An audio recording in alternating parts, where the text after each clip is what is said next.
65,000 people here. The stage is set. We'll be back with the first pitch of Game 6 right after these messages. Gale against Carlton. Should be a great night.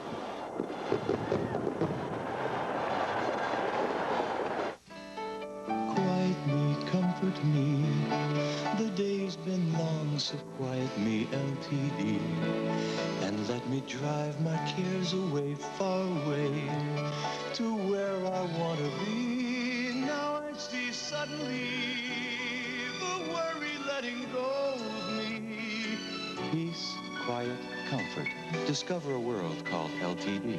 Quiet me, LTD. I'll tell you, I was a born soccer player. Did everything with my feet. Took out the rubbish with my feet, made the bed with my feet, drove my mum crazy.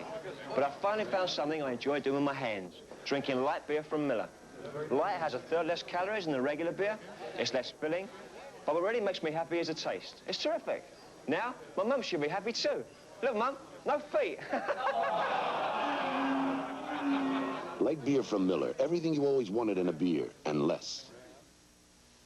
Hey, you sold out a Gillette Track, too. Delivery's coming any second. But why should a busy man like you have to wait when this razor will do? Gillette Track 2 shaves me closer and smoother than that. I'll wait. These'll fit your Track 2 handle. I know what I'm getting with Track 2 twin blades, but those, I'll wait. But to guys who use Gillette Track 2, no other blade will do. Track 2? We'll wait. Gillette, when it comes to shaving, we give you the edge. Steve Garvey cares about our youth. Steve helps the Children's Village of California in his fight against child abuse. Dave Winfield cares about our youth. His Winfield Pavilions give kids a chance to catch baseball fever. Willie Stargell cares about our youth. Willie raises millions of dollars in his fight against sickle cell anemia. Baseball cares. The preceding message was furnished by Major League Baseball.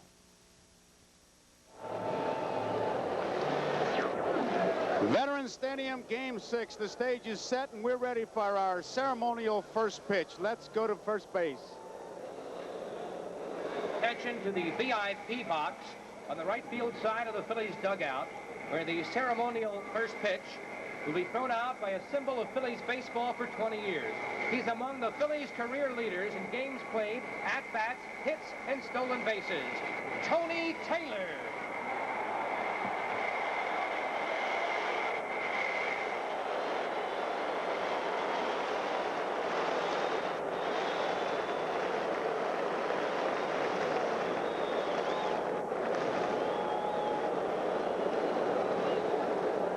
Here's the defense the Philadelphia Phillies will have behind Carlton tonight. Lonnie Smith in left, Gary Maddox in center, Bake McBride in right field, Mike Schmidt at third, Larry Bowe at short, Manny Trio, the second baseman, Pete Rose at first.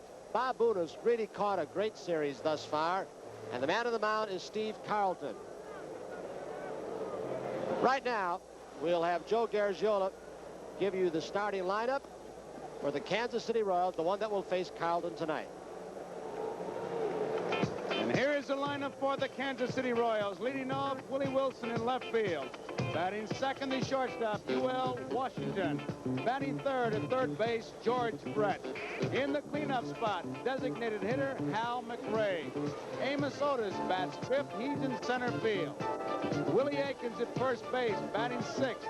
Batting seventh, the catcher, John Wathan. Batting eighth, the right fielder, Jose Cardinal. And batting ninth, the second baseman, Frank White. Tom, Steve Carlton, even George Brett in the interview talked about he couldn't get his breaking ball over. What are you looking for tonight? Well, you're going to look more of the same for Steve Carlton, a big, powerful pitcher, Joe. The trouble that Steve Carlton had in Game 2, I think, and he said after the game, the slickness of the baseball, the shininess of the baseball prevented him from throwing his real good breaking ball. I think the thing tonight, looking at Steve, of course, 24-9 on the year, probably the Cy Young Award winner in the National League this year. The thing to remember about him is that counting spring training, the league championship series, the regular season, everything all combined, he's already thrown over 350 innings. So you might see a tired Steve Carlton tonight. He was tired in Game 2. One strike to count. Strike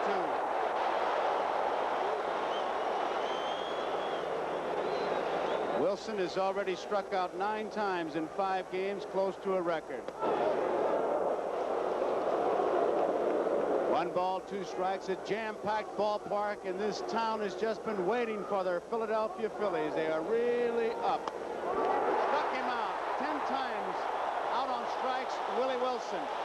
A 6-game series, Jim Bottomley had the record at 9, but here it is again. You may see a Steve Carlton tonight, 350 innings all year long, but one thing to remember is that he's got an extra day's rest. This is his 6th day that he's pitching. That extra day's rest could give a pitcher a little bit of pop, and he certainly looks like he's throwing very hard. He did to Willie Wilson, the first hitter up. Here's U.L. Washington, and once again early in the game you see that toothpick, and you youngsters, it's all right for U.L. Washington, but that's one thing. Please don't copy. He can do it. You really can't. Strike 1. It's dangerous. Carlton looks fast tonight. He turned 1 ball over to Wilson on the outside corner, but he's thrown nothing but heat. 1 out, 1 strikeout. Second batter, U.L. Washington, Carlton. 1 ball, 1 strike, 1 out. Behind the plate, Nick Bremigan.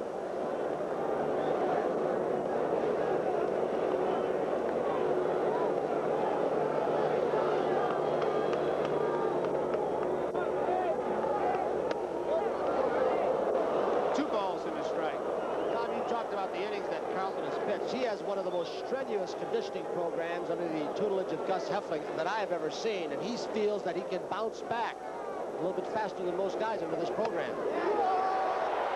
2-2 the count of fastball on UL Washington. 1 out, nobody on. Tony, there's no question. He knows that it helps him, and he works very hard at it. The only thing that is concerning tonight would be a concern tonight that he does have all those innings, 350 innings. Is an awful lot of innings for a starting pitcher to pitch in this era. Misses.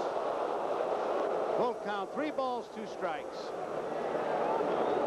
1980 pitched 304 innings, the most in the major leagues. Gave up most hits and most strikeouts he had. 243 hits, 286 strikeouts. Work hard. Fouled out of play. Count remains. For about the first half of this baseball season, every time Carlton went out to the mound, he looked like he was unhittable. He had all 4 pitches going for him. Hard fastball, the curveball slider. He even started to throw a little bit of a changeup late in the season.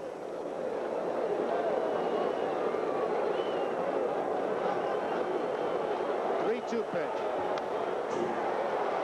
UL Washington making him work. Count remains 3 balls, 2 strikes. The on-deck batter, George Brett. How do you pitch him? Well, we got all kinds of answers.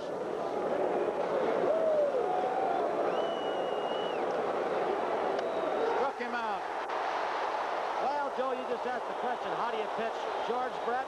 We went to one of the closest members of his family, his brother, and asked Kenny, a pitcher on this team, how you pitch to George. Well, I faced my brother George once in spring training, the first time I ever did, and he hit a ball about 430 feet off me. I've been scared to pitch to him ever since then. So what I'm going to suggest the Phillies do is, first of all, take off your shoe and throw this at him. He doesn't hit shoes too well. If that doesn't work, throw your glove at him. This is a first baseman's glove. He doesn't like to hit first baseman's glove. And last thing I would suggest is put the glove back on your hand, sneak behind the mound, put the rosin bag in your glove, and pretend like it's a baseball. Throw the rosin bag at him, and hopefully don't hurt him. It's a different way of pitching him. Ken Brett, his brother. And George doesn't get the first one, strike 1. He's been in a little mini slump since the knockdown incident. He's 1 for 8. Strike 2. Steve Carlton working in a hurry. He is firing, rearing back and firing. He has struck out the first 2 batters. 2 strikes, no balls. George Brett. Booney looking for a waste pitch, picks it off nicely. 1 ball, 2 strikes. Tony referred to it. Boone has had a tremendous series. He is picking balls out of the dirt, Joe. It's just been unbelievable this entire series, especially with the kid pitchers who pitch. Bouncing ball, Trio to his right, has it in time. So it's 3 up, 3 down for the Kansas City Royals. Bottom of the first, no score. It'll be Smith, Rose, and Schmidt for the Phillies. Xerox introduces the XL10 imaging process. It actually gives you offset quality copies, blacker blacks, whiter whites, and sharper details than you've ever seen before. Well, brothers, what do you think? Amazing. Look at those fine lines. It's just like the one I did myself. The XL10 imaging process gives you copies which these experts agree are absolutely faithful. You're feeling good about yourself. And it shows when you should about yourself. You're feeling good about yourself. You're drinking Diet Pepsi-Cola with just 1 calorie and that great honest-to-Pepsi taste. And it shows in the way you look, the way you feel, and in everything you do. Diet Pepsi. 1 small calorie, 1 great taste.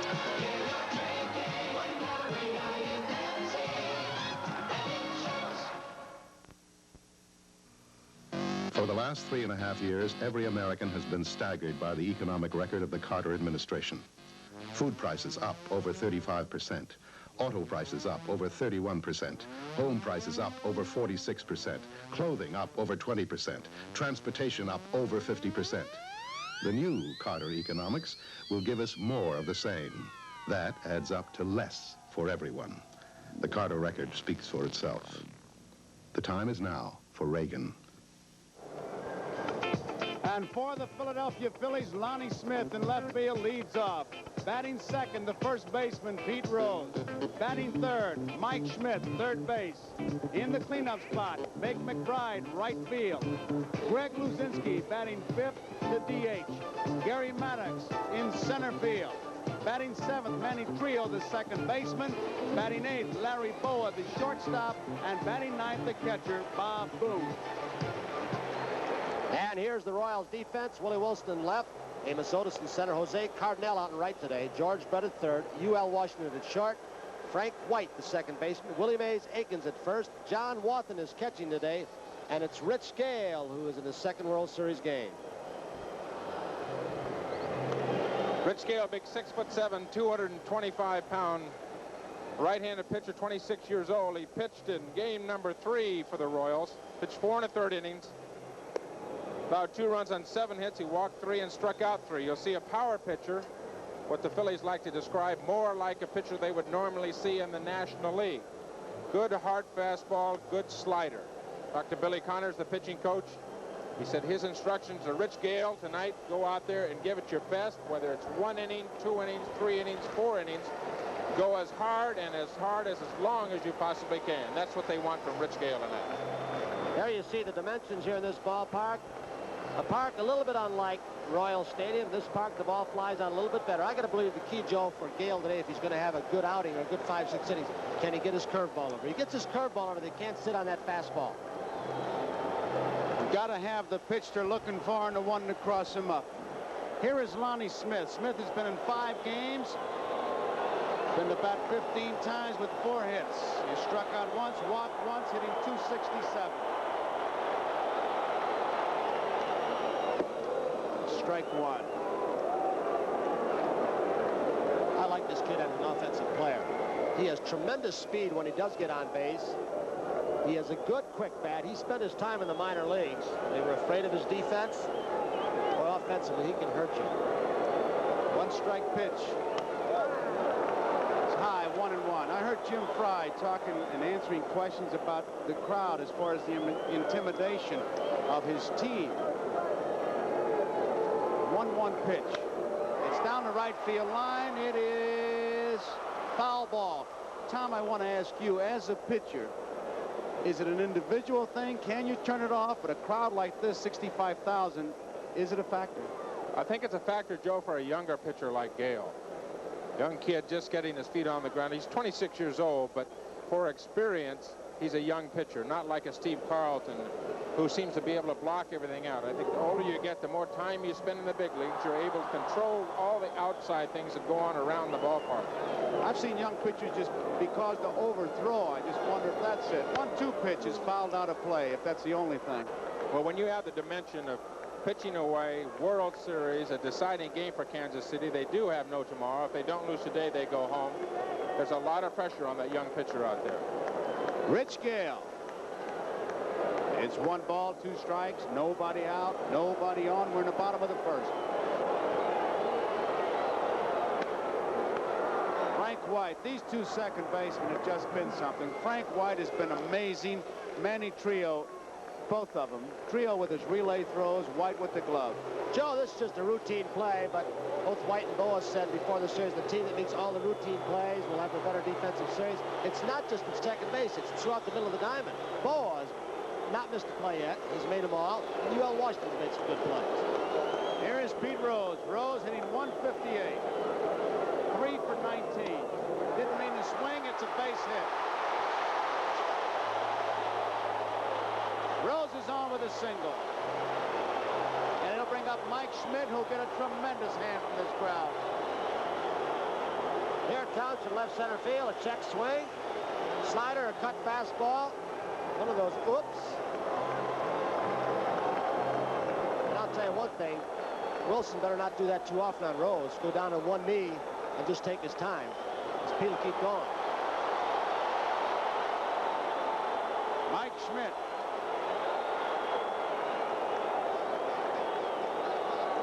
Schmidt is 7 for 18. He has scored 6 runs, hitting 389. 2 home runs, 5 runs batted in.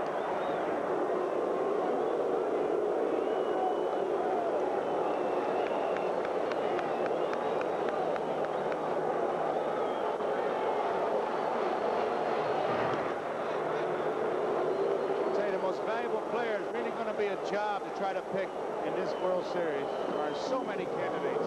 One of them in the batter's box right here, Mike Schmidt.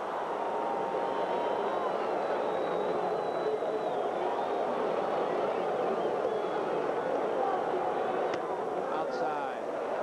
Ball 1. You know, Joe, I was on the elevator today. Somebody said, boy, Schmidt has a good night tonight. He'll wrap up the most valuable player in the National League. But a lot of people don't know it, that votes for the most valuable player in the leagues have to be in before the start of postseason play. What they do in the Championship Series or World Series has no bearing on the most valuable player vote. Oh, no strikes. Rose at first. 1 man out, no score.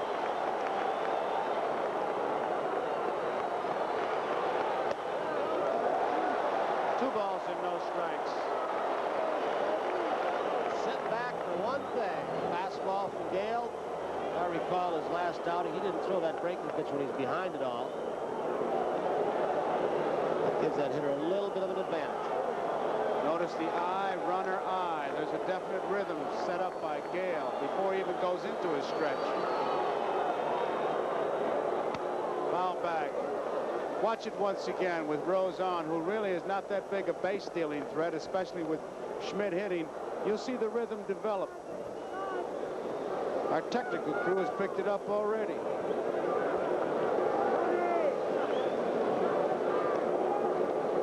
High, runner.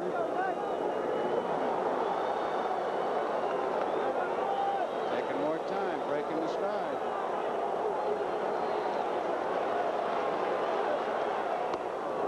Mike Schmidt doesn't get a good pitch on the outside corner, look like a slider. 2 balls, 2 strikes, 1 out.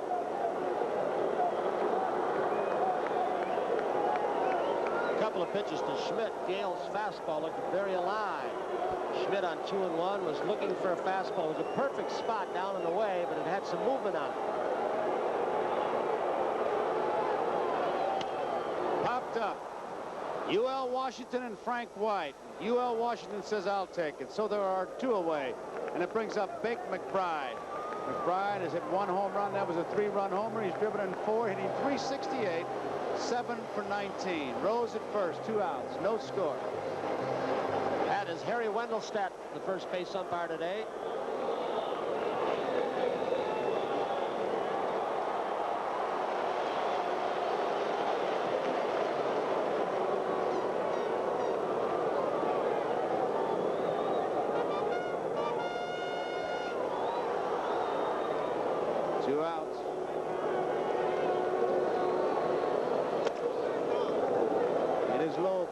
Tom, when you measure crowds, we measure how loud they can get. Is this about the loudest in the National League? The loudest is the Astrodome, Joe, because of the enclosure. The Phillies down there said they have never heard anything when they were playing the Astros in the playoffs. Never heard anything or any place, any ballpark so loud as the Astrodome. Where would you rank these Phillies? They're very close. These fans here, and when they can fill up Shea Stadium, very vocal fans here in Philadelphia and New York. 1-0 pitch. Left field. Willie Wilson coming in. He's there, makes the catch. Ball was hit hard. Wilson played it well. That retires the side. No score. We complete 1 inning of play here. It's Kansas City nothing, Philadelphia nothing. And due up for the Kansas City Royals in the second inning, it'll be Hal McRae, Amos Otis, and Willie Aikens. Here's a great gift idea. Give the Olympus OM10, and you'll never worry about what to give again. Start with the OM10 for great pictures automatically. Then give an Olympus flash, an Olympus telephoto lens, an Olympus auto winder. All from the OM system. Over 200 gifts made to fit the OM10. Give the Olympus OM10, and you'll never worry about what to give again. This is a great house, but it isn't perfect. The owners know it, I know it, and the buyer better know it. Actually, no house is perfect. That's why I encourage people to get our ERA Buyer Protection Plan. This year, ERA will pay out over $4 million in claims for repairs on things like a bad furnace or a water heater. Call and ask about our Buyer Protection Plan. It's another reason why your ERA real estate specialist is the person you need to know in real estate.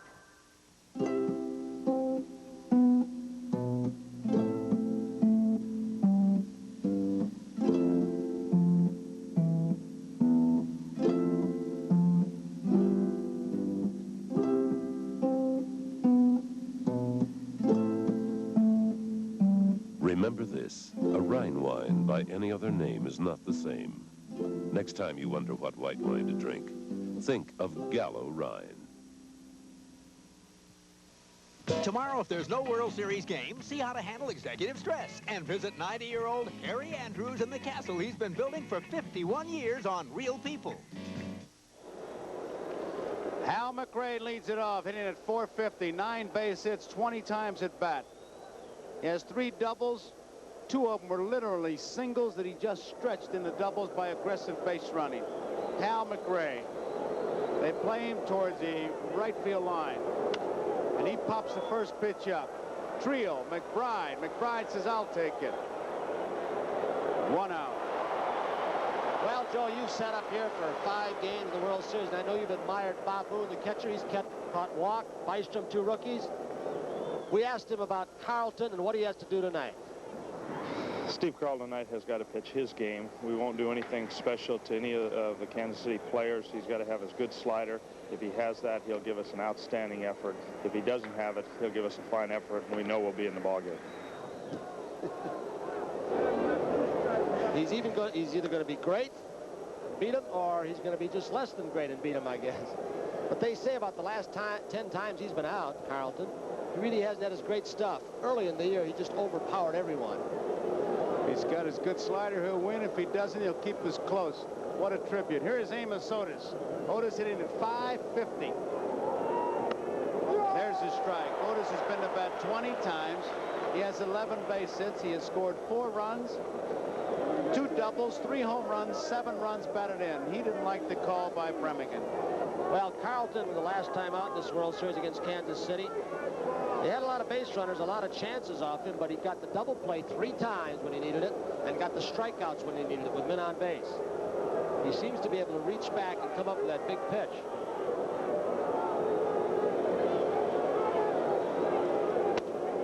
Strike 2. And Otis is upset again. Tom, he looks like he's got a good fastball tonight. That ball is really tailing away from right-handed hitters.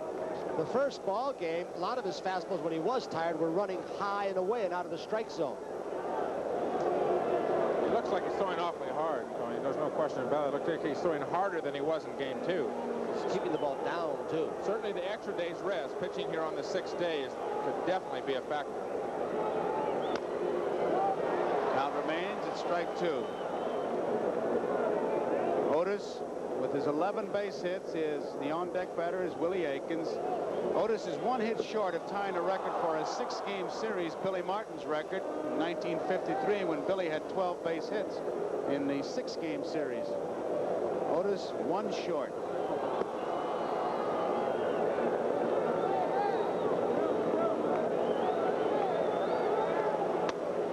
Outside. 1 ball, 2 strikes. There's been much said about Carlton's refusal to talk to the press. I'll tell you, it's a decision he made. It's certainly his right to do it, and he just doesn't want to do it. He's turned down tremendous amounts of money. Just doesn't want to do it. 2 balls, 2 strikes. He's had a policy, and he's kept consistent at it for 7 years. And he just doesn't talk to writers, broadcasters. He doesn't change it. That's the way he wants to do it. It's his right. It is his business. And in fact, I've been reading about how arrogant the Phillies have been. I must say, to a man, they've been great. Anything we've asked, they've been there. You just wonder if sometimes it isn't a personal thing. Otis trying to set his pace. Carlton says, I'll set my pace. And here we go, 2-2 pitch. Fouled off again.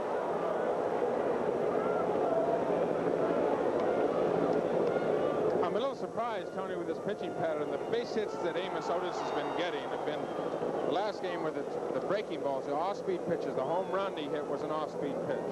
The single he got was an off-speed pitch.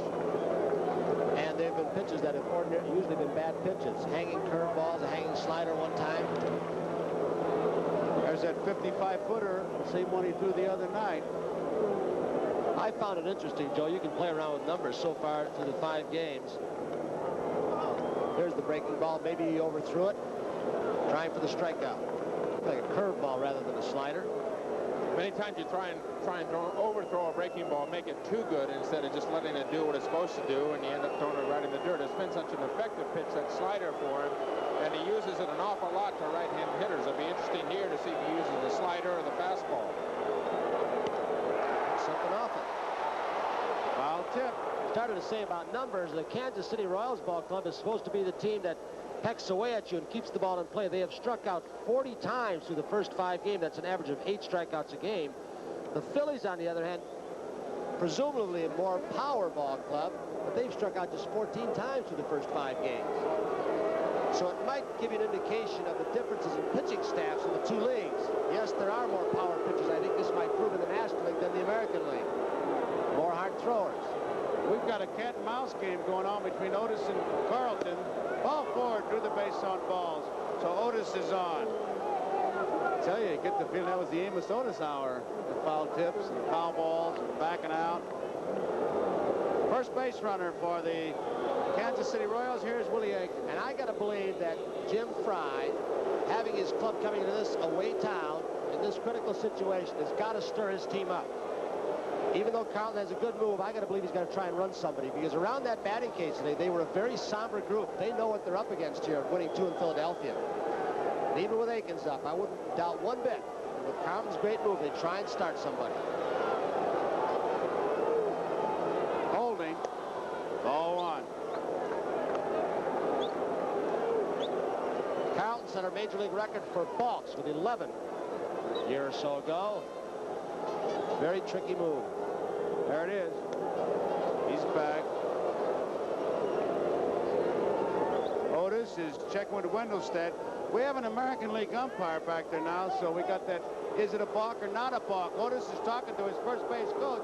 How about it, Ronnie? Has he got an edge tonight? Ron Luciano? Hey. We didn't hear you, Ron. I said it's awful close to a balk, that first one. It has to come directly towards the base, and that looked like it went almost towards home. And so that's what Otis went over and talked to Harry Wendelstedt about. He said, hey, boy, that's awful close to being a balk. Watch that. Ronnie, what Jose Martinez was talking about in the first game he pitched, he's the first base coach, Martinez, that Carlton would stop his motion. When he picked his right leg off the ground, he would stop and try and freeze the runner. And then he would go homer first. There's a strike. 2 balls and 1 strike. Wendelstedt at first base really bearing down on Carlton. He is the umpire. That pitch there, Joe, is something we haven't seen much in the World Series. Carlton was behind 2 balls and no strikes. Almost invariably, probably 90% of the time when the pitchers in this World Series have gotten behind, they've thrown fastballs. Carlton there was 2-0 and threw the breaking ball. Oh, that was close. He was leaning, jumping around, and Carlton about had him. Well, you heard Ron say he's supposed to Russo step directly toward the plate or directly toward the bag, but pitchers bend the rules. Watch where he steps. They pick a spot halfway between home plate and first base, and then they continue walking to deceive the umpire and the base stealer. Ron, Luciano, how can they get away from that? Weren't you guys talking about putting a line on a mound at one time? 2 years ago, they put a line in there, but it worked too well. It was too easy to call. They wanted the controversy, and so they took the line out. Well, they got it. 2 balls, 2 strikes.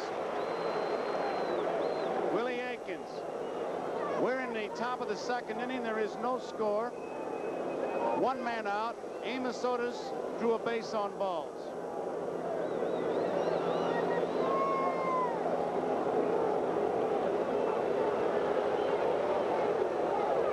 Curveball misses. That really didn't snap off. That just seemed to roll and hang. 3 balls, 2 strikes. Now we'll find out if Jim Fry's running his ball club. Aikens is a strikeout man. Otis can run, so it could be a strike him out, throw him out. I would think he'd be running. There he goes. Ball 4. So, Otis is on his 2nd, and Boone doesn't believe it. Now they're going to ask the umpire at 3rd. Boone asked the field down to the third base umpire, Paul Pryor, who waved the safe sign. Boone wasn't sure. He didn't get a very quick call, so he kind of took the glove out, the ball out of the glove.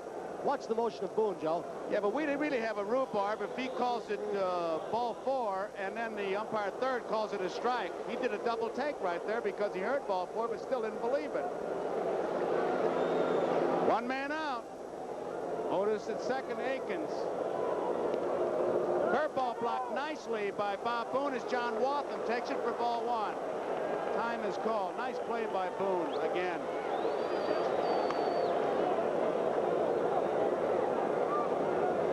When the left-hander throws a curveball, you really have to get your body just at the edge of it because it breaks back when it hits the ground because of the spin.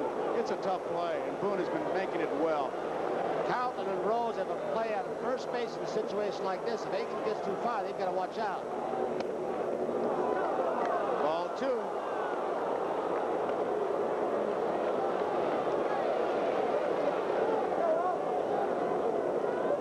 Carlton gave up 6 walks but struck out 10 in game 2. He's walked 2 and struck out 2 so far tonight. There's a strike. There's another example, Joe, of being behind. Gordy McKenzie at 3rd base, coach for the Royals. Carlton was behind and came back with a breaking ball. Wathan looking for his first base hit. He's been to bat only 4 times in this series. Fouled out of play. 2 balls, 2 strikes. 1 out. The on-deck batter is Jose Cardinal. He's playing right field. Fry wanted to get some right-handed bats, and he got one in, and Cardinal, you see right there, the on-deck batter in right field, and John Wathan behind the plate. Otis at 2nd. Aikens is at 1st. 1 out. Double play ball. Boa, 1. Cinch, 2. 6-4-3. That ends the inning. And so we go into the bottom half of the 2nd inning. It's Kansas City nothing. Philadelphia nothing. And these fans are really fired up as Steve Carlton goes walking off. A 0-0 ball game here in the 2nd inning. Game number 6. You're on top of it all on Monday, then it starts to get you down. From the weekend, you just got to get out from under. And the weekend is where AMF comes in. We make Ben Hogan golf equipment, head rackets and tennis wear, Harley-Davidson motorcycles and golf cars. AMF feels the only way to stay on top is to get out from under on weekends. In the new world of video recorders, nobody offers more performance features than this one. RCA Selectavision 650, maximum 6-hour recording time, an unsurpassed 14-day memory, and remote control special effects like slow motion, picture search, and stop action. Nobody gives you more VCR than Selectavision 650. Let RCA turn your television into Selectavision. Engineers from America and overseas have created a world car, the new Ford Escort. The four-door Escort liftgate has higher mileage ratings than Volkswagen Jetta or Toyota Corona. Yet Escort also gives you more room inside. And Escort gives you the privacy of a hideaway luggage compartment and wagon room when you need it. Ford Escort, built in America to take on the world. Sophia Loren, her own story. From war-ravaged Italy to worldwide fame, she never stopped believing dreams can come true. A 3-hour world premiere Sunday. There are 6 or 7 times in a ball game when a pitcher has to make a pitch to stop a rally or keep the other team from scoring. Here's the first one for Carlton. He makes the pitch on Wathan. The double play, 6-4-3, and the Phillies are out of the inning. Here is Greg Luzinski to lead it off here in the second inning. Luzinski's been to bat 5 times looking for his first hit. Takes the pitch outside, and it's ball 1.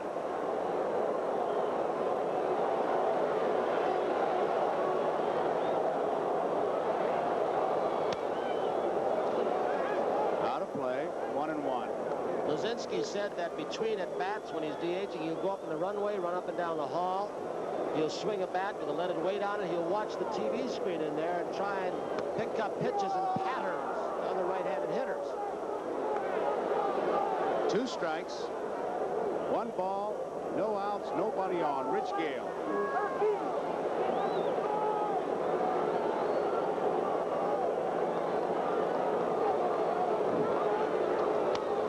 Out of play. Gale started game 3 in Kansas City. He worked 4 1/3 innings, gave up 7 hits, 2 earned runs, 3 walks, 3 strikeouts.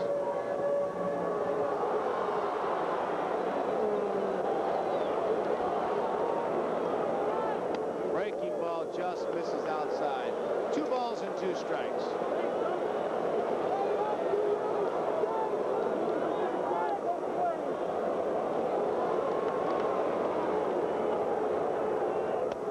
Outside, full count, 3-2 now. The on-deck batter is Gary Maddox, followed by Manny Trio. There's the on-deck man, Gary Maddox. He's been a first ball hitter throughout this season. Foul back by Luzinski. Had a good cut. That's the Bulls' pitch. Fastball down, a little bit inside part of the plate. And you can see his disgust when he missed it. He was on it, so apparently Gale's ball, like Carlton's, is pretty lively. Right there. The Bull may have been a little bit late, but that is his zone. Struck him out. Luzinski out on strikes. 1 out in the bottom half of the second inning. One of the good things that can happen to a pitcher when you run to a 3-2 count, and the hitter knows what's coming. Sometimes the hitter will swing in a bad pitch. And there's a case Luzinski knew it was fastball. It was out of the strike zone, but he still went after it. Didn't get his strike 1. It's usually the high fastball because that ball really looks big. Low ball, you really only see the top half of the ball. High pitch, you see it all. Miss it all, too. That's in the gap in right center field. It'll be extra bases for Maddox. Otis cuts it off. It's a stand-up double for Maddox.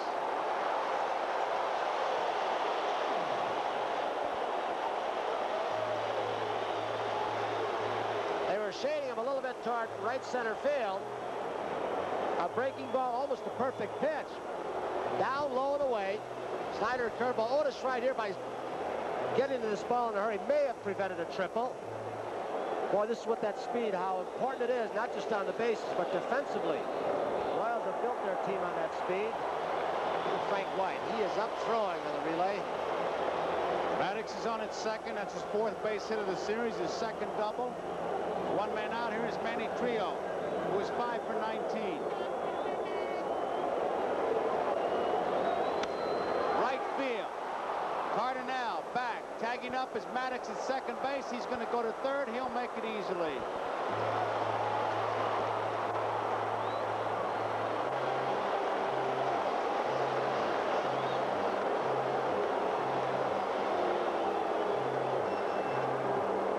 Two outs, and it brings up Larry Bowa. Good bunter, as we've said before throughout this series, and so Brett and Aikens at first will have to watch the bunt because Bo will try anything he can to score this run. Bo is 8 for 20. He has driven in 2 runs. That's a 400 average. Bo is hitting 400. Boone's hitting 400. Last 3 men in the Kansas City lineup are no average, and 95. Makes a difference. Wilson really shallow in left field. Fastball is outside, ball 1. Look at that defense near the line. Otis is way over. If Bowa hits a line drive over the pitcher's head, he may run for about maybe 8 or 9 days. Or in that right field corner if he pulls the ball. Down the left field line. It is 1 ball and 1 strike. Here's where the responsibility really goes on the pitcher. If you expect him to hit that way, you better pitch him that way. I was thinking the same thing, Joe. If he throws a curveball or a changeup here and gives him something to pull, that pitching coach will come out of that dugout so fast and make your head turn. If the catcher hasn't turned it already with a bat. Popped up. Foul territory. Wathan coming back. Has room. He makes the catch in front of the dugout. So Bowa is out, fouls out to the catcher at the end of 2 complete innings of score here. Kansas City nothing, Philadelphia nothing. And in the 3rd inning for the Kansas City Royals, it will be Jose Cardinal, Frank White, and Willie Wilson. And we'll be back after these messages from your local station. Confused about paint sales? What's really the best value? Don't head for trouble. Head for MAB. Know the facts. Bargain paint isn't always a bargain. Your best buy is MAB paint, with proven value in every can that holds up long after bargain paints have failed. Our experts cover your needs beautifully with quality paint and money-saving advice. MAB, proven paint value since 1899. Now that's a bargain. The gas guzzler is no longer the American car. It's the American driver. Warming up your car too long wastes gasoline. So do Jackrabbit starts.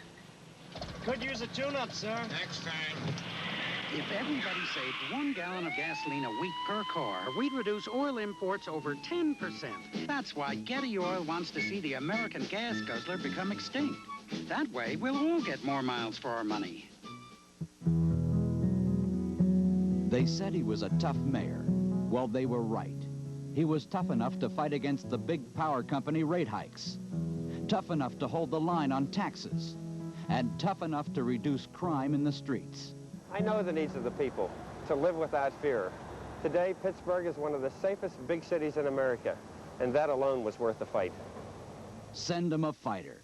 Pete Flaherty for U.S. Senate.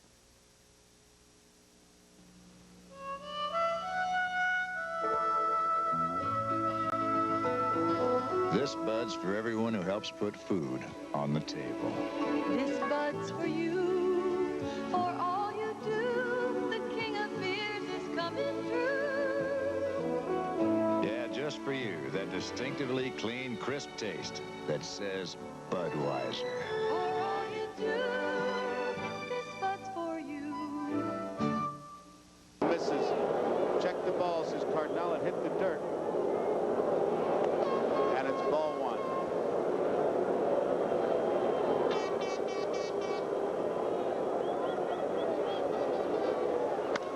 Well hit. Left field. Lonnie Smith is back. He has room. 1 out. Tom, from what we've seen so far, it still does not appear, and it's early, that Carlton has found his curveball. He's bounced his curveball quite a bit. He's got his fastball going for him, I think. He's got the fastball low in the strike zone. I think he came out, Tony, he came out and threw 10 fastballs in a row. In the 2nd inning, he started to throw his breaking balls, slider, curveball, tried to establish to get that over. Came out through 10 fastballs in a row, struck the first 2 hitters out, and then started throwing breaking ball. And throwing extremely hard, too. White doesn't get a strike one. White in the bat 21 times, 2 base hits. Read in the paper his mother didn't come to Philadelphia. She's home watching because she doesn't like to fly airplanes. So she's watching Frank, who grew up in the shadows of the old ballpark in Kansas City. 1 ball, 1 strike. She's watching Frank like we all are. All baseball fans put on quite a show with his glove. Oh, brother. There's the strike. Tom, let me get back again to that fastball. And as you said, he started out and established the fastball. That curve is more of a field pitch, isn't it? The curveball is a field pitch that you have to establish, and that's Carlton's bread and butter pitch right there, that slider. It looks like it's going to be away outside of the right hander, and all of a sudden breaks down and in on his knees. Popped out of play. 2 balls and 2 strikes to count on Frank White. If he can get that slider over with as hard as he's throwing his fastball tonight, it could be a long inning for Kansas City. Because this man, you look at Willie Wilson, Carlton can be as tough as any pitcher in baseball. It's going to be the Cy Young Award winner of the National League, in my opinion. Foul back. He's already got 2 of those with the Phillies. Carlton was having problems with the baseball because they were slick and they weren't rubbed up by the proper mud. From the Burlington County waters, I have learned. I've learned all kinds of things about that mud. Out on strikes. That is the 3rd strikeout for Carlton. For example, we thought there was big inflation. We were wrong as we look at this replay. It's a curveball, and White is completely fooled on it. That mud does not cost $100 a can. In 1938, it cost $10. Only costs $15 right now, if you can buy it.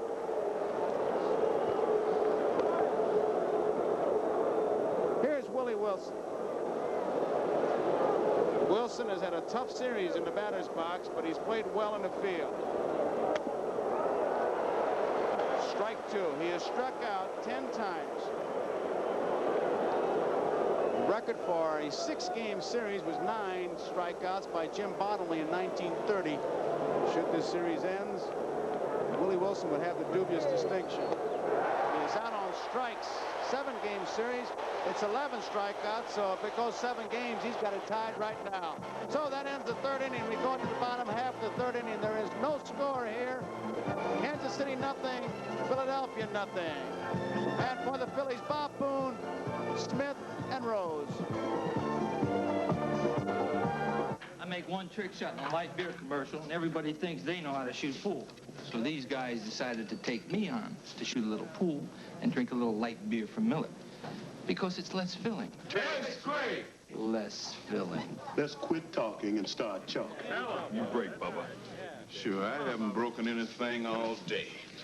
Hey, Mickey, what happened? It's a mystery to me. You show him, Rodney. Yeah, show him.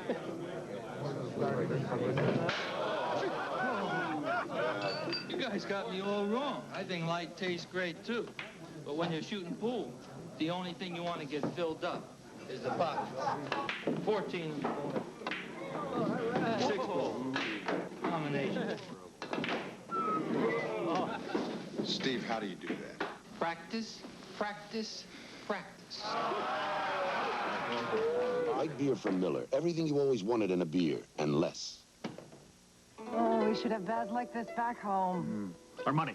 What? It's out in my suit. Do you carry traveler's checks? Yes, Citicorp. Well, refunds are no problem almost anywhere in the world. There's even a large Citibank right near the Imperial Palace. Thank you, Mr. Yama. Mr. Yama, my wife, Ellen. That's all right. Don't get up. Travel the world with us. Citicorp Traveler's Checks. Joe Garagiola with Tony Kubek and Tom Seaver here in Veterans Stadium in Philadelphia. 0-0, bottom of the 3rd. Bob Boone will lead it off. And Boone has been to bat 15 times, has 6 hits. He's walked 3 times, has 2 doubles, hitting at .400. Bob Boone. Did you see his father, Ray, out here very early today, what he was doing? Playing, Ray, of course, a former major leaguer, playing Pepper with his grandchildren, Aaron and Brett. Man, I can't wait Pete Rose also. That's coming up pretty quickly, isn't it? I can't wait, I'll tell you that. He was really thrilled, Ray Boone, former major leaguer. There's a good fastball. Talking about Carlton throwing hard, Gale is throwing hard, and it's ball one.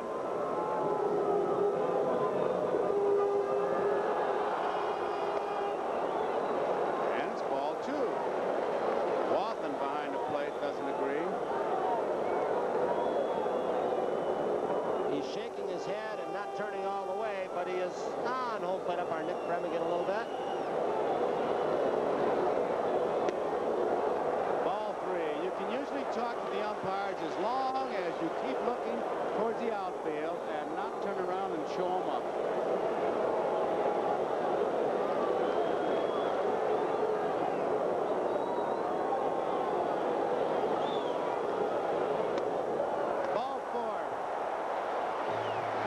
Luciano, when catches would turn around, you're one of the few guys that let him turn around and talk to you. You just wanted to visit, huh? I'd let anybody talk to me. Nah, you don't let them turn around on you. That's a cardinal sin. They can call you any name under the sun as long as they're looking out towards center field, because only you and he know what he's talking or who he's talking about.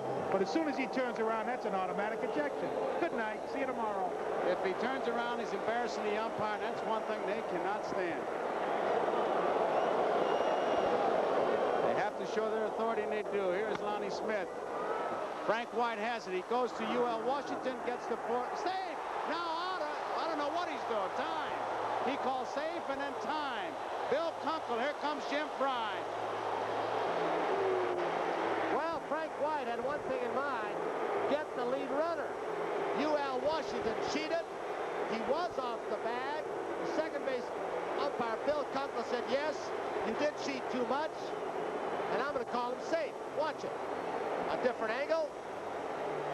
I'll tell you, he's off that bag by a little bit more than a couple of inches. Probably 1.5 feet or so, and it cost him. Bill Washington was trying to get out of the way of the hard-sliding Boone. And by trying to do, he wasn't trying to get a throw-off. By trying to do so, he cheated too much. I think Kunkel made the right call. Bill Kunkel had his right hand up. Look, maybe he called him out, but he was calling time. And so we've got base runners at first and second. I really couldn't tell on that play, Tony, to tell you the truth. So it looked like he was just in the neighborhood. Here's another look at it. Let's see. This left center field camera should be the excellent angle. Oh, he was safe. Oh, sure. Off, yeah. You know, you get away with a little bit of that, and many times umpires will give you that call. But that one was a little too obvious. It's an error on the shortstop, UL Washington. Here it is again, Tommy. I don't understand how they can give an error to the shortstop on the ball, first of all. Well, I don't think... You think he was drawn off by the throw? It looks like he was drawn off by the throw, definitely. There's no play at first base. There's no way you're going to double up Monty Smith. Right. What Washington's got to do then, if he's drawn off, because he's got plenty of time, is get the ball first and then come back and tag the bag. You've got to get one out. So there is nobody out. Base runners at first and second. The infield looking for the bunt at first and third. Pete Rose, the batter. He had a base hit his first time up. There's no score in the third. They've got the play on, and Rose takes it high. And what I mean by the play is the shortstop goes to third. Tony, you've worked that play. Well, ordinarily, first and second, what you'll do is the third baseman will come in and make sure the hitter commits himself. The shortstop will go to second baseman to first baseman charges. This particular play, they have Washington. Here he comes, going to third, White going to second. Well, one of the reasons they'll do that is because they've got a slower runner at second base. You try that with a fast runner, and he's going to beat the shortstop there, and you're in big trouble. There they go again. The pitch is low. One thing you have to do is make him bunt the ball, and now Wathan wants to talk to Gale. Boone, a good base runner, although he may be slow, is not getting in no man's land, so he get picked off like UL Washington as Billy Connors comes out to the mound to talk to the young pitcher. Tom, they must have heard you because they have changed the official scorer's decision to E4. Frank White for pulling UL Washington off the bag. Now Green is having a conference with the home plate umpire as Green talking to Bremigan. Here's Akins coming in from first base. Nobody is covering first base on this particular play. They may change. There's Dallas Green may change too. I don't know what he's talking about. If someone is getting in the way of one of his base runners, he may be saying that UL Washington is getting in the way of Boone? We'll find out.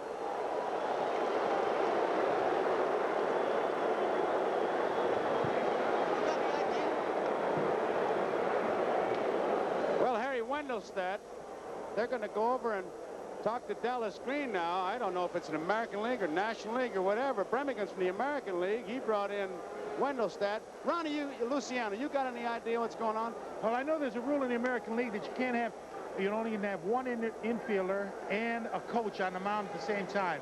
That time they had 2 infielders on, and what I think Green is saying is, hey, is this legal? Can I get a balk out of it or eject the pitcher or something like that? You gotta be kidding. No, I'm in the not. World Series, they're going to go to that? You're only allowed the catcher, 1 infielder, and the manager on the mound. That's the American League, one of the National League. But they're playing under that rule today. That's like blaming the Johnstown flood on a leaky faucet, for crying out loud. Here's the pitch to Rose. It's a foul ball out of play. And Boone was running off second base that time. They had, well, almost the whole field open. Brett and Akins charging. Both short and second base were wide open. Tony, it was much more serious than that. They wanted to know if Fry spoke to his pitcher, which would count as a trip to the plate. So, Luciano, you were pretty close. World Series. Let's make that mountain out of the molehill. 2 balls, 1 strike, nobody out. Pete Rose with base runners at first and second, no score. Listen to this crowd. High, 3-1. Let me tell you what might happen to Gale. He's had a streak of control problems there, obviously, but with all the things going on behind him, he, I believe, is so distracted that if they do bunt to me, where in the world do I throw the ball? If Pete bunts it, do I go to third? Is somebody going to be there? Is anybody going to be on first? I believe these plays could really goof a guy up. Trick plays will kill you. All he can do is signal for a fair catch, for crying out loud. Rattle Gale. 3-1 pitch. Bunt it down to third base. It's going to be a hit. Rose is charging hard. Brett safe.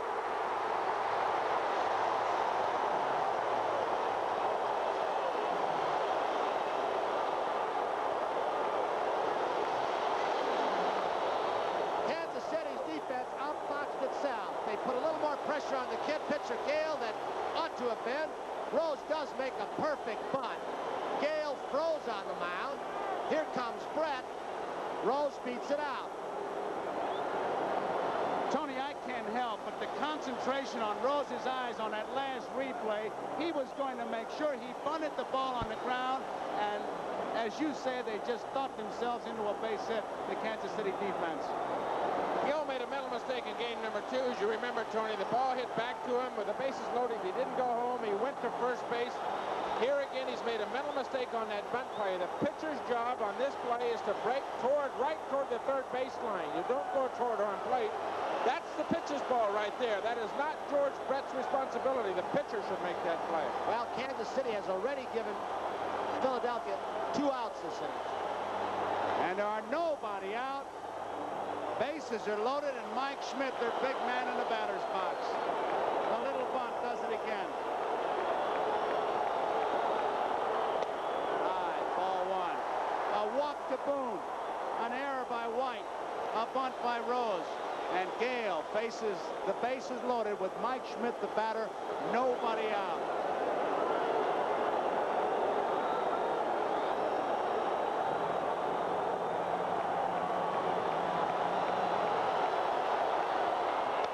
Out of play.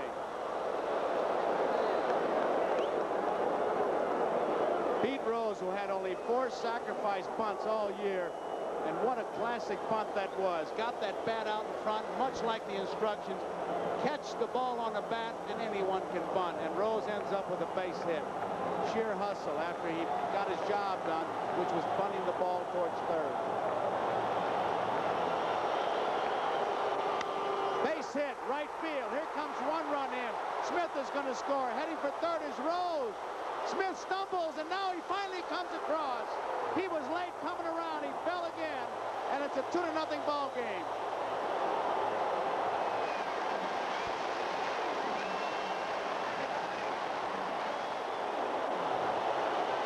Fastball out over the plate. A little bit down, Schmidt really rifles it. He continues to have an excellent series with the glove and the bat. Now has 7 runs batted in for the series. Cardinal with a weak throw in, and Rose keeps on going to third. Schmidt is going to go because Aikens is in a cutoff position between home plate and his right fielder. Schmidt had thoughts of going, and look at that reaction. He's had a big series thus far. Reddy Martin has been throwing in the Kansas City Royals bullpen. Gale has not pitched that badly. He's been... Jim Fry out now.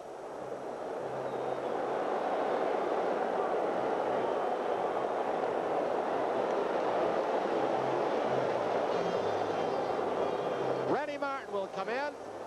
Philadelphia Phillies looking for their first World's Championship as Martin comes on and Gale leads. So we have a break in the action. The Phillies have taken a 2-0 lead here. We'll be right back after these messages.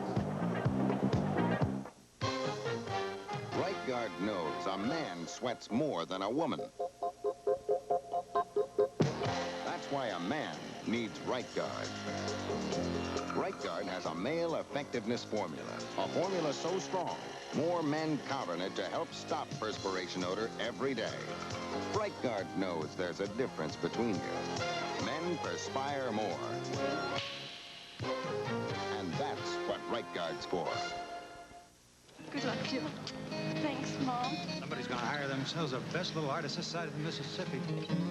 I hope so.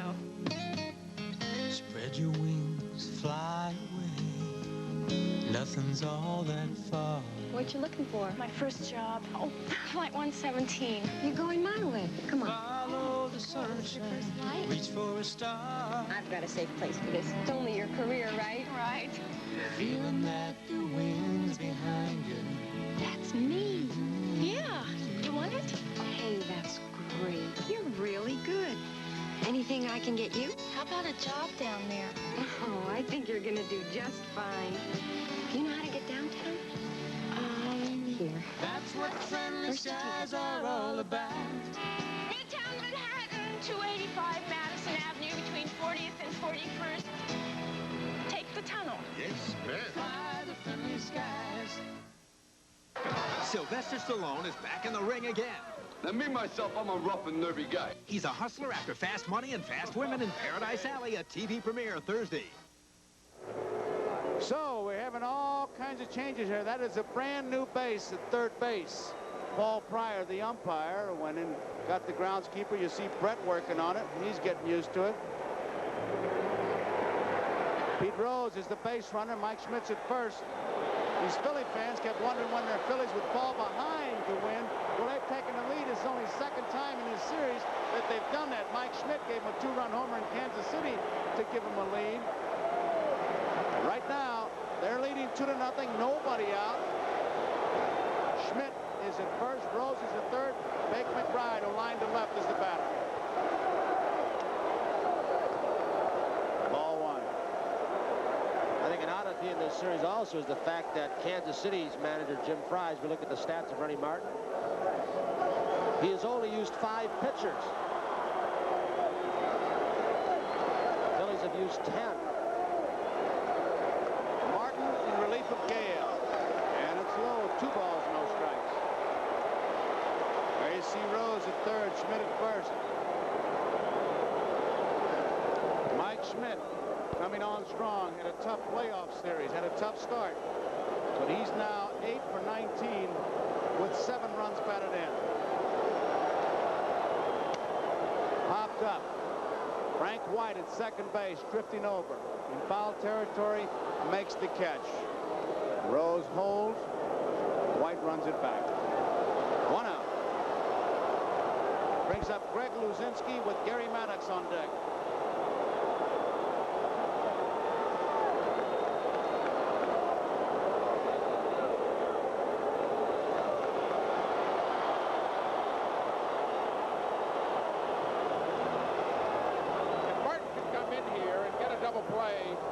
Luzinski, get that curveball over and get the double play. He'll turn what is a negative in the sense the Phillies had a big rally going.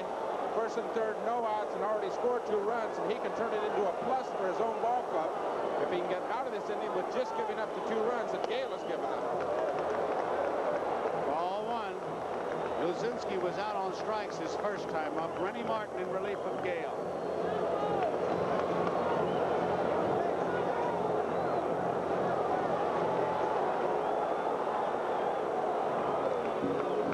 Schmidt at first, Rose is at third. Rennie Martin, a guy on the mound now who is trained in the minor leagues to be a relief pitcher and is awfully tough to come in and relief when your best pitch is your curveball, because as you mentioned earlier, Tom, it is more of a field pitch than the fastball. Hot smash to Brett. He looked to see if he could get Schmidt. Couldn't, so just held on to it. So there are 2 outs, and here is Maddox. Looking right at the ball. Didn't hit it real hard. In fact, may have broken the bat. It sounded like it shattered, but Brett comes up throwing. He looked to third, first. Rose was close, and he couldn't get Schmidt.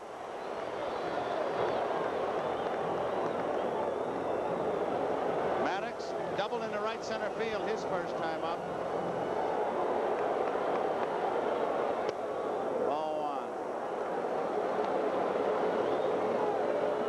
1. Philadelphia just taking a 2-0 lead on a single by Mike Schmidt. A walk, an error, a bunt, bases were loaded, Schmidt single, driving in 2. There goes Mike Schmidt. Ball is hit deep into right center field. Cardinal is back, should make the play. He does. So Rennie Martin comes in, puts out the fire, but the Phillies take the lead. At the end of 3, it is Philadelphia 2, Kansas City nothing. Martin walking off after a job well done. 2 up for Kansas City, UL Washington, George Brett, and Hal McRae. Just when you think life is all it can be, you see the light and suddenly you're seeing more and more, and life is clearer than before. You can see the love light shining, and everything seems so bright. It's the light, it's GE, it's the light, and it's plain to see. We want to be the light side of your life. We want to be the light side of your life. It's the light, it's GE, it's the light, and it's plain to see. We want to be the light side of your life. GE, we bring good things to life. Introducing an American car designed for a changing world and with a commitment to quality. Introducing the beautifully new Ford Granada. Built with a new design, smaller in size, yet more spacious than ever before. Built with Granada's highest mileage ratings ever. And built with Ford's quality control system. 38 different inspectors examine every single car. The new Granada, built for a changing world from Ford.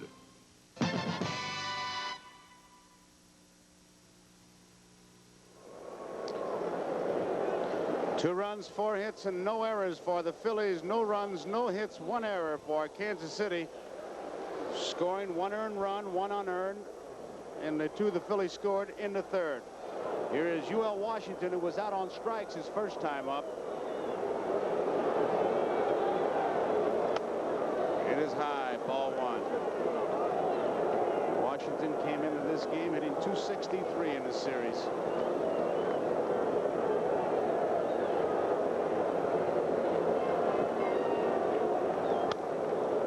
Play, 1 ball, 1 strike. We talked a little bit earlier about Carlton's strenuous conditioning program. He does not run. When Dallas Green took over last year and set the standard for this spring, he said, you guys are going to do a lot of running. Carlton was exempted because nobody else on this ball club or pitching staff can keep up with his rigorous routine. He works out so hard, 20 minutes every day. Increases strength, flexibility. Good fastball.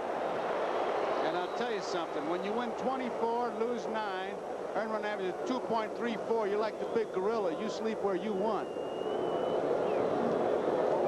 It's one of those fastballs inside part of the plate. It was a cut fastball that went in on Washington. He gets the ball outside part of the plate. It'll run away at times, so he has excellent movement. In the hole, Boa has it. He's going to try it. He'll not get him.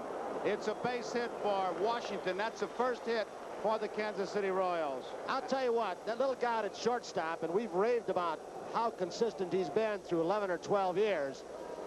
He did not make this play, but to get to it was something in itself. Look at this. It is much more difficult to stop an artificial surface. On dirt and grass, you can slide that foot and come to a more abrupt stop. You try an artificial surface, your feet go out. He made a nice play just getting to it. Tony also tied a World Series record by starting his 6th double play this series. Rizzuto in 1951 had 6. Brett fouls it off. Boa started the double play in the 2nd inning on a ball hit by John Watson.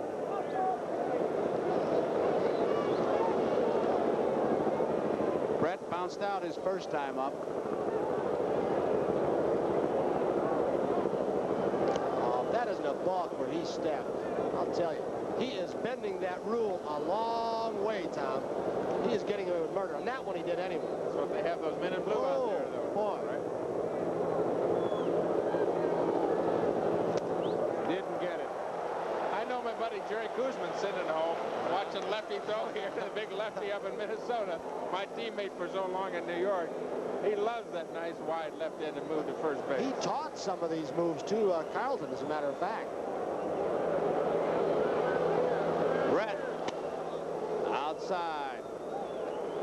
Steve never gives you the same look when you're a runner at first base. One time the head movement will be a little bit different. The leg kick will be a little bit different. He'll change his rhythm. Show you 8 or 9 different things. Bouncing ball. This could be 2. There's 1. There's 2. Record.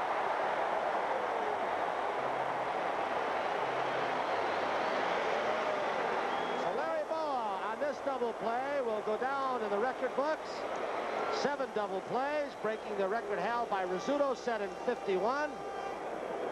Started his 7th double play. And you know, when you look at scouting reports, this is from our left center field camera.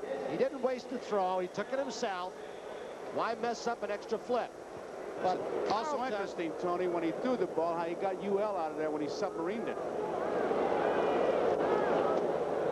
Ball 1 on McRae.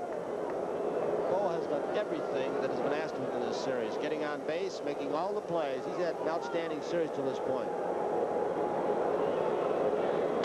Ray to Boa. So the Kansas City Royals go down. We go to the bottom half of the 4th inning. The score here, the Philadelphia Phillies 2, Kansas City nothing, as Boa puts on quite a show. And due up for the Philadelphia Phillies, Manny Trio, the man of the hour, Boa, and Bob Boone. Bring the world closer with a camera that lets you get closer than any other. Can I take your picture? Polaroid's SX70 Sonar. Now you can hold the moment here in your hand. Now even when the moment ends, The Polaroid SX70 Sonar. you'll share the moment once again. Could you picture yourself with any other instant camera? This is for you. An invitation to pivot. This is the Gillette Atra Invitation Razor. Its twin blades keep the perfect shaving angle because of this, the Atra Pivot. It gives you a better shave than any razor that can't pivot.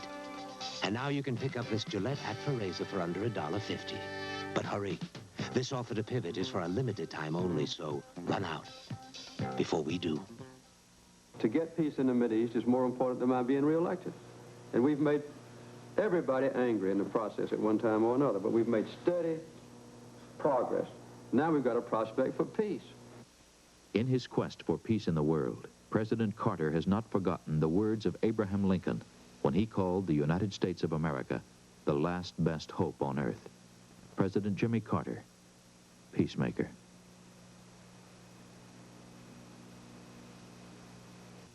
On NBC Sports World, see the big boys roll in the Charlotte 500, the second edition of the Legends of Bowling, plus Sports Journal looks at the NBA line on cocaine, Saturday.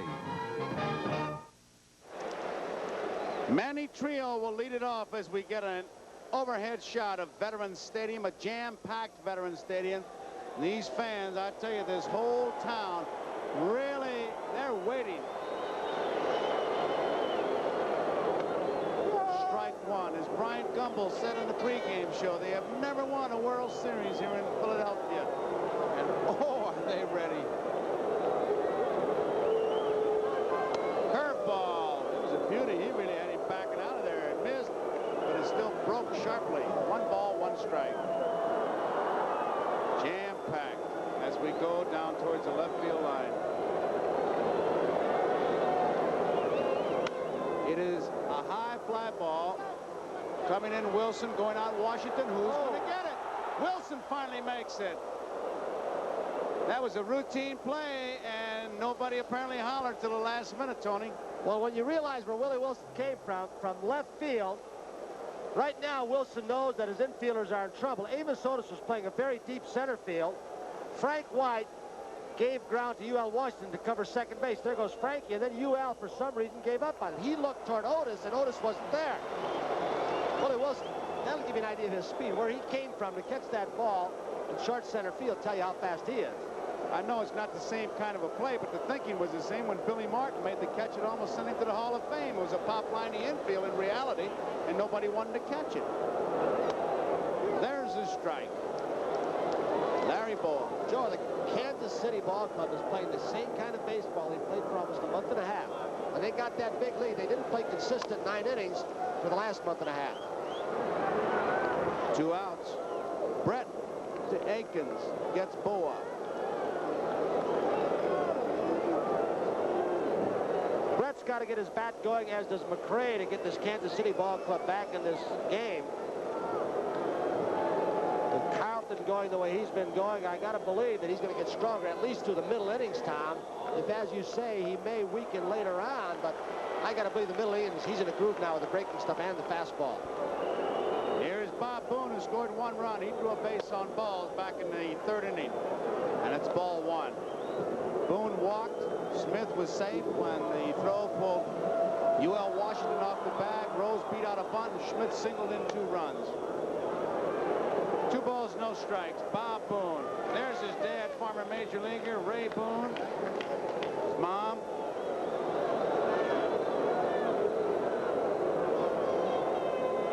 Nothing. Phillies lead. Boone makes it high. 3-0. The on-deck batter is Smith, Lonnie Smith. Rennie Martin in relief of Gale. Bob's father, Ray. There is Smith on deck. Ray was one of the toughest RBI men I've ever seen. Gave him the green light. High fly ball down the line in right field. Cardinal coming on hard. He makes the catch, so Boone flies out. That ends the 4th inning. At the end of 4, the score here is Philadelphia 2, Kansas City nothing. I talked about Billy Martin. We're going to flash back with Mal Allen. You tell me if it was a tough play. It was a fly ball. Here it is again. Jog your memory.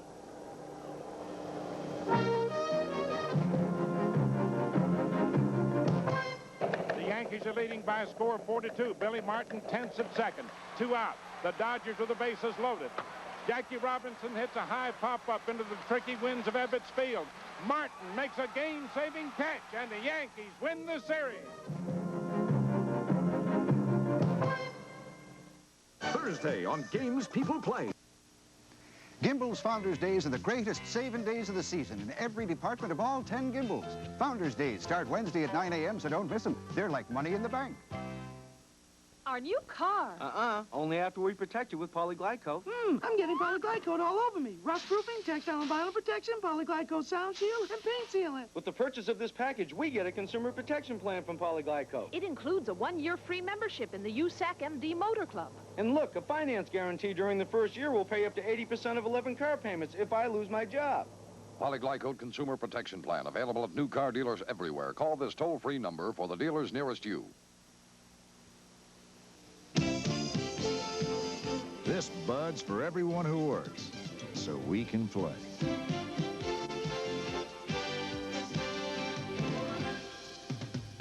for you. This one's for you. For all you do, the king of beers is coming through. Yeah, just for you. That distinctively clean, crisp taste that says Budweiser. For all you do. This Bud's for you. You're watching WPHL-TV, Channel 17, Philadelphia. Statistician Steve Dans back here in Veterans Stadium. Game number 6 of the 1980 World Series. Jim Fry, the manager of Kansas City, he finds his team down by 2 runs at the top of the 5th. Steve Carlton on the mound will face Otis, Aikens, and Wathan. There's Herb Starrett, Dallas Green, the manager, right behind him. Carlton has allowed just 1 base hit, infield single by Washington. He has struck out 4 and walked 2 through 4. Otis has walked. 1 strike. Otis needs 1 base hit. He's 1 short of tying a record for a 6-game series. Joe mentioned earlier, Billy Martin, 53 Yankees, had 12 base hits. So Otis has had an excellent series thus far. Phil's 2, Kansas City nothing. We're in the 5th. High fastball. Carlton way ahead. 2 strikes to count on Otis. Here's a good example of what the high fastball out of the strike zone will do to a hitter, especially when you have the kind of pop that Carlton has. Puts him right in the driver's seat. No balls and 2 strikes. A lot of things a pitcher can do in this situation. To set up a pitch, go right after him, especially when you're throwing as well as Carlton is throwing. I've got to believe, and a factor that you mentioned earlier, Tom, that he has pitched over 350 innings since spring training began, that he's not going to try and waste too many. I got to believe he wants to complete this game, Carlton, and go after every hitter and use a minimum number of pitches. He goes outside, but just missed. 1 ball, 2 strikes. He's got a Kansas City Royals blue baseball cap on, but I got to believe that the young man was a Phillies fan. Steve Carlton. Good pitch, but Otis fended it off somehow. Carlton stay at 1 ball, 2 strikes. Oh, my goodness. He's left over from Saturday Night Live. He's one of our fans at NBC. Well, I know you people all know that Tom Seaver's had an assistant up here, a member of his pitching staff from Cincinnati, Paul Moscow. We thought we'd give you a shot of him before this series was over. 1 ball, 2 strikes on Otis. Breaking ball, bounces, 2-2. Amos Otis, you know, they've talked about Carlton not giving interviews. Another man very reluctant to talk to the media is Amos Otis at the plate. He cherishes his privacy. 2 balls, 2 strikes. In the 5th, no outs. Phillies lead 2-0. He blew it by him. Strikeout number 5 for Carlton. A good, lively fastball. Game number 2 that Carlton started, he had 10 strikeouts. Into the 5th inning now, he already has 5. And that one on just pure heat. He threw the ball right by Amos Otis. Well, during the regular season, Carlton pitched 304 innings. He had 286 strikeouts, the most in the major leagues. Nolan Ryan of Houston just got to the 200 mark. Willie Mays Aikens, who's had some kind of series. A couple of home runs in 1 game, his first major league triple, a game-winning RBI, then 2 more home runs. 1 out.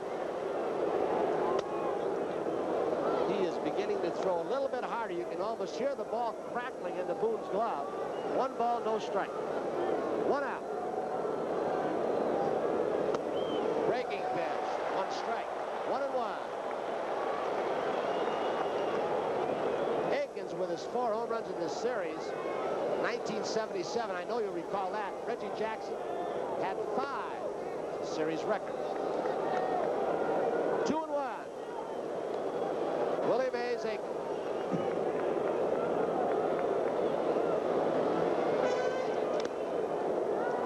Three balls, 1 strike.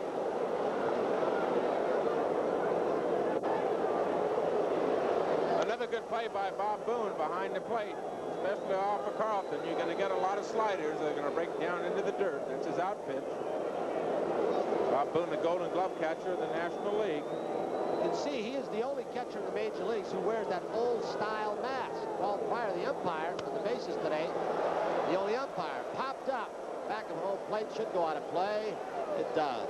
3-2. You also notice that that hat just fits right in that mask.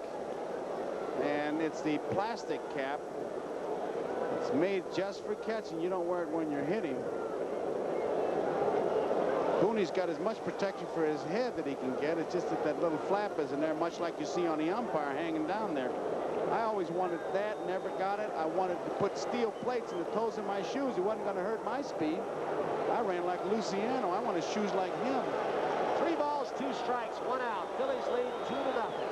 Aiken, did he get him? He did. He really broke off a hard slider on a 3-2 count. That'll show you the confidence that Carlton has in that slider when he's going right with it, Tom. Well, we talked about it before, Tony. It's his money pitch. And the second time tonight, he's gotten to 3-2, and he's gone with it. He gets behind you, throw his slider. He's got tremendous control with it. He knows he can get it in the strike zone. Aiken's a fastball hitter, probably sitting on the fastball. There's Jim Fry in the Royal dugout. And Carlton simply throws the slider for a 6th strikeout. John Wathan, he grounded into a double play in the second. Carlton now has 6 strikeouts, as Tom said. 1 strike. There's a breaking ball that comes around the outside part of the plate and just catches it. 1 strike to Wathan.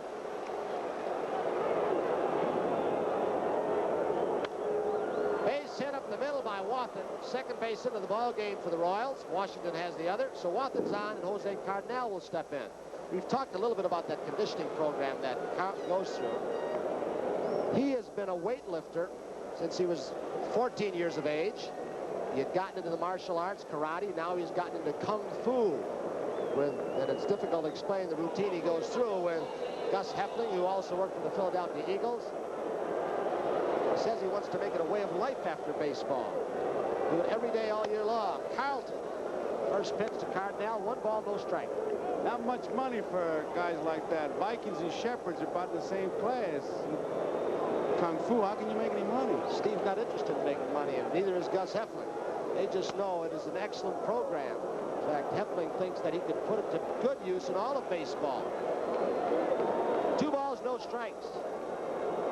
On Cardinal, Heffling would like to have a separate program for every man on the field, not the same one for each position. Cardinal with 2 batting gloves on. Wathan off and running. Wathan will surprise you because he stole 17 bases during the regular season, was caught just 3 times. So he thought he caught Carlton by surprise and had an excellent jump, but it was fouled off. You'll get a look at the jump that Wathan gets. 2, 3, 4, 5 steps he had before Carlton threw the ball. That was a good jump. And still see Larry Bowa, game number 1 off Leonard. Down by 4. He surprised everybody. May have set up the whole inning.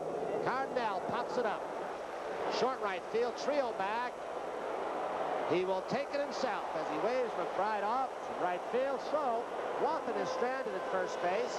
We're in the middle of the 5th here at Veterans Stadium, Philadelphia, Pennsylvania, with the score. The Phillies 2, the Kansas City Royals nothing. 2 up for the Phillies, the leadoff hitter Lonnie Smith, and Pete Rose and Mike Schmidt. Here's to good friends. Tonight is kind of special.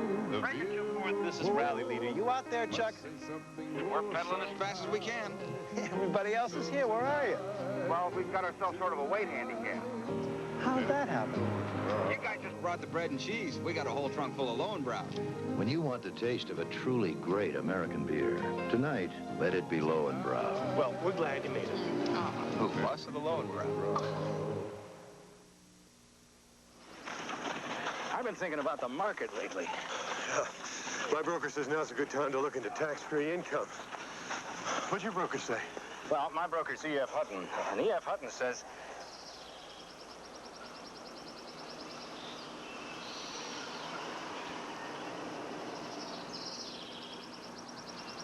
When E.F. Hutton talks, people listen.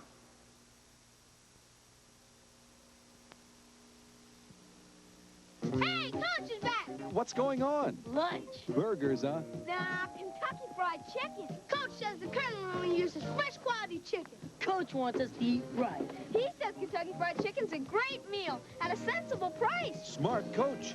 Smart enough to know what my boys like best. Right on, Hank! It's so nice to be so good about a meal, so good about Kentucky Fried Chicken. those of you who may be tuning in late, we welcome you to Veterans Stadium, Philadelphia. Game 6 of the World Series. We've reached the halfway point. Through 4.5, Phillies out in front of the Royals 2-0. And frankly, so far, the Phillies have played like champions and the Royals have not. Steve Carlton cruising along, struck out 6, allowed only 2 hits. The Phillies have turned 2 double plays behind him. By contrast, the Royals have had their problems. By allowing 5 outs in the 3rd innings, they allowed 2 Philly runs with a phantom force at second and a Rich Gale misplay of a bunt. Here at the Veterans Stadium, there seems to be a feeling of comfort among the Philly fans as they watch this ball game, that their team is very much in control. And frankly, the Royals have done nothing to threaten that comfort. Only Rennie Martin has been a bright spot for Kansas City as he prepares to face Smith, Rose, and Schmidt. Tony, he's retired 6 in a row. Thank you, Brian. To tell you exactly how those 2 runs were scored, Gale got himself in trouble to start off the inning, the 3rd, when he walked Boone. Then Smith, the ball hit to Frank White. He threw to UL Washington. White was charged with the air. Rose, a bunt single down the 3rd baseline. Rennie Martin throws the first pitch over the head of Lonnie Smith. 1 ball, no strikes. If it was a knockdown or brushback, it was a very weak one. That'll be a little bit of humor among the players because you don't knock down players with a breaking ball, Tony. Fouled off by Smith. 1 ball, 1 strike.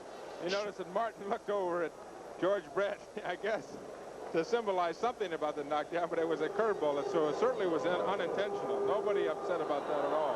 In that 3rd inning, Schmidt, with a single to right field, drove home both Philadelphia runs. Curveball missed inside. 2 balls, 1 strike to Lonnie Smith.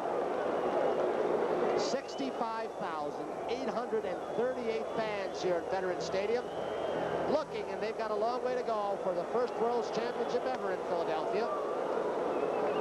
2 balls, 2 strikes to Smith.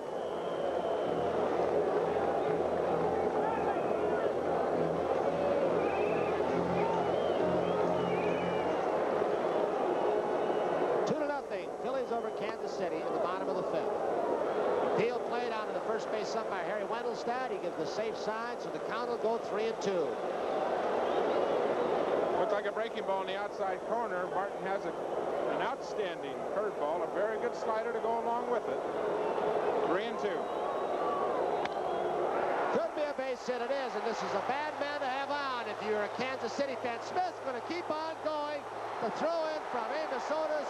And Lonnie Smith showed that speed close to Willie Wilson. He took a single and made it into a double. And here the fans are stirred up again. He sent it right back up the middle. It looked like a pretty good pitch. He didn't hesitate as he got to first base. Bott stumbled again, but it's an easy 2-base hit for him.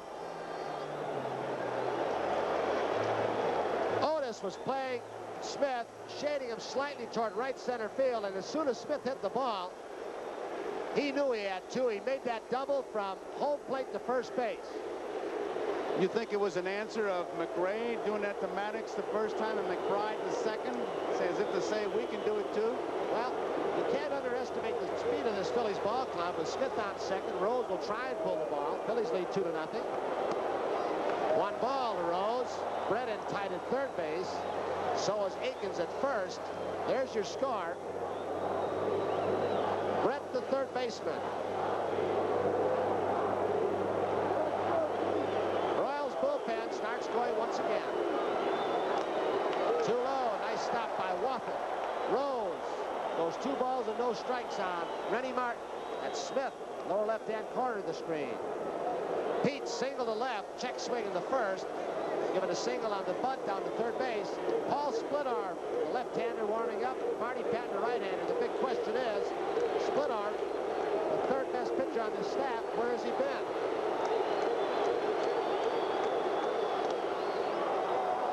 Two balls, 1 strike on Pete Rose.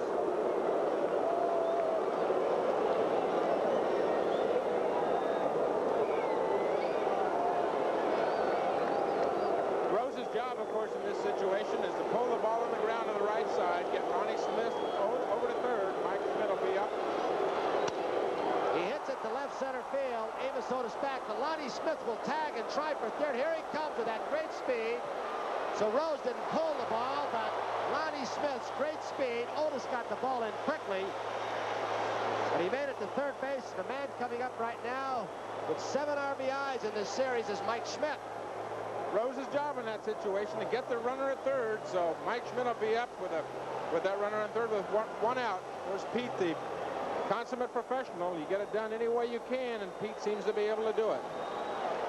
A lot of ball clubs up until the 6th inning will pretty much let you hit straight away, making it an option. And knowing Pete Rose, you know he tried to pull that ball, but Rennie did a good job of keeping that ball outside. So Pete said, I'll just try to get the base hit the fly ball, and picked up the base. And that pulls the infield in. That's tough with this fella hitting. Rennie Martin will pitch from the stretch with Lonnie Smith at third. 1 ball to Mike Schmidt. Schmidt with a single to right field. There's Lee Elia flashing a series of signs to Schmidt. And believe me, he's not giving him the bunt sign.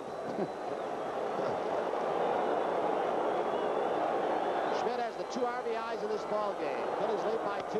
Fouled off. He had a good cut and a high breaking pitch. 1 ball, 1 strike on Mike Schmidt with 1 out.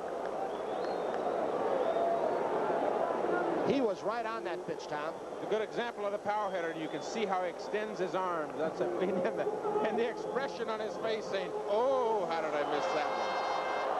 An awfully powerful man, Mike Schmidt, can hit the ball out of this ballpark any place. Left field, right field, center field. 1 out, Lonnie Smith down at third base for the Phillies. Phillies lead over the Royals 2-0. We're in the bottom of the 5th. 1-1 the count on Mike Schmidt. Setting up outside. 2-1, so Martin is behind.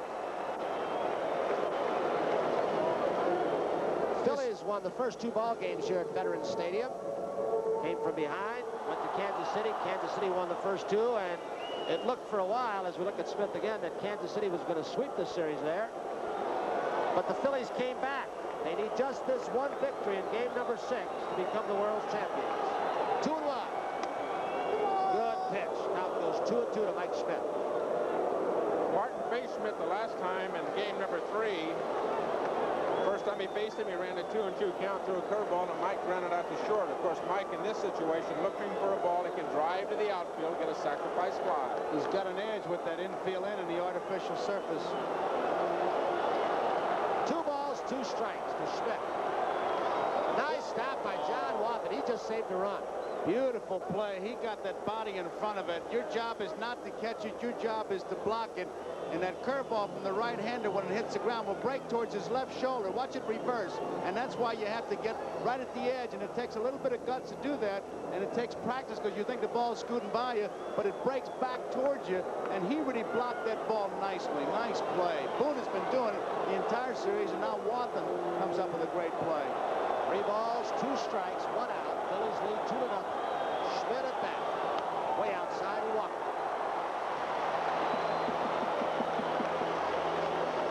While we have a chance, we're going to pause briefly for station identification. This is the NBC Television Network. WPHL TV, Channel 17, Philadelphia. McBride, the cleanup hitter scheduled to hit right now. Joe Garagiola, Tony Kubek, Tom Seaver. There's your score. Phillies 2, Royals nothing.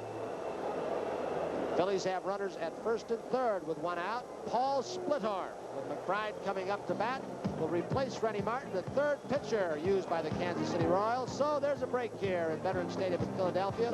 The score, the Phillies 2, the Royals nothing. Mustang. The sky's the limit for 1981. Now Mustangs available with a rakish new T-roof. Mustang, born to run with the wind, sure-footed to handle quick turns. Mustang, a world of high gas mileage you might not expect from such a high-spirited car.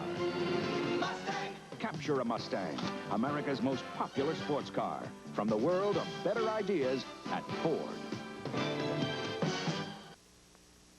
You're the Pepsi generation, the spirit of today.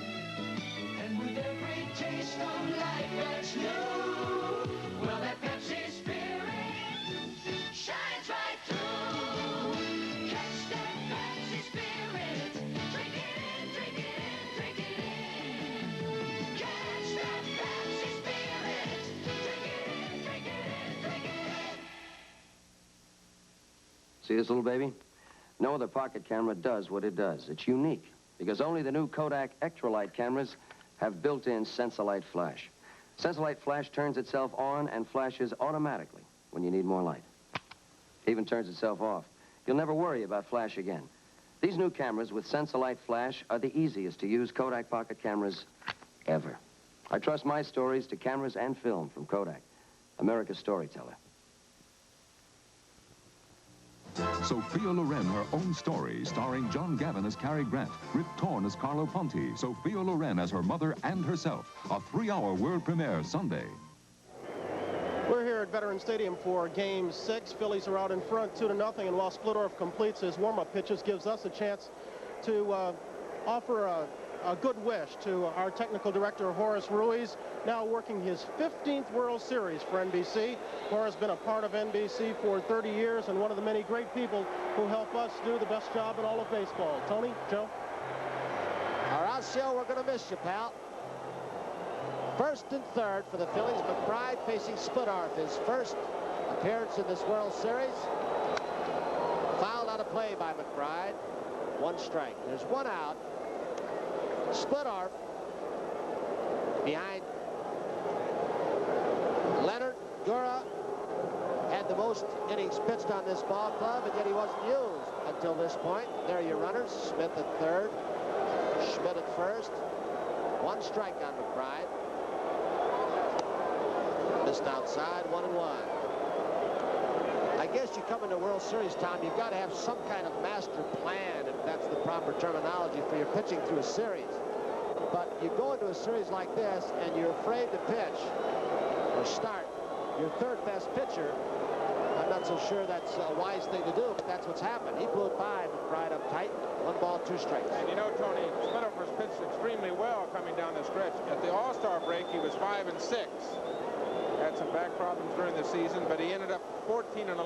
His innings pitch and hit ratio was not good, but he was a very good pitcher for this ball club down the stretch.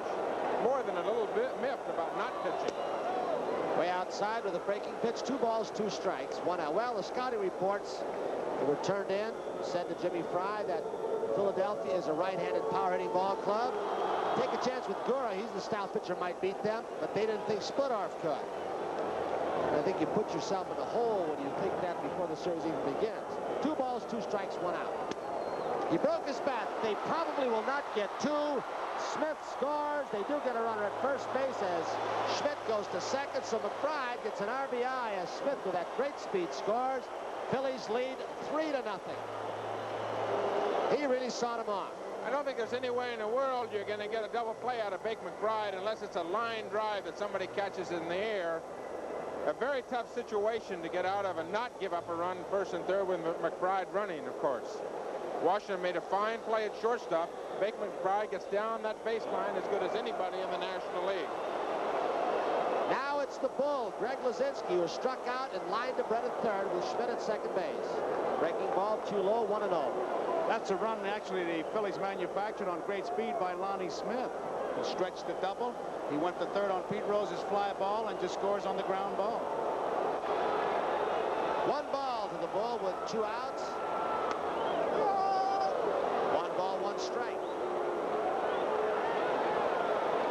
Phillies lead 2-0 for the bottom of the 5th. Mike Schmidt at second. He has 2 runs batted in this ballpark. Chopper. The chant of "Let's go Bull." UL Washington throws him out. 6-3 if you're scoring, but the Phillies come up with another run. So the score here, after 5 in Philadelphia, the Phillies 3, the Kansas City Royals nothing. Due up for the Royals, number 9 hitter Frank White, then Willie Wilson, and UL Washington. 1, 2, 3, 4, 5. Trouble spots like these are what separate Gillette Atra from all ordinary razors. The reason? The Atra pivot. It keeps the blades at a perfect shaving angle, giving you a better shave than any razor that can't pivot. 1, 2, 3, 4, 5. How many more reasons do you need? Gillette Atra, the pivot makes it better. Gillette, when it comes to shaving, we give you the edge. Could we see the McCulloch 610 chainsaw? But you're Beavers. Oh, it's not for us. It's a birthday present for our dad. He just doesn't have the bite he used to. Well, the 610 sure has power to spare. Come on around back, boys. Gosh, it starts faster than Dad, too. That's the electronic ignition. Gee. And it's got anti-vibration for smooth cutting. Gee whiz. What's that? The chain brake for safety. Wow. Any more questions? Yeah. Can it sing Happy Birthday? Take it easy, Barney. McCulloch 610. Sawing is believing. Where in the world are we? Now, what's this place? Welcome to the last place on earth. Look at all this. Dear? Like my boutique. Cute. Yeah, we just have traveler's checks. Citicorp? Yes. Love them. Imagine Citicorp traveler's checks are even accepted in the last place on earth. Our lucky day. Travel the world with us. Citicorp Traveler's Checks.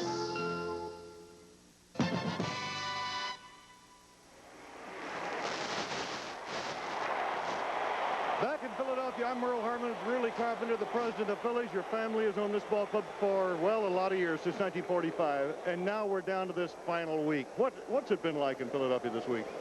Well, it's been a hectic week, Merle. Of course, we spent a good bit of time in Kansas City early on. We're very pleased, and obviously this is the greatest moment that the Phillies franchise has had since my family owned it. And this franchise has been going 97 years. Back to the booth. All right, thank you, Mr. Carpenter. Merle. Frank White pops up to Larry Bowa. Man coming up, Willie Wilson, has struck out 11 times in this World Series. It has been written many times about him that he is not carrying his load. He's disappointed it's been said of him. Yeah, I think it's unfair because we're a team. We're not just one person. Of course, I'm a great part of this team, but I don't feel that I'm the one that's going to make us win or make us lose. I'm the one that's having a part of making us win or lose. And when you have guys like Hal McRae, George Brett, Amos Otis, those guys drive-in runs, you can't say I'm not getting on base is going to make us win or lose. It's just unfair pressure put on me. He is going to be a great ball player. He is already a good defensive player. He just was thrown out by Carlton when he jumped on the first pitch, as Frank White did, bunted back, and Carlton threw him out by about a step. So Carlton has two very quick outs in the top of the sixth. Carlton with the 3-0 lead. Through 5 innings, Carlton had struck out 6, walked 2. Now it's UL Washington. Just 2 base hits off Carlton. UL Washington, infield single. Watson a single up the middle. Steve Carlton this year will receive his 3rd Cy Young Award. 1 strike for Washington. And I gotta believe Carlton with innings like this, if he gets out with just 4 or 5 pitches, it's going to help him in the 8th and the 9th.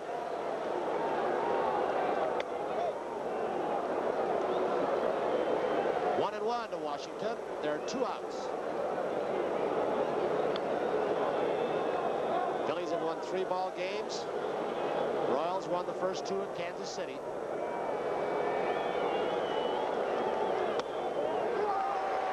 One ball, 2 strikes. Again, our radar gun down there, Tony, has Carlton about 88, sometimes 89 miles an hour. And again, I don't believe it. That last pitch was a pitch he turned over, though. And that, with that sinker ball action, it might not be quite as hard as when he throws that riding fastball.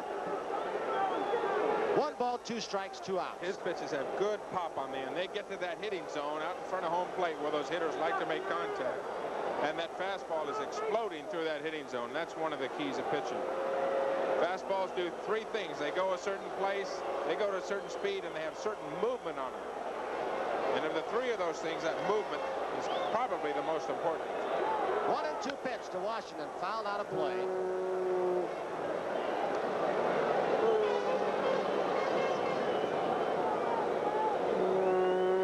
One ball, 2 strikes, 2 outs. In the top of the 6th, the Phillies leading 3-0.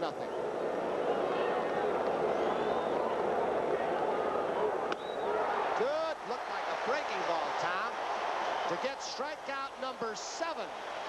Steve Carlton just getting UL Washington.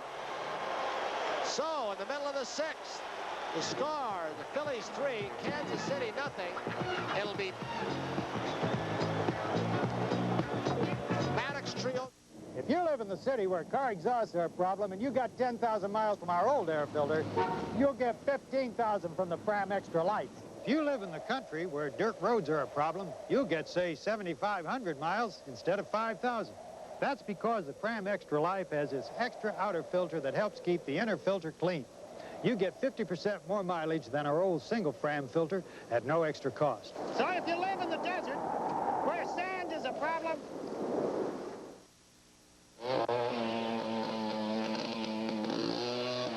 Now comes Miller time. The flag is dropped, the race is a memory. And now you're coasting into the best tasting beer you can find. Miller High Life, America's quality beer since 1855. If you got the time, if you got the time, you got the beer. If you got the time. When I was a kid working this old gas pump, I never thought I'd be back here telling you that Pennzoil saves gasoline. But now, that same Pennzoil that protects your engine saves you gas. Pennzoil has added gas savings to their regular multi-weight oils, and they've done it at their regular price. That way, more people can afford to save gas. Gas-saving Pennzoil.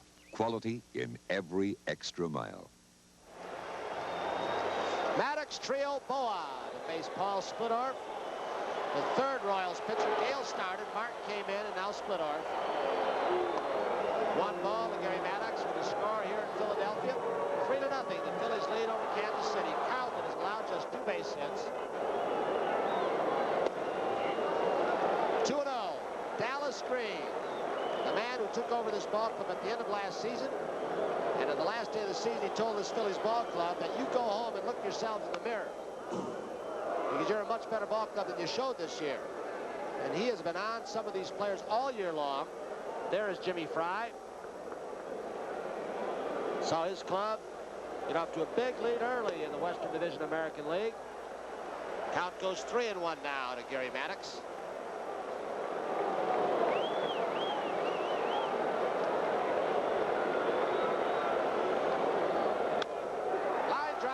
Hit on a 3-1 pitch, so Maddox is on with good speed down at first base, and Trio will be the hitter.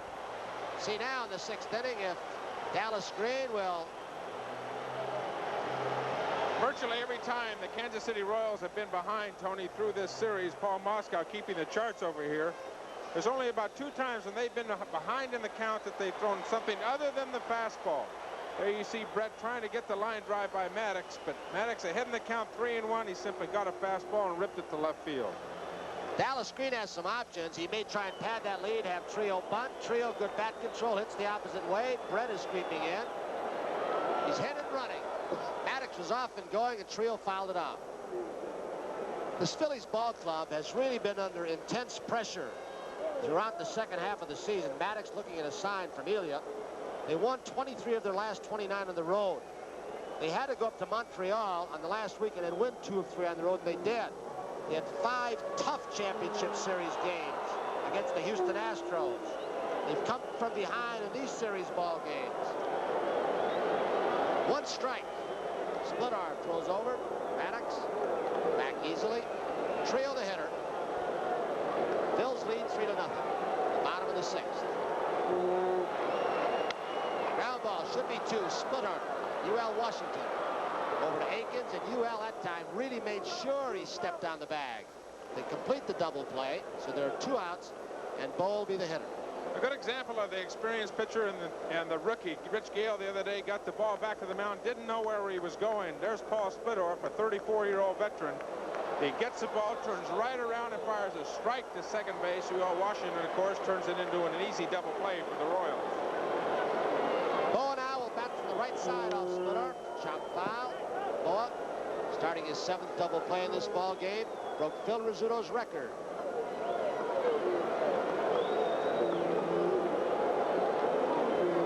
One strike with 2 outs.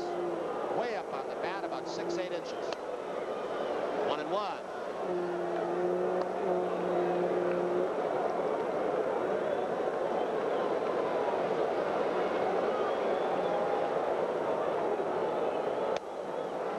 Two balls, 1 strike to Boa.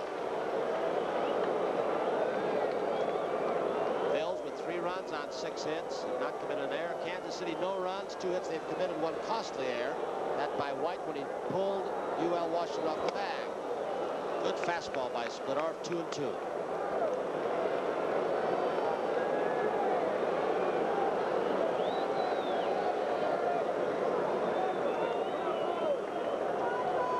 That sign in the back of Splittorff, 1950.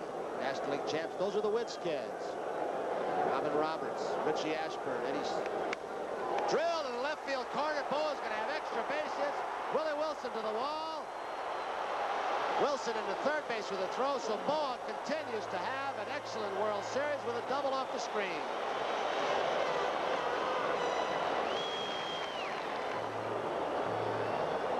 Larry Bowa's had an outstanding World Series so far. Coming into today, he was 8 for 20 on a 2-2 count. He got a high breaking ball, and that's a pitch that a good professional hitter won't miss. If you throw it up there in his eyes, he's going to hit it hard somewhere. Willie Wilson did a good job of getting back there, getting that ball back in there because he was playing very shallow. And you could see that Boa had made up his mind. He was at least going for the double and a possible triple.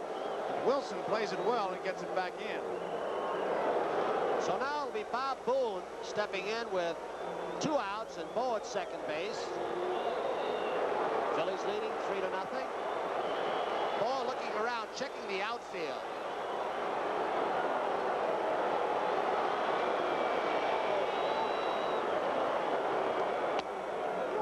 Strike to Boone. Boone walked in the third. That set up that inning where 2 runs were scored. Schmidt got the 2 RBIs. Boa's at second now. Boone is also flying to right. Pull the string. Base hit. Boa will score. It is now 4-0. RBI for Boone.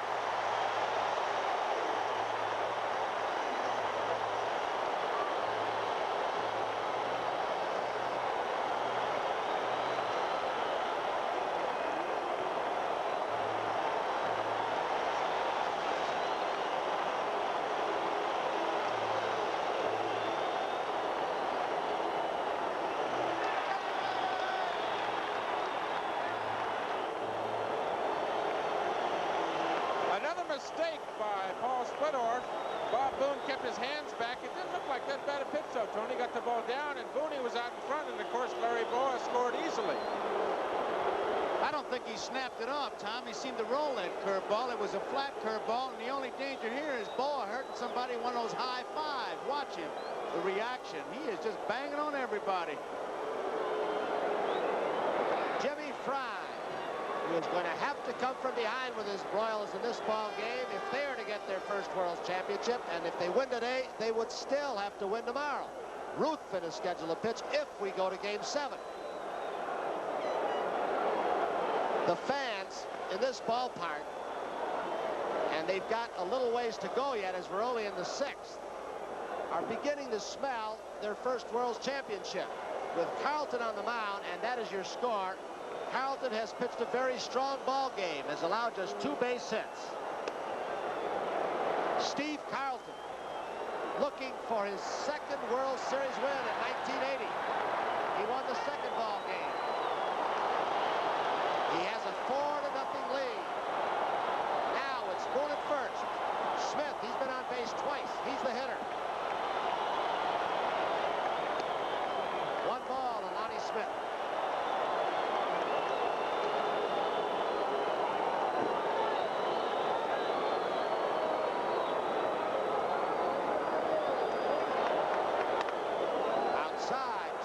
No strikes with 2 outs.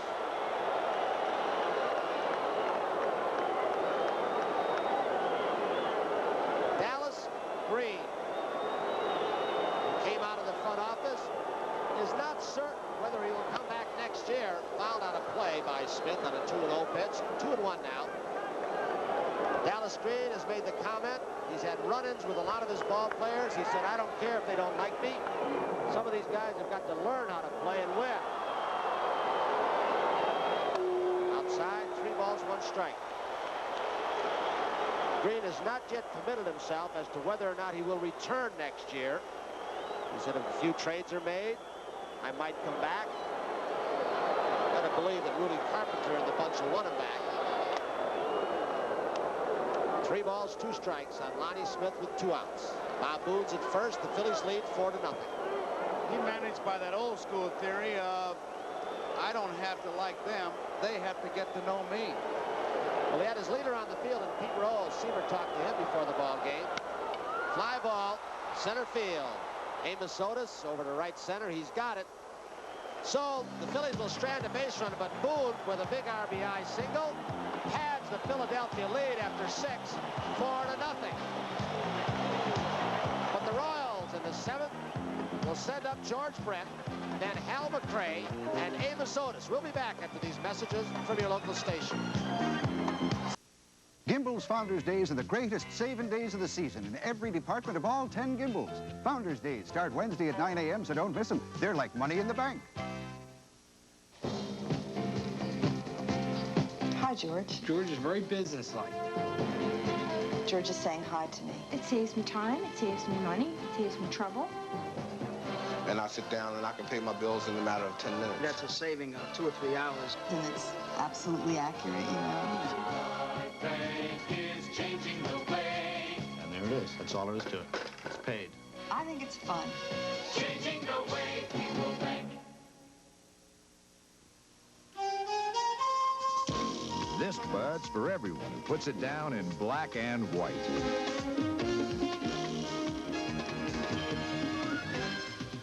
This Bud's for you. For all you do, the king of beers is coming through. Yeah, just for you. That distinctively clean, crisp taste that says Budweiser. For all you do. This Bud's for you. WPHL-TV, Channel 17, Philadelphia. Joe Garagiola with Tony Kubek and Tom Severs. We go to the 7th inning. 4-0. The Phillies are leading. 4 runs, 8 hits, no errors. Royals, no runs, 2 hits, and 1 error.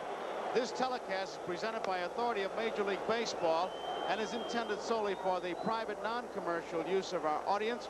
In any publication, reproduction, retransmission, or other use of the pictures, descriptions, and accounts of this game without the express written consent of Major League Baseball is prohibited. Jim Fry says it all as he sits there. Gross is the new left fielder, replacing Lonnie Smith for the Philadelphia Phillies. They lead by 4.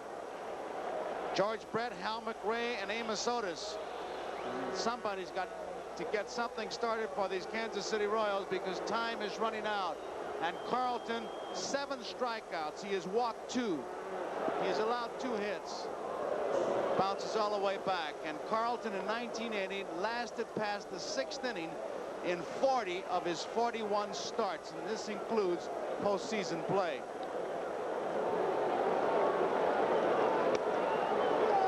Strike, and the way Carlton has been going, George Brett may be batting for the last time in this game.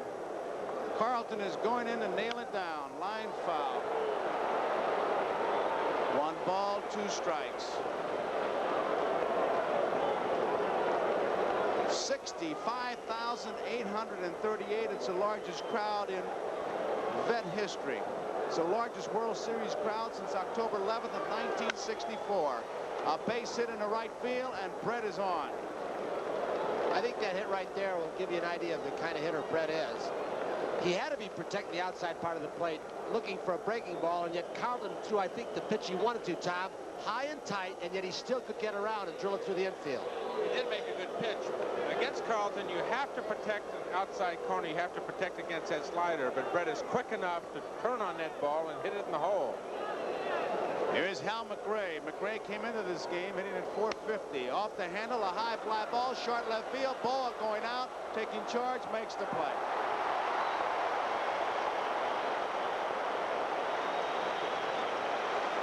One out.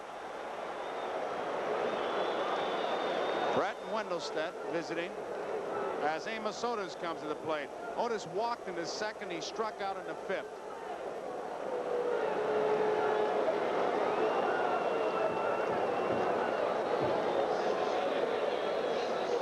You see the defense with Otis, the batter, and Brett on at first base.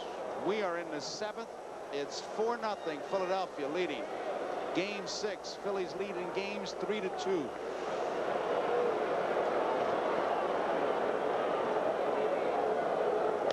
Strike one. Good fastball. He's just rearing back and firing now.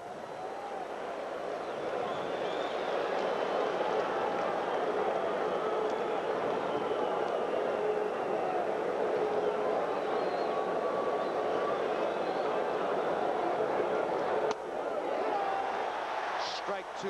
Good fastball. Carlton's thrown 2 of his best pitches right out there on the outside corner. You see Brett at first. And now what do you do if you're the hitter? 0-2. He's got a nasty slider. Is he going to go out there or come inside? High fly ball deep to right field. Way back. McBride near the wall makes the catch. A 2-strike, no ball count. Notice made a bid for a home run, but not enough. Carlton has thrown about 90 pitches so far in the game, and this might be the worst pitch that he's thrown so far.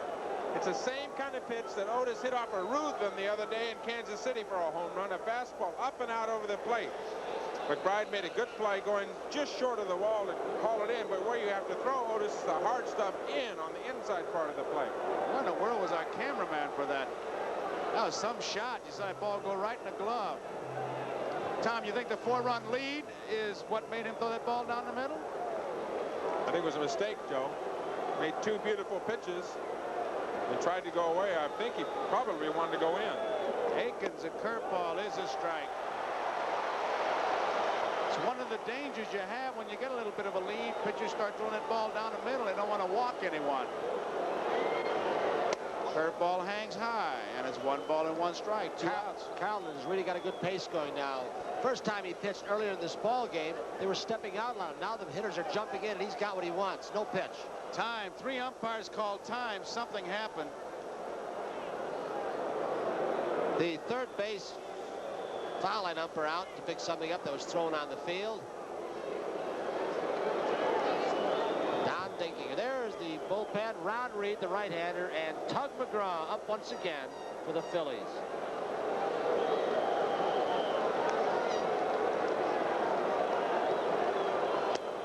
Misses. 2 balls, 1 strike. There are 2 outs. Brett is on at first. Aikens walked and called out on strikes. Misses. 3 balls and 1 strike. Carlton has walked 2. They were back-to-back in the 2nd inning. The first time Aikens faced Carlton, game number 3, faced him 4 times, went 1 for 4. Walked him 1 for 3. Walked him 1 time. In those 4 trips to the plate, Aikens saw only 4 fastballs. A full ration of curveballs and sliders. Strike. 3-2, a full count. This crowd is starting to rev it up. Well, over the last 2 years, Willie Mays Aikens has hit about 155 total off left-handed pitching. Time is called again.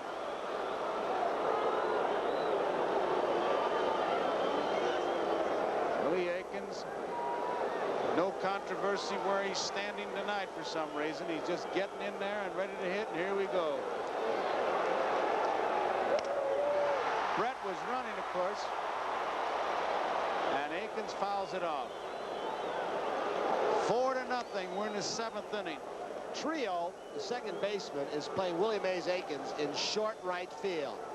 Aikens, of course, does not run well. Look at where Trio is. Doesn't run well, but that is also how much confidence Trio has in that great throwing arm he's got. Carlton had to throw to first base. Rose playing behind Brett. Had to avoid the balk. Tapped. Carlton will have to make the play. He does. So the Royals go down in the 7th inning. We go to the bottom half of the 7th inning, and the crowd is starting to work themselves up. Bottom of the 7th, it is Philadelphia 4, Kansas City nothing. And due up for the Phillies, it'll be Pete Rose, Mike Schmidt, and Mick McBride. The cheetah, one of the most magnificent species on the face of the earth, is in danger of extinction.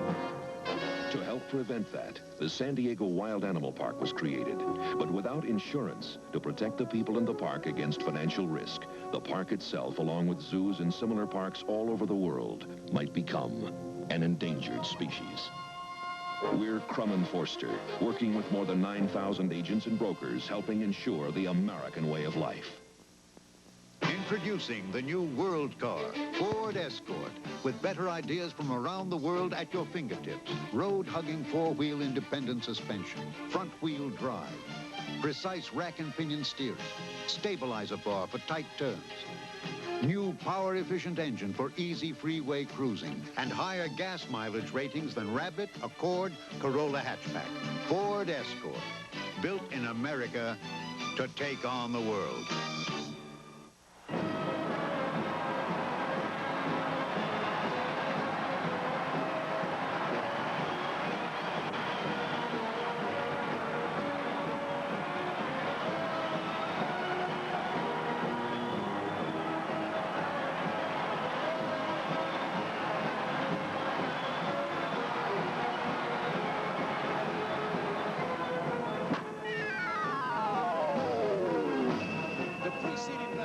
Furnished by Major League Baseball. This could be a World Series record. Most horses before a game ends. That's the mounted police who are here for after the game should the Phillies wrap it up. We had the privilege of having lunch with the mayor of Philadelphia today in a great little Italian restaurant in South Philadelphia, and he said that they're just going to have all kinds of precautions and hopes that if they do clinch it, it'll be a show of happiness and exuberance rather than violence and vandalism. It's been a long time. The Philadelphia Phillies have never won a World Series. Pretty apparent the Philadelphia Athletics won many with the great players they had, but these Phillies fans are ready, and the mayor and the people, the disc jockeys, the television people have really done a great job today telling the fans, hey, have fun, but let's not have any vandalism. Let's enjoy this. It's a great moment. But they still have to clinch it. We're in the bottom of the seventh. They're leading by 4. And it's ball 1.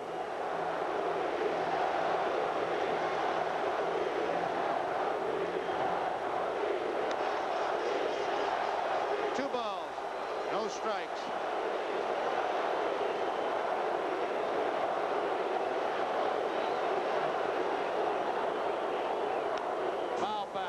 Mike Schmidt is the on-deck batter, and I'll tell you, the most valuable player is going to be tough to choose. Boone is 7 for 17, a .412 average. Schmidt, who you see there, 8 for 20, a .400 average, 7 RBI, 6 runs, 2 home runs. Boa, 391. He set a double play record. I tell you, it's going to be tough. Foul back. 2 balls, 2 strikes. You better start thinking about it, guys. We're going to vote. Well, I haven't quite counted Kansas City out yet. I haven't either. I know you hadn't either. So I'm not even thinking voting for him. We just got one up here, but not yet. George Brett knocks it down. Can't make the play. Base hit.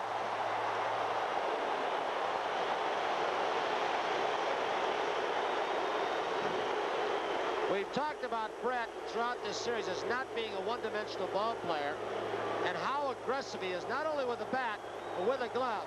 He almost robs Pete Rose of a base hit to left field. He is very quick. Brett weighs about 200 pounds, but you can see his agility right there. That ball was hit really hard, and yet he still got a glove on it after 2 quick steps in the dive. Split arm is going to leave, Joe. There you see George Brett with Frank White. 4 runs, 9 hits, no errors for Philadelphia. No runs, 3 hits and 1 error for the Kansas City Royals as Fry makes a pitching change. So we've got a break in the action, and there is Kenny Brett, George's brother. Marty Patton is coming in the ball game. We'll be right back after these messages. Using this surgical fiber optic lens, Prestone Labs is going to show you what weak, neglected antifreeze can do to your radiator after only 9,000 miles. Look at these passages. Rust, corrosion, continued neglect could clog them and overheat this radiator. But look at a Prestone protected radiator after the same 9,000 miles. Quite a difference. Prestone has a patented silicone silicate formula to Lockout, Rust and Corrosion, Prestone 2, and Prestone Super Flush. No wonder we're #1. Is Gillette Foamy thick and rich enough to stop this super sports car? No. Is Foamy thick and rich enough to support this levitating lady? No. Is Foamy thick and rich enough to hold back this halfback? No. But if you want a clean, close shave, it's more than thick and rich enough.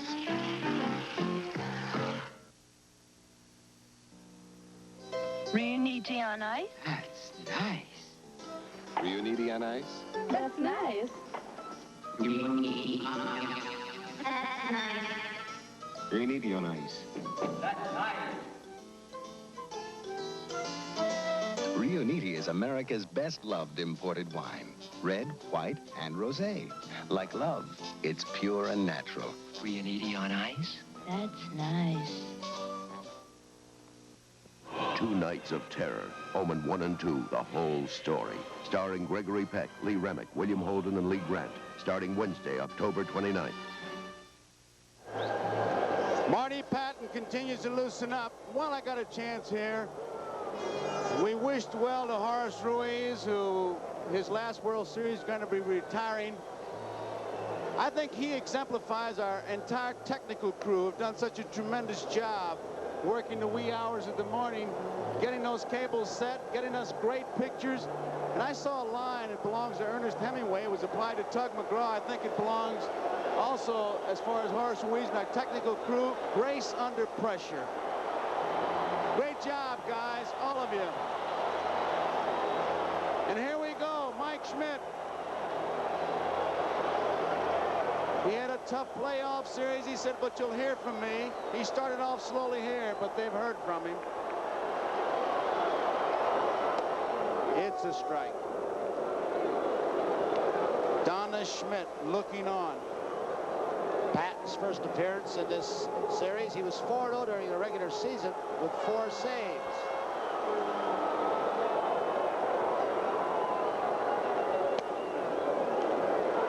One ball, 1 strike. On at first base, Pete Rose, nobody out. 7th inning.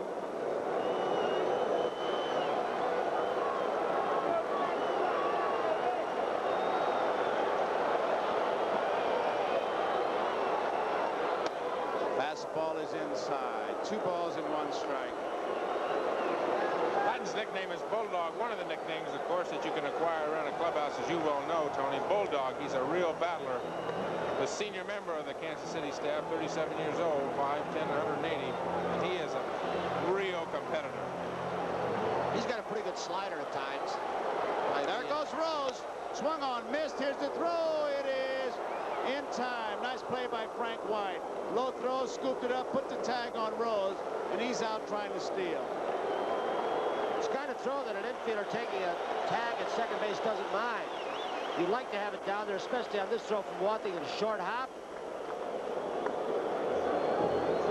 I can still remember Tony Gil Hodges, who was my great manager with the New York Mets, talking about sliding straight into the base. And you can see as Pete tries to get off to the side, the quickest way to the base is a straight line. Maybe he figures he knows he's out. Curveball misses. 3 balls and 2 strikes.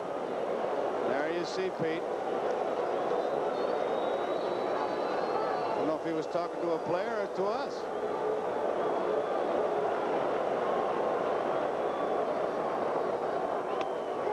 Struck him out. Mike Schmidt caught looking. Strikeout. So there are 2 away.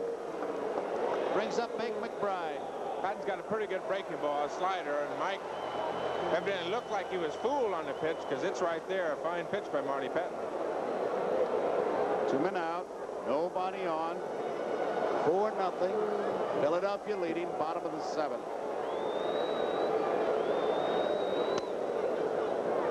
Ball 1. McBride lined out, fouled at the first baseman, bounced out, drove in a run in the 5th.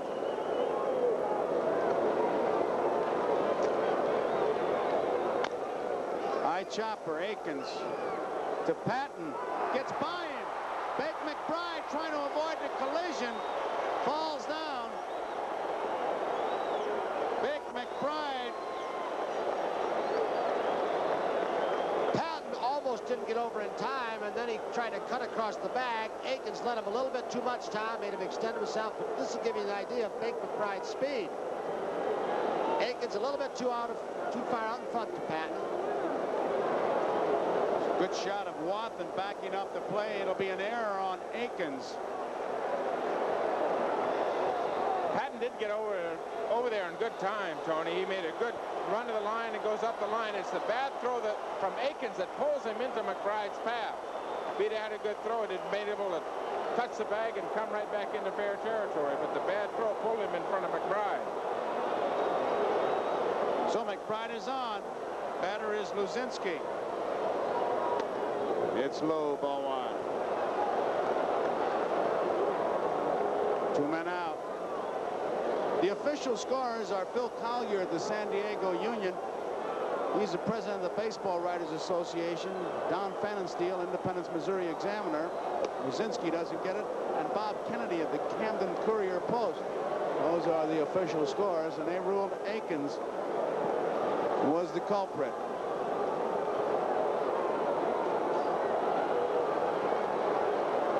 One ball, one strike. Did he go around? Yes, he did. And it's strike two. Some of the errors in this series by Kansas City and mental mistakes as we look at this breaking pitch from Patton. They stopped by Wathan. But I think some of the mental mistakes and errors have really put this Kansas City Royals pitching staff in trouble throughout this series, Tom. They've made them make those extra pitches, given the extra out to the Phillies. Strikeout. Luzinski is out on strike, so that ends the inning.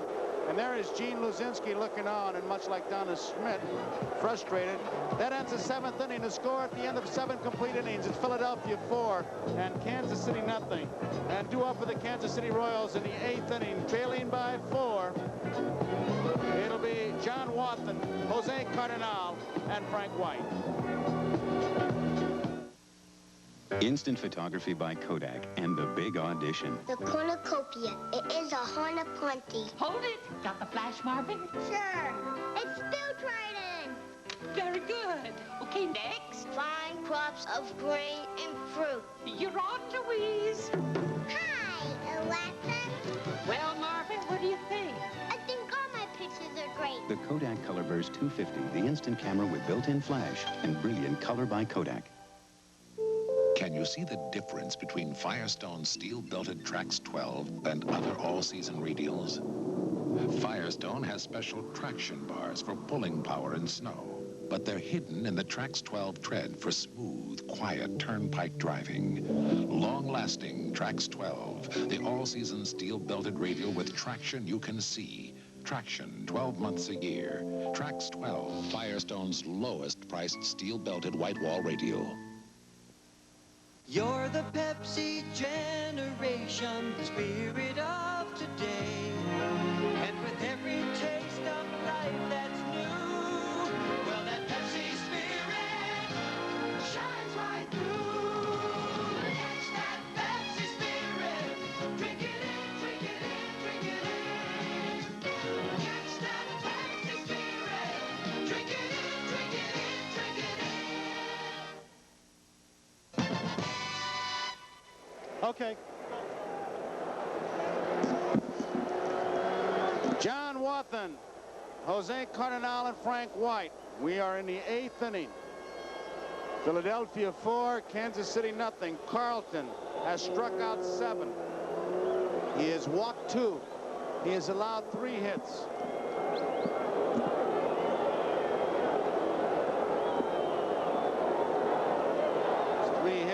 Single by Washington in the 4th. Double play and rubbed that out. After 2 strikeouts, he gave up a hit to Wathan.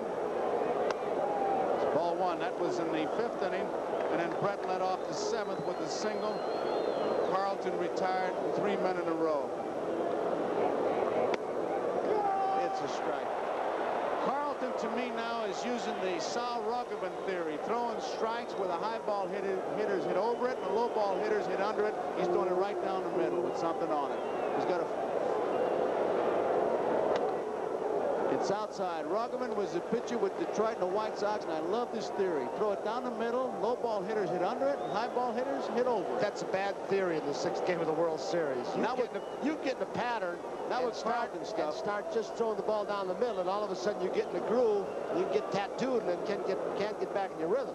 And you start getting cute out there, nipping corners and walk somebody, and you're going to get nailed right to the outfield fence.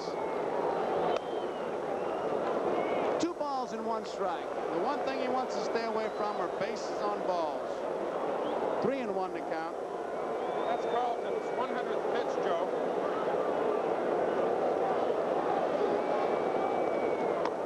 And there's a strike. Take it all the way. Wathan went up, looked at Gordon McKenzie. He gave him the sign, take at least 1 strike. 3-1. He gave him the take sign again. You got to get somebody on. You can't go wailing away and hope to get a base hit. Not the way this man's throwing. Out of play.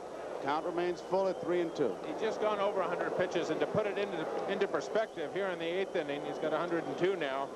In Game 3, when he pitched against the Royals, he pitched 8 innings, won the ball game, but in those 8 innings, he threw 159 pitches. He's much, much sharper tonight. Fouled out of play once again. He's coming right down the middle with it. I'll tell you, I think it was a tremendous idea you had, Tom, to get Paul Moskow to keep an in-depth chart for us and use the radar gun, and we can see patterns that have developed through this series that you pointed out, Carlton to Akins, and what Carlton and other pitchers have thrown. He walked him. A base on balls. That's the 3rd walk given up. First base runner here in the 8th. Cardinal the batter, nobody out. And now Boone wants to go out and talk to him. Keep in mind that it was McCarver who was always Carlton's catcher. He was his private catcher. In fact, Timmy used to make jokes saying, when we die, I'm going to be buried. As we look at McGraw in a bullpen, we're going to be buried 60 feet 6 inches apart. He just caught every game, but Booney's come on, and he's done some job. 24-9, I got to believe it's quite a job.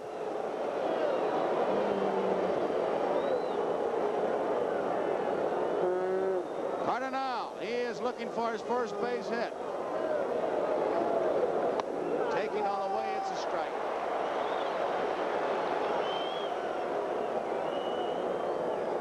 Cardinal, who came in that tough spot in Kansas City as a pinch hitter, and McGraw was able to strike him out to end the game. Line drive, pull foul down the left field line. 2 strikes. Wathan heads back to first. Cardinal 0 for 2 tonight, was 0 for 4 in Game 3 against Carlton, with 2 strikes out and also grounded into a double play. So Steve has given him nothing but fits in the 2 games that Jose has faced him. 1 ball, 2 strikes. Boone was ready to throw. Wathan is on at first. Trailing by 4. You wouldn't think he'd be gone, but both clubs have run whenever. Curveball misses. 2-2.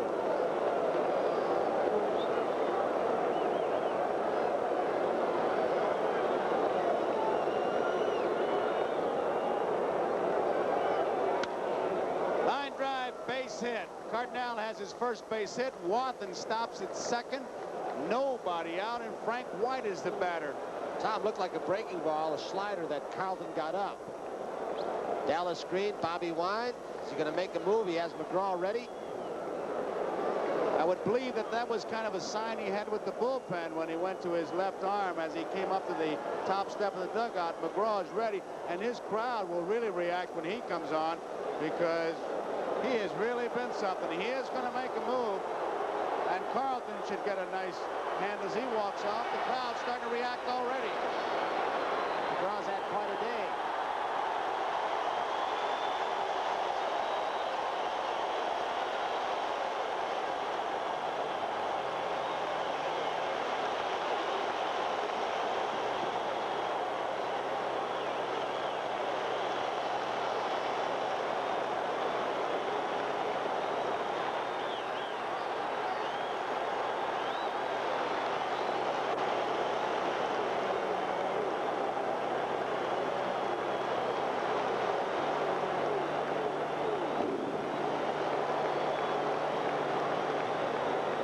The crowd reacted to Carlton, who had such a tremendous year to put him here, and now McGraw.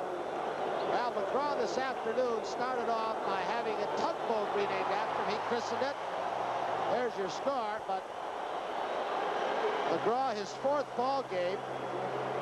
1 win, 1 loss. Outstanding ERA this World Series, 1.59. I think amazingly, in 5 2/3 innings pitched time, he's done what he did the last part of the season. Did it up in Montreal when he struck out 5 of 6 in a weekend game. He struck out 8. 5 2/3 innings.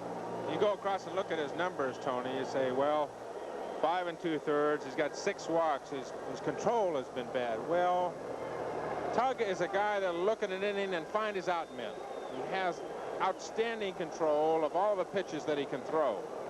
A tremendous competitor. And I firmly believe in my mind in Game 5 back in Kansas City, there was no way that he was going to let Amos Otis beat him in that ball game. He wanted to pitch to Jose Cardinal for the 3rd out of the inning.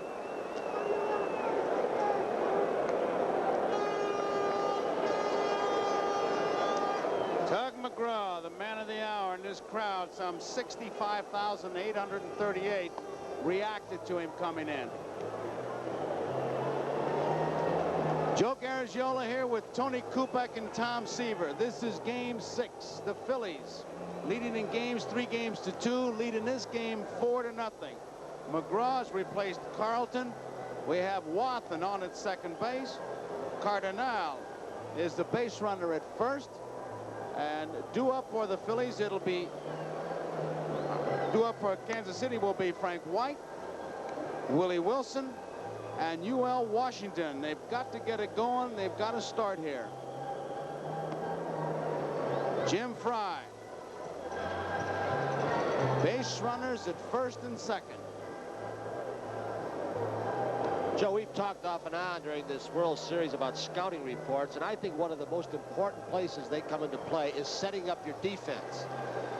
They've done an outstanding job, as we look at Brett, setting the Phillies defense, and there have been so many balls hit hard in the infield in the middle of the diamond that Boa and Trio have converted into double plays. The pitchers have really executed well, putting the ball where they are supposed to. Here we go. White, Wilson, Washington due up. Base runners at first and second. Nobody out.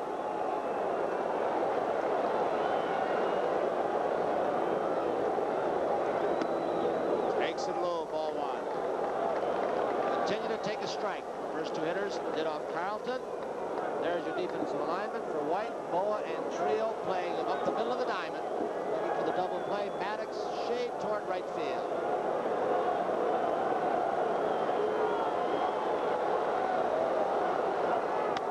It's popped up in foul territory. Rose. 1 out.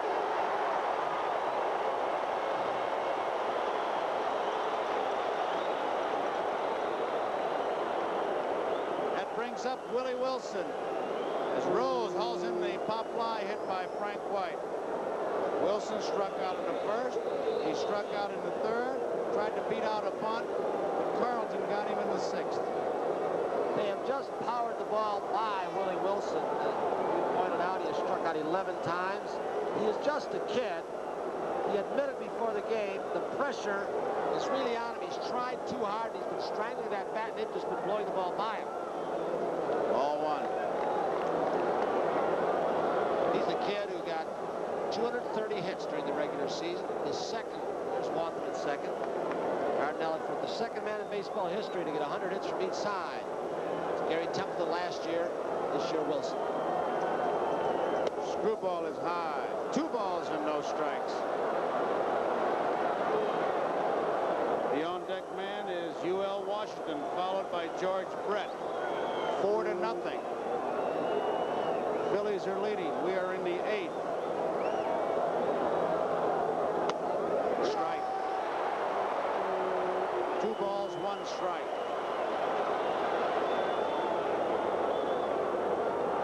Gordy McKenzie approaching the 3rd. Not much going on here. 2-1 count. 3-1. Now he'll take a look down at his sign. McGraw pitching himself into trouble. If Wilson gets on. The tying run will be at the plate in the person of UL Washington, followed by George Brett. Wathan at second. Cardinal at first.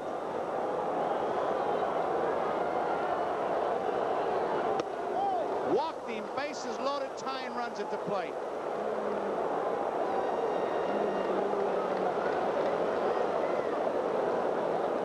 The obvious controversy in this inning, of course, is Dallas Green taking Steve Carlton out while pitching a shutout, just giving up 4 hits to the Royals through 7 innings and getting into the 8th with the first 2 men getting on. But a well-rested Tug McGraw in the bullpen, and the job that he's done so far, and the job that he's done down the last half of the season for the Phillies, plus the fact that Steve Carlton had pitched 350 innings, counting everything from the start of spring training. UL Washington singled in the 4th, struck out in the 1st, struck out in the 6th. Strike 1. The on-deck batter as we look at the base runners. Wathan at 3rd, Cardinal at 2nd. Willie Wilson is at 1st. Tom, I guess you've got to go with what got you here. Fry's done the same thing with Quisenberry. McGraw's had the kind of year you just talked about, the finishing part of the season. McGraw's done the job more than Quisenberry has so far in this World Series. Low screwball, 1 ball and 1 strike. There's the on-deck man, George Brett. 4-0. The tying run is in the batter's box. The Royals have got it going, but several times during this series they have not been able to come up with that key hit. There they are. The bases are loaded. 1 out. Foul back. 1 ball, 2 strikes. That's what Jimmy Fry was saying before this ball game, trying to sum up what's happened to his ball club. He said, we haven't gotten the big hit and we haven't made the big pitch. When you can't do that, you got a bad problem. There's Fry.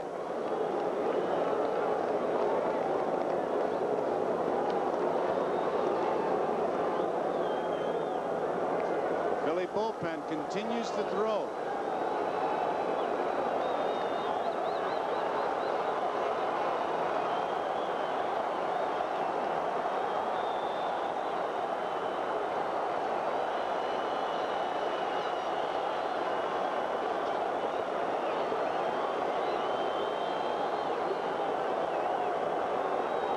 Time now, too much.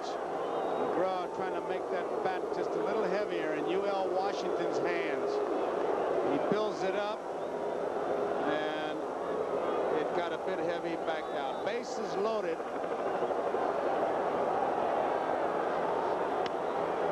Left center field, Maddox taking charge, tagging up Wathan. He's going to try to score.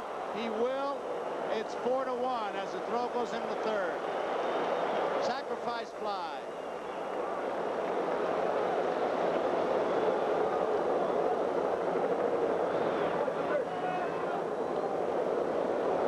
So McGraw gets his 2nd out, and it brings up George Brett. 4-1, base runners. Cardinals at 2nd. Wilson is at 1st.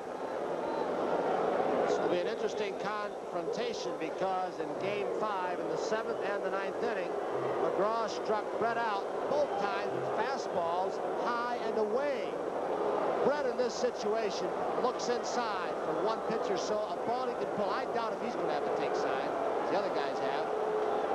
He's the tying run in the batter's box. He'll be swinging from the time thinking it from the time he left the bench. Strike 1. He's a one-man. They want it up there in the spot. Here's the spot, and here's the man. He hit the dramatic home run against Rich Gossage in that championship series deep in the upper deck, which won it for them.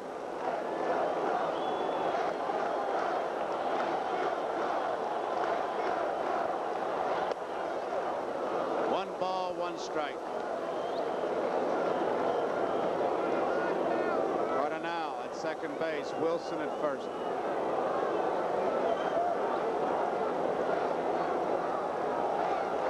On deck, Hal McRae.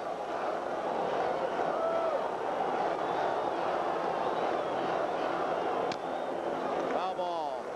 1 ball, 2 strikes, 2 outs.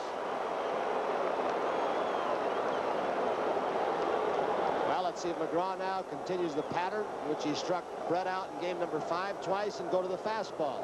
You got to believe that Brett's going to be looking that way.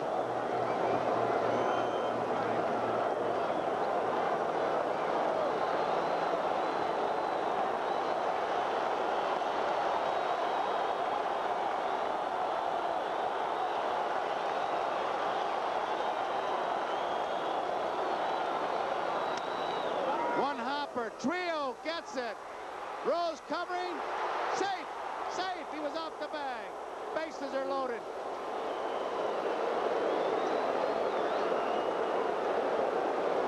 McGraw went with a screwball, I believe, or a slow curve. Couldn't tell exactly what the action of the ball was. Trio makes an excellent play. McGraw, well, he was coming over in time. Then Pete cut in front of him, and he just missed the bag. If Pete had gotten out of the way of this ball, Tony, Tug McGraw, who we talked about the other day being an outstanding athlete, was right in position and would have beaten Brett to the bag. After that fastball gets out of the way, after here's the pitch to Brett, the breaking ball that he hits. After Pete goes after the ball and gets away from the bag, it's the pitcher's job to get over there. And I believe Tug had made that play had Pete not been in the way. He had the throw in front of him. Rose had his back to Trio. Here is Hal McRae now. 2 men out. It's high, ball 1. Remember, Willie Aikens on a ball came back to Gura, missed the bag, and Schmidt had a home run.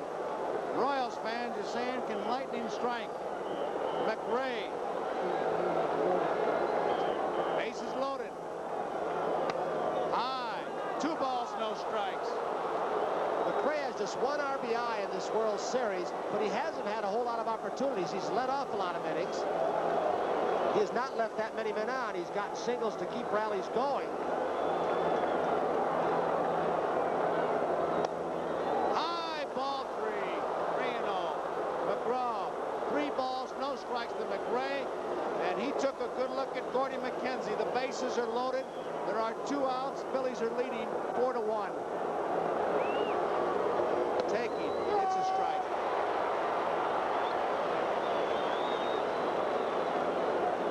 Now he's thinking what he can look for as we see the defense and the base runner.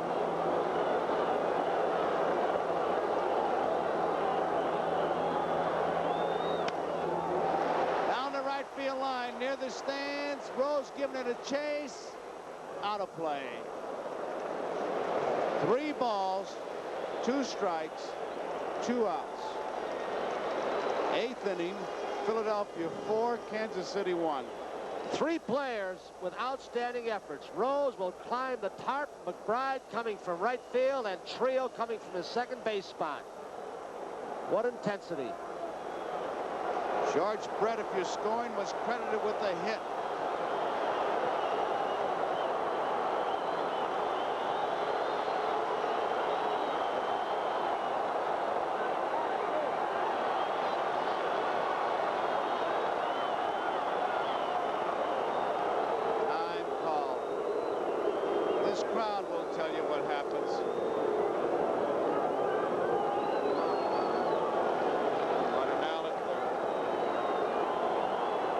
At second, Brett at first. Didn't mean to swing. Did not go fastball. Looked like he threw him a breaking pitch. 3-2. McRae, who had 39 doubles during the season, Yount led with 49. If he should happen to hit one now with the runners breaking, so we'll score them all. Brett was around second base by the time the ball got to the plate. 3-2, 2 outs, they're off and running.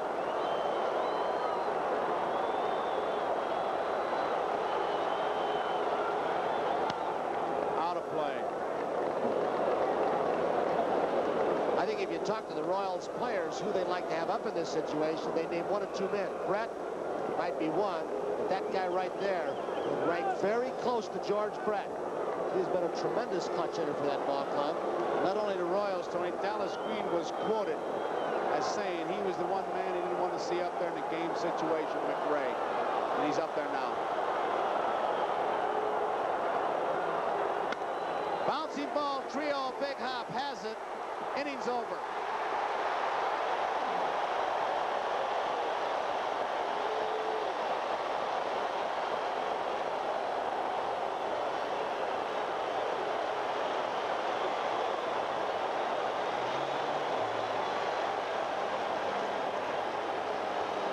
McGraw does it again. We go to the bottom of the 8th. The score here. Phillies 4, Royals 1. For the Phillies, it'll be Gary Maddox, Manny Trio, and Larry Bowa.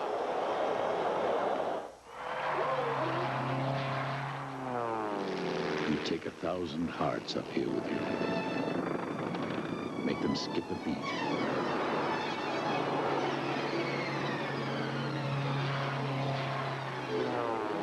Then take them back down to Miller time. Time for the best tasting beer you can find. If you've got the time, Miller High Life. we've got the beer. America's quality beer since 1855. Miller tastes too good to hurry through.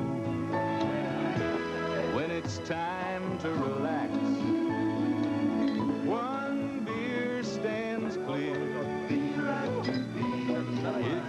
got the time, we've got the beer. Miller beer. Xerox introduces the XL10 imaging process. It actually gives you offset quality copies. Blacker blacks, whiter whites, and sharper details than you've ever seen before. Well, brothers, what do you think? Amazing. Look at those fine lines. Just like the one I did myself. The XL10 imaging process gives you copies which these experts agree are absolutely faithful.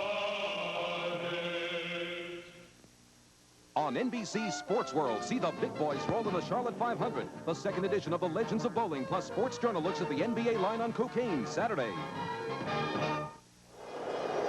On a 3-2 count, Tug McGraw with Hal McRae at the plate. This may well be the biggest pitch of the series. Bases loaded and the runners are going. A fastball, it looks like, in the outside part of the plate. Hal McRae looked like he was looking for something inside. A ground ball at Manny Trio and over to first, and the Phillies get out of the inning with just giving up 1 run. The Phillies lead 4-1 with 3 outs to go to be world champions. And there he goes again. McGraw, very emotional, hyper, pounding his heart.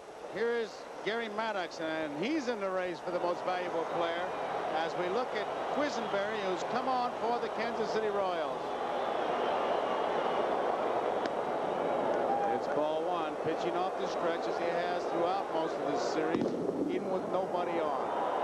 Time is called. A firecracker just went off in center field.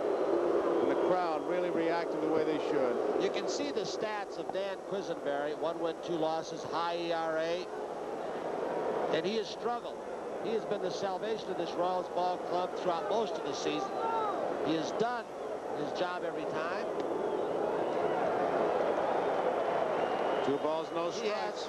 He has gotten ground balls in this series. Some have bounced over, some through. They've hit him kind of hard. Schmidt has hit him hard several times. Draw's done the job, and Quisenberry hasn't often enough for Kansas City. Down the left field line, Willie Wilson near the stands may have a play. He does. Willie Wilson makes the catch. So Maddox is out. There is 1 out. Quisenberry has appeared in all 6 games as we look at Wilson. It's a new World Series record for 6 games. Wilson finds the fence, as you see. Moves up, makes the catch. The old record in 6 games was 4 appearances by Larry Sherry in 1959 and Jerry Staley for the White Sox in 59. But Quisenberry sets a new record should the series end in 6. Trio, who got the big base hit in Kansas City off Quisenberry. Line went right back at him to drive in Del Unser, who had driven in Schmidt to tie the game with a pinch hit double.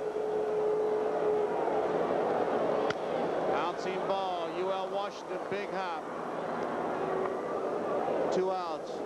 Looking ahead to the 9th, Amos Otis, Willie Aikens, and John Wathan as we look at the Kansas City bench.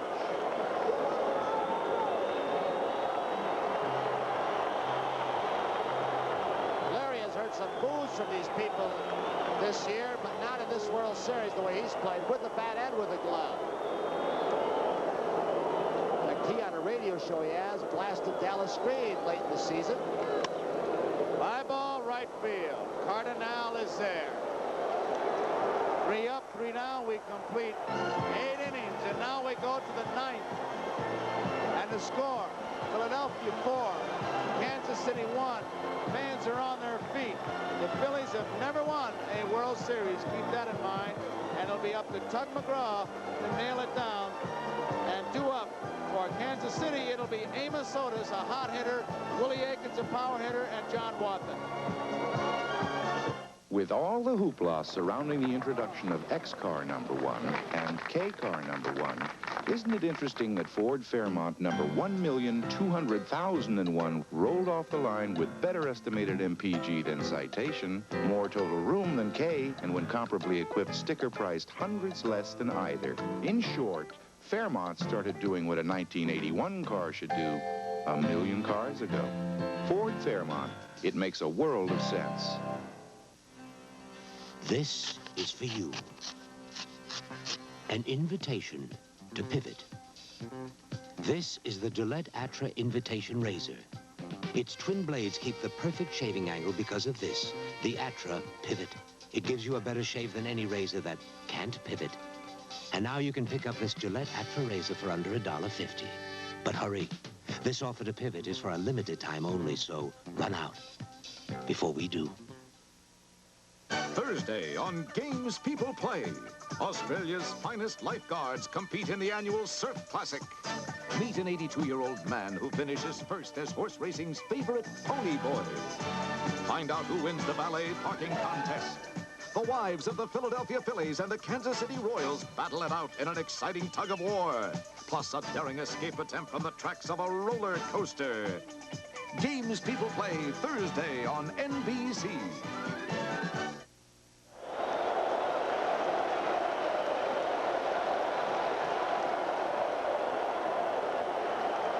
Tomorrow night, NBC Nightly News examines the blue-collar vote. And Friday on NBC Magazine with David Brinkley, Betsy Aaron looks at kids' sports. Are they too strenuous for 6, 7, 8-year-olds? And then next month, Roger Mudd joins NBC News. This is the 9th. The crowd's on its feet. And Amos Otis is checking his vision. The crowd will pretty much tell you what's happening in this 9th inning.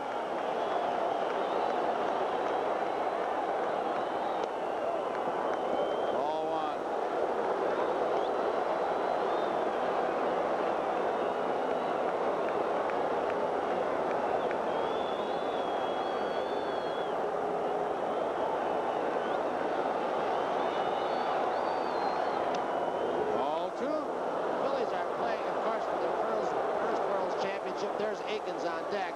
But if you wonder if the Phillies win this, and they look like they're going at this point, they will get $34,270 each. 42 shares. That is not official. Strike.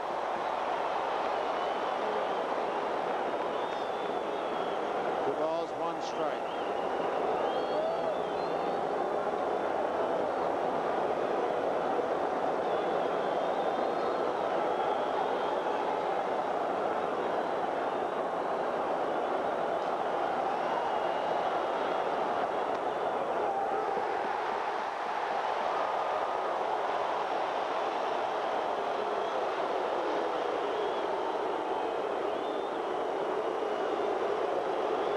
Minnesota's disagreeing with the plate umpire, Nick Premigan, as McGraw just waits.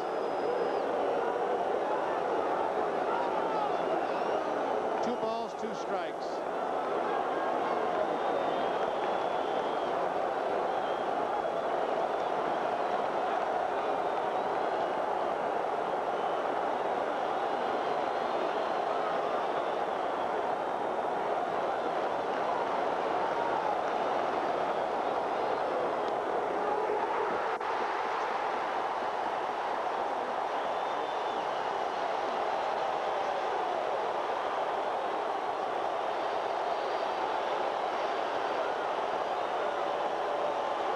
Screwball. He set him up beautifully, Tom, with a fastball the pitch before. Well, I guess it was a slow curve, wasn't it? Wasn't the screwball? Looked like an off-speed breaking ball, Tony, but he had him set up beautifully. He really did. Tug, of course, has 4 or 5 pitches that he can use at any one time, and he's a master using them when he's on. Willie Aikens, the batter. One out. Phillies 4, Kansas City 1, top of the ninth. Nobody on. Kansas City knows that McGraw got himself in trouble in game number 5 over in Kansas City. A couple of base on balls, got himself in trouble. And this is they're looking for a place to get their foot in the door, and this is what they want.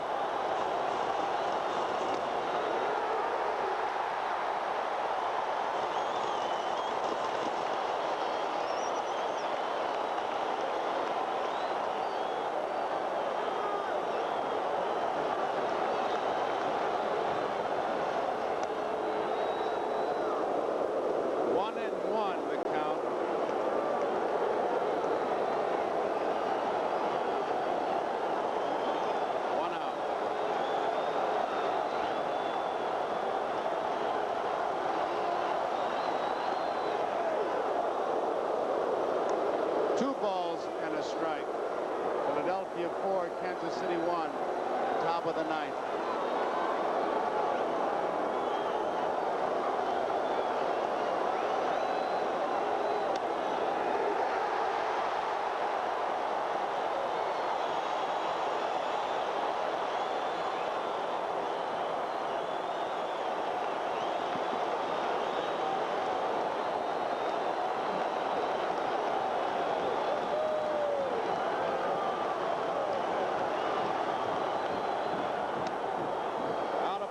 Count remains at 2-2.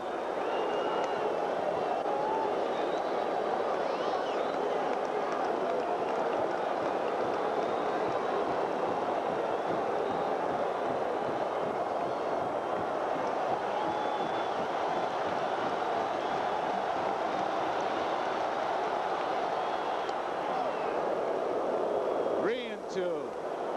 One out.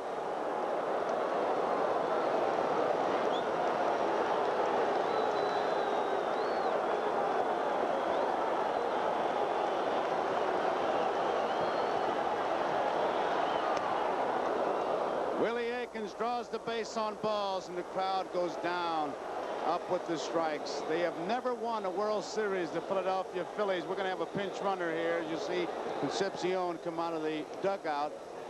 This town has been waiting for it a long time. We saw it all day today, all day yesterday.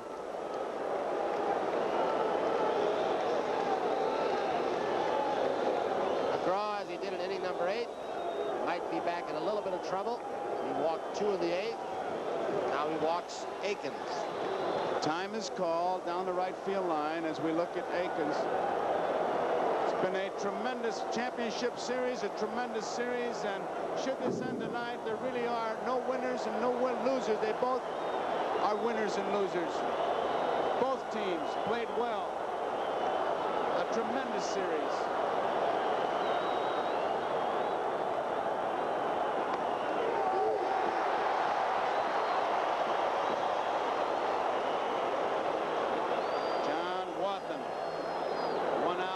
Runner at first, strike one. Now these Phillies battled all year. Kansas City, great year. Base hit, right field. Concepcion stops at second. One out. Tying run is at the plate again in Cardinal as Wadman gets his second hit of the night. Sends the buzz to the stands. Cardinal singled his last time up.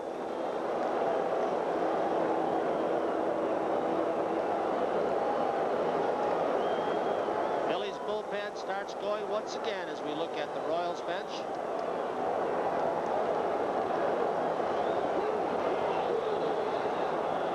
They've been referring to these Phillies, as we see an overhead shot, as the cardiac kids.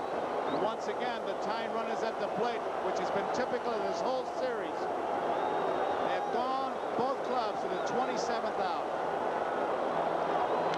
Foul back. 27th out with a chance to win.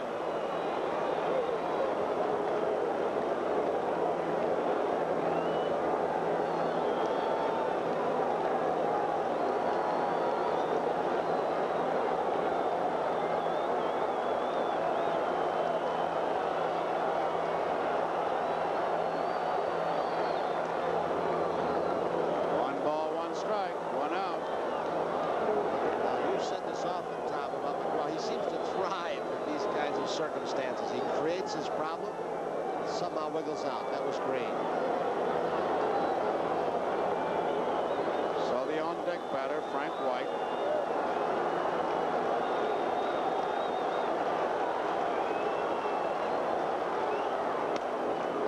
Foul ball.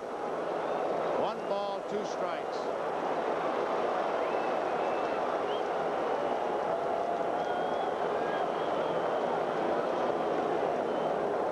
Cardinal, 1 ball, 2 strikes, 1 out. Frank White on deck. Tying run right there. We have base runners. Concepcion at second, Wathan at first.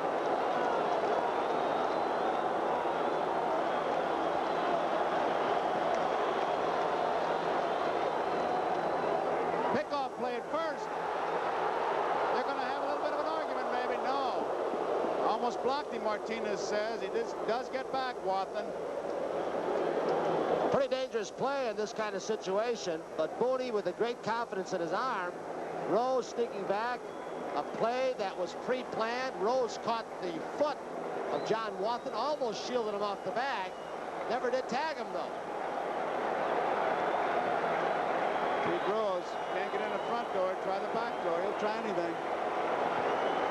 2-2 pitch. Foul back.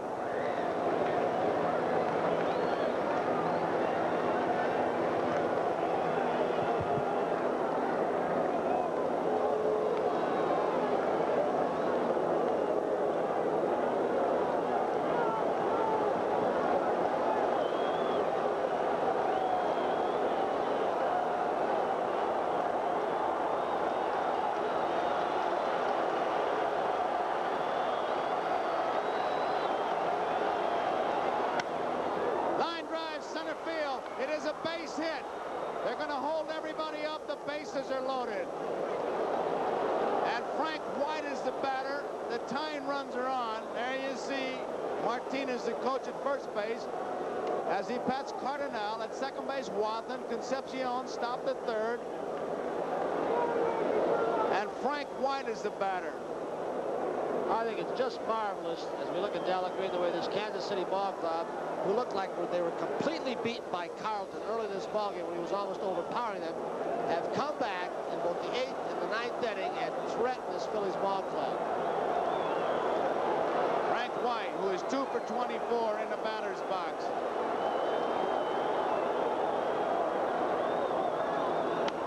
It's popped up. Boone, Rose, they'll have a play. Boone dropped it and Rose caught it. Rose was right there. It popped out of his glove and Rose made the play.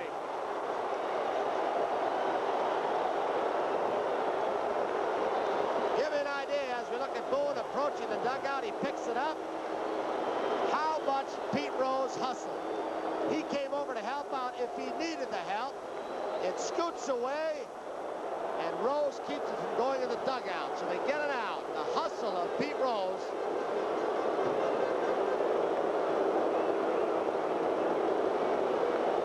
Pete Rose, a tremendous play. He's like the garbage collector that they refer to in the hockey games. He's always around the puck. He was around the ball. It popped out of Boone's glove. What a play he made.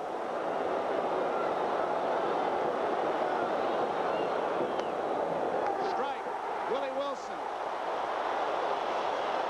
There you see the Canine Corps in the backdrop.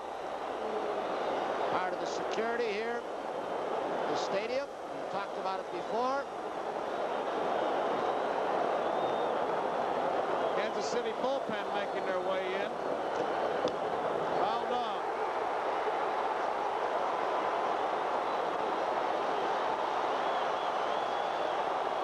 UL Washington, the on-deck hitter. It is 2 strikes on Willie Wilson. Bases loaded. 2 outs. What pressure on McGraw? What pressure on Wilson?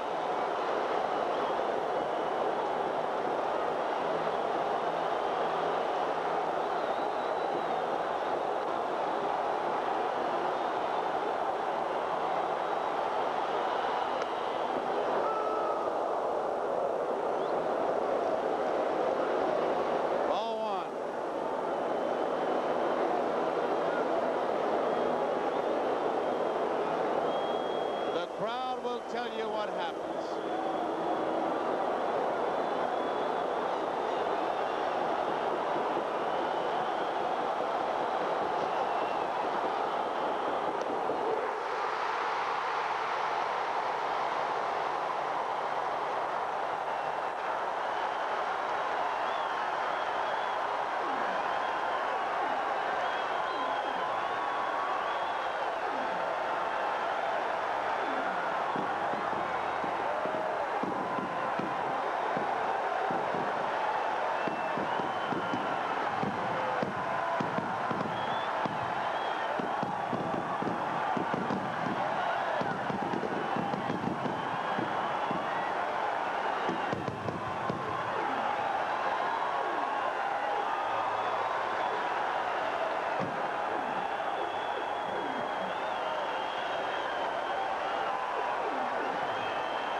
Well, the Philadelphia Phillies are the world champions. It's happening here in the stands. Mike Schmidt is the most valuable player. And now in the clubhouse of the world champion Philadelphia Phillies, we have Bryant Gumbel. Bryant? Okay, Joe, I don't know what it's like outside, but it's bedlam inside. Larry Bowa, 9 hits in the series, a hit in at least every game, record-setting number of double plays. This has got to feel wonderful. Oh, man, I can't tell you how good I feel right now, Brian. Everybody said we couldn't win. They said, no, the Phillies aren't good enough. They don't have heart. They don't have character. We have all of the above, believe me. We want to win more than anybody. Tug's scared us. Kansas City's got a great baseball team. Let me get to this man behind you. Dallas Green. I see you, Peter. Pete Rose. Now, you've been through this before. Don't you ever get tired of it? No, you'll never get tired of this, Brian. We've been through a lot of adversity this year. We won the big ones. We've been coming back for the last 8 weeks, and we beat a good team in Montreal, and then we beat a good team in Houston, and we beat a good team in Kansas City. I've got to think that foul ball that you caught at the end typified the Phillies season. Hanging on the edge, getting things when it seemed like you wouldn't. Well, things were bouncing our way the last couple months, and that was a perfect example of it. You know, I knew Booney had it all the way. He was calling it, just come out of there, and I just nothing else to do, but I just go over there and try to back him up a little bit. Did a wonderful job. Team Let me see if I can get to Dallas. Dallas, it has been a season of confrontation, a season of some displays that you would sooner forget, I'm sure, a season of tension for you. The moment is worth it. Yeah, it is, Brian. We're world champions. There's a lot of people in baseball didn't think we could be. I knew in my heart we could be. I think in September, from then on, our ball players knew we could be. Paul Owens knew we could be, and he's the guy that directed this thing all the way. I'm proud of everybody on our baseball team. Why did this Philly team win it when others did not? Why this one? They had heart, and I use the term character. Character is a hard thing to explain unless you've been through what we've been through in September in the playoffs and in the World Series, Brian. This team is just an unbelievable baseball team right now. We could beat anybody in the world. Paul Owens, you have been through the bad times with this team. You have been here when people called it a country club atmosphere that could not win. The man on your right, how much of the credit does he take? I know he wants to give it to his players. How much do you want to give to him? I want to give a lot to him because the man went down and did the job that he knew that he and I knew that we had to do, and the players responded. And it may took 4 or 5 months to get it across, but he did it, and I'm so damn proud because it probably is the best move I ever made in my whole baseball career. This may seem like an inappropriate time to ask it. Is he your manager next year? You're damn right. If he wants it. If he wants it, he's got it. Dallas, you said the way to get rid of you was to win it all. Do you want to be back here? I do what Pope tells me to do. We'll see. It's too early to tell. And that's with love and respect. That isn't without it, because he's got his own mind, and that's why he's down here. And that's why a guy like... Let me get to 45 for a minute. Tugger, come here for a minute. Did you milk the moment for us? Was that just for our benefit? I was running out of gas, Brian. When the playoffs ended, it was said, hey, you pitched in every game, that if somebody touched your left arm, it would fall off. But instead, you pitched in this series. You won one game. You saved two. A lot of time to rest now.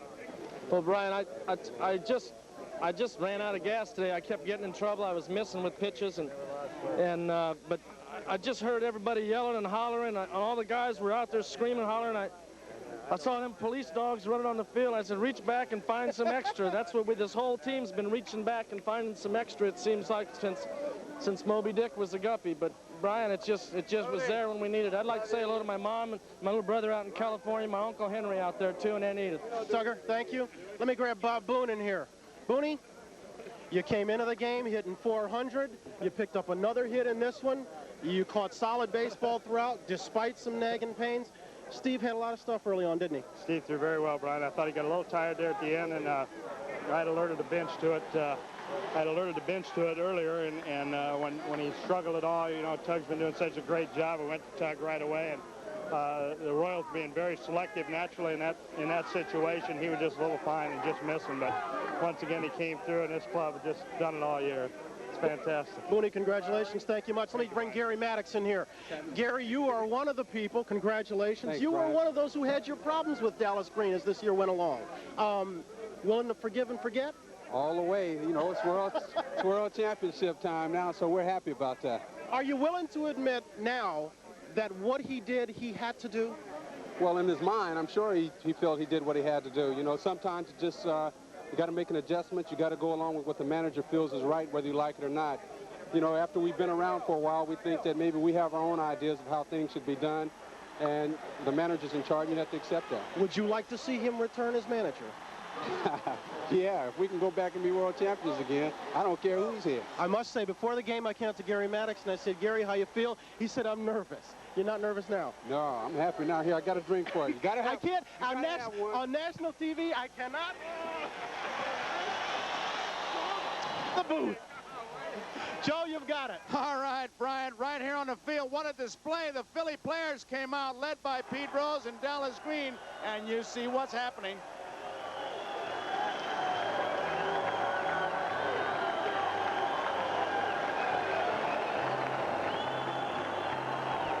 A very emotional scene here. You saw it in the clubhouse. Now you see it out here. But on the other side, the Kansas City Royals, really not losers. Let's go to Merle Harmon in the Kansas City clubhouse.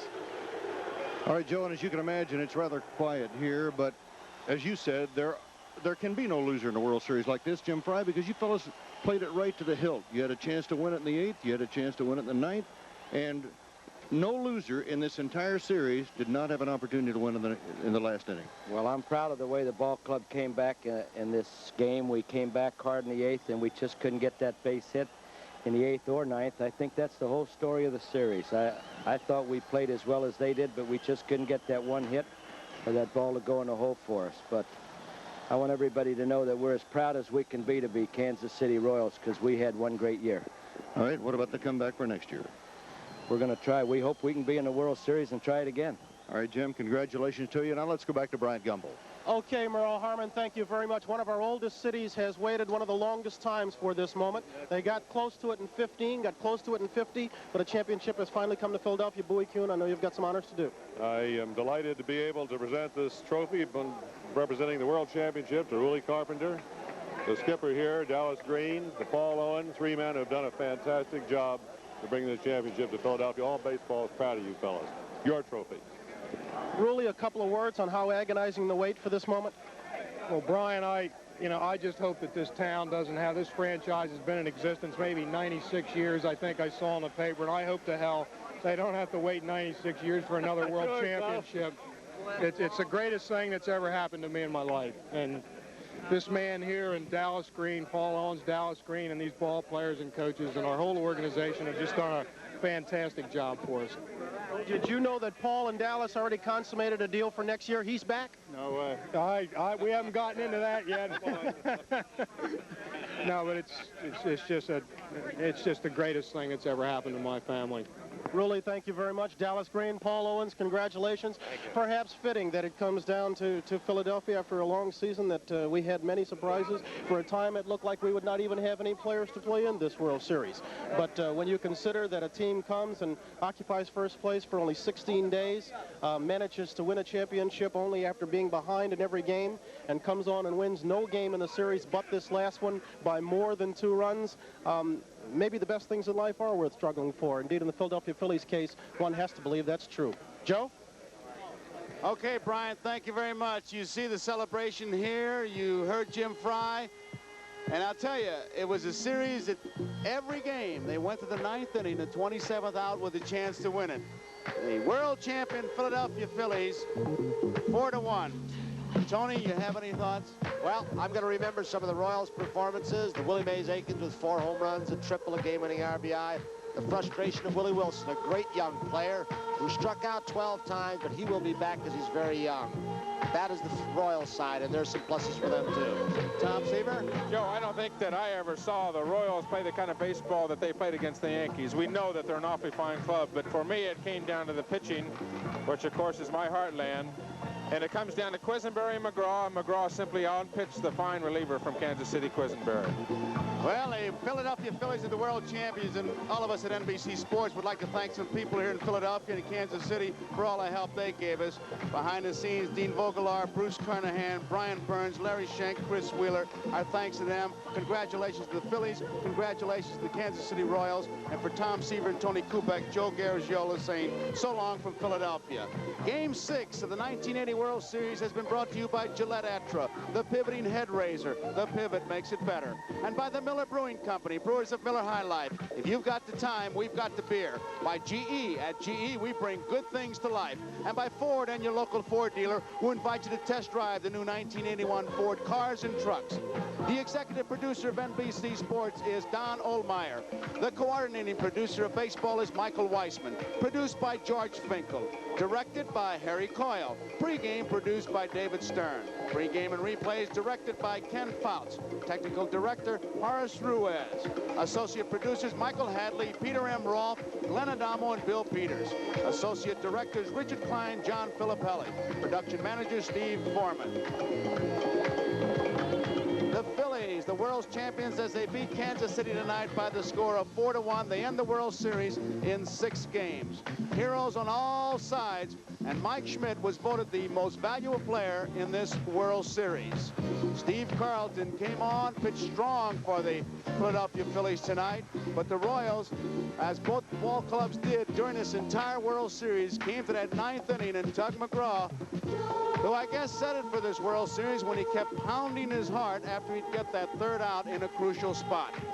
These Philadelphia Philly fans have been waiting a long time to celebrate, and they will be celebrating tonight because the scoreboard here in Veterans Stadium says it all. World champions. And what an emotional scene it was for Paul Owens, a baseball man all his life.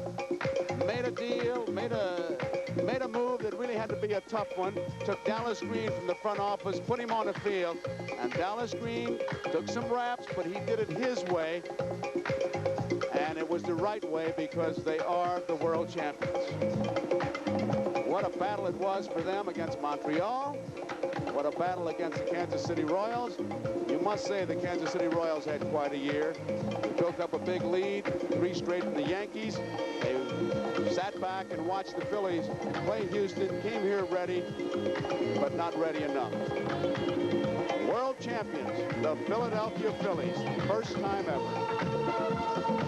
Now remember, on Thursday, it's Games People Play, featuring the World Series wives in a tug-of-war. You'll enjoy that. We saw them tape it. We enjoyed it. Saturday at Sports World, and Sunday NFL regional football, highlighted by the Pittsburgh-Cleveland game.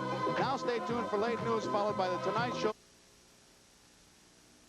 Well, a lot more to come on the Phillies today.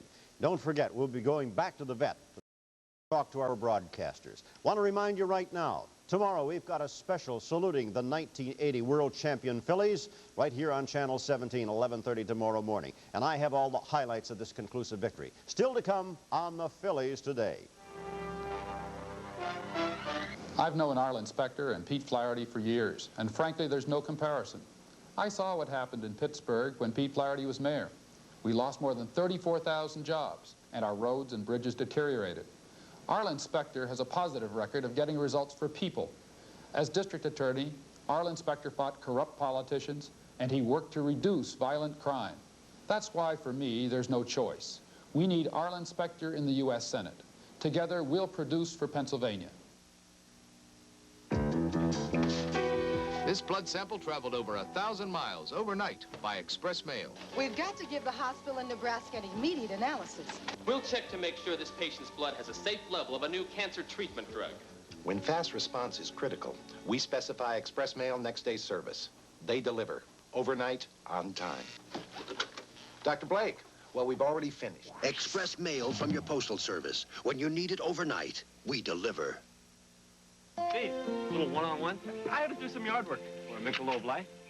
I don't have to do any yard work.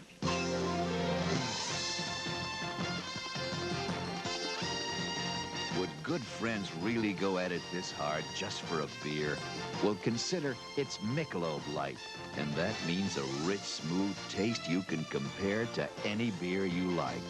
102 to 98. How did you do it? Defense? Michelob Light. Compare the taste. WPHL-TV, Channel 17, Philadelphia.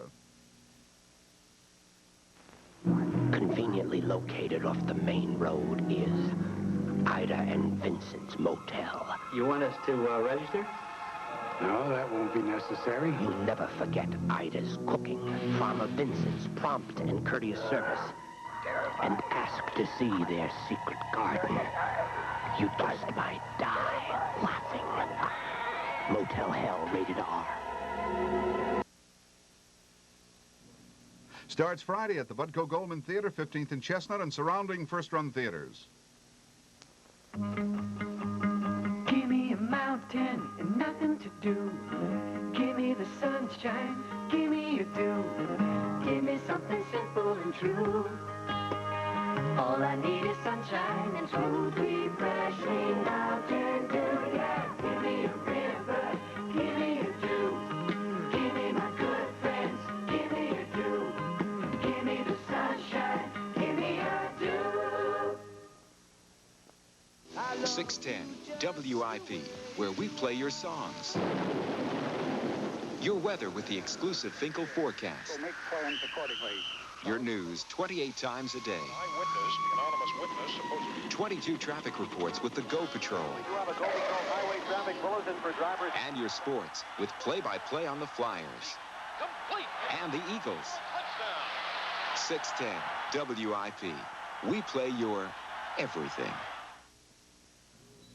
WPHL-TV, Channel 17, Philadelphia, your World Series station.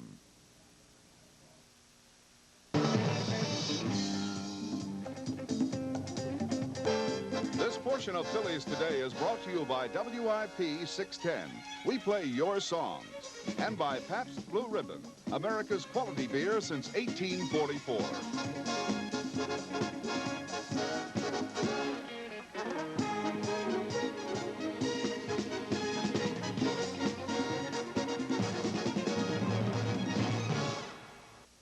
It's all true. The Phillies are the world champions of baseball, 1980.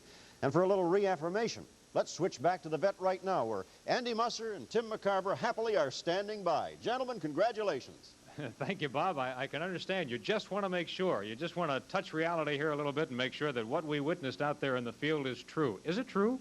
I think it is, Andy. I think after Game 5, after losing the 2 games in Kansas City, that when the players won the game, particularly Tug coming off the old sedate Tuggy, as they call him, but in retrospect, Tug looked very calm coming off the mound. And I think they learned something from that.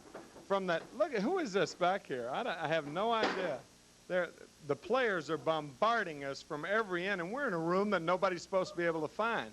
But when they came off of Game 5, I thought this is a very calm attitude for a team going to win the World Series to take. And I think it was an aftermath of the playoff series. It was a strange set of events. I think that calm will set in even on the crowd tomorrow at the parade. because I don't believe anybody really knows what's going on yet. That this whole city has finally realized the World Series after 97 years in the National League. It's fantastic. It really is. And Timmy and I were fortunate enough to come down in the elevator to this room with Ruly Carpenter tonight and his brother Keith, and you haven't recovered from the bear hug that Keith put on you yet. I haven't, because Keith hugged me around the neck. I have this thing that I've never had in my jaw right now. I think he broke my jaw. That's what I... Wait till I get a hold of him in court.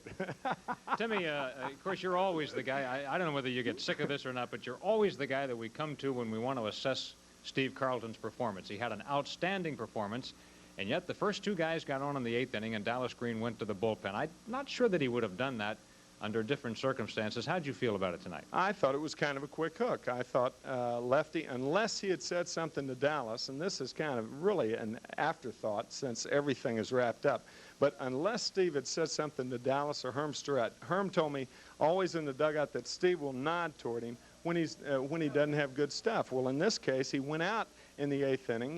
He appeared to be throwing the ball well. It was not apparent from where we were viewing it that he was throwing the ball well and keeping the ball down.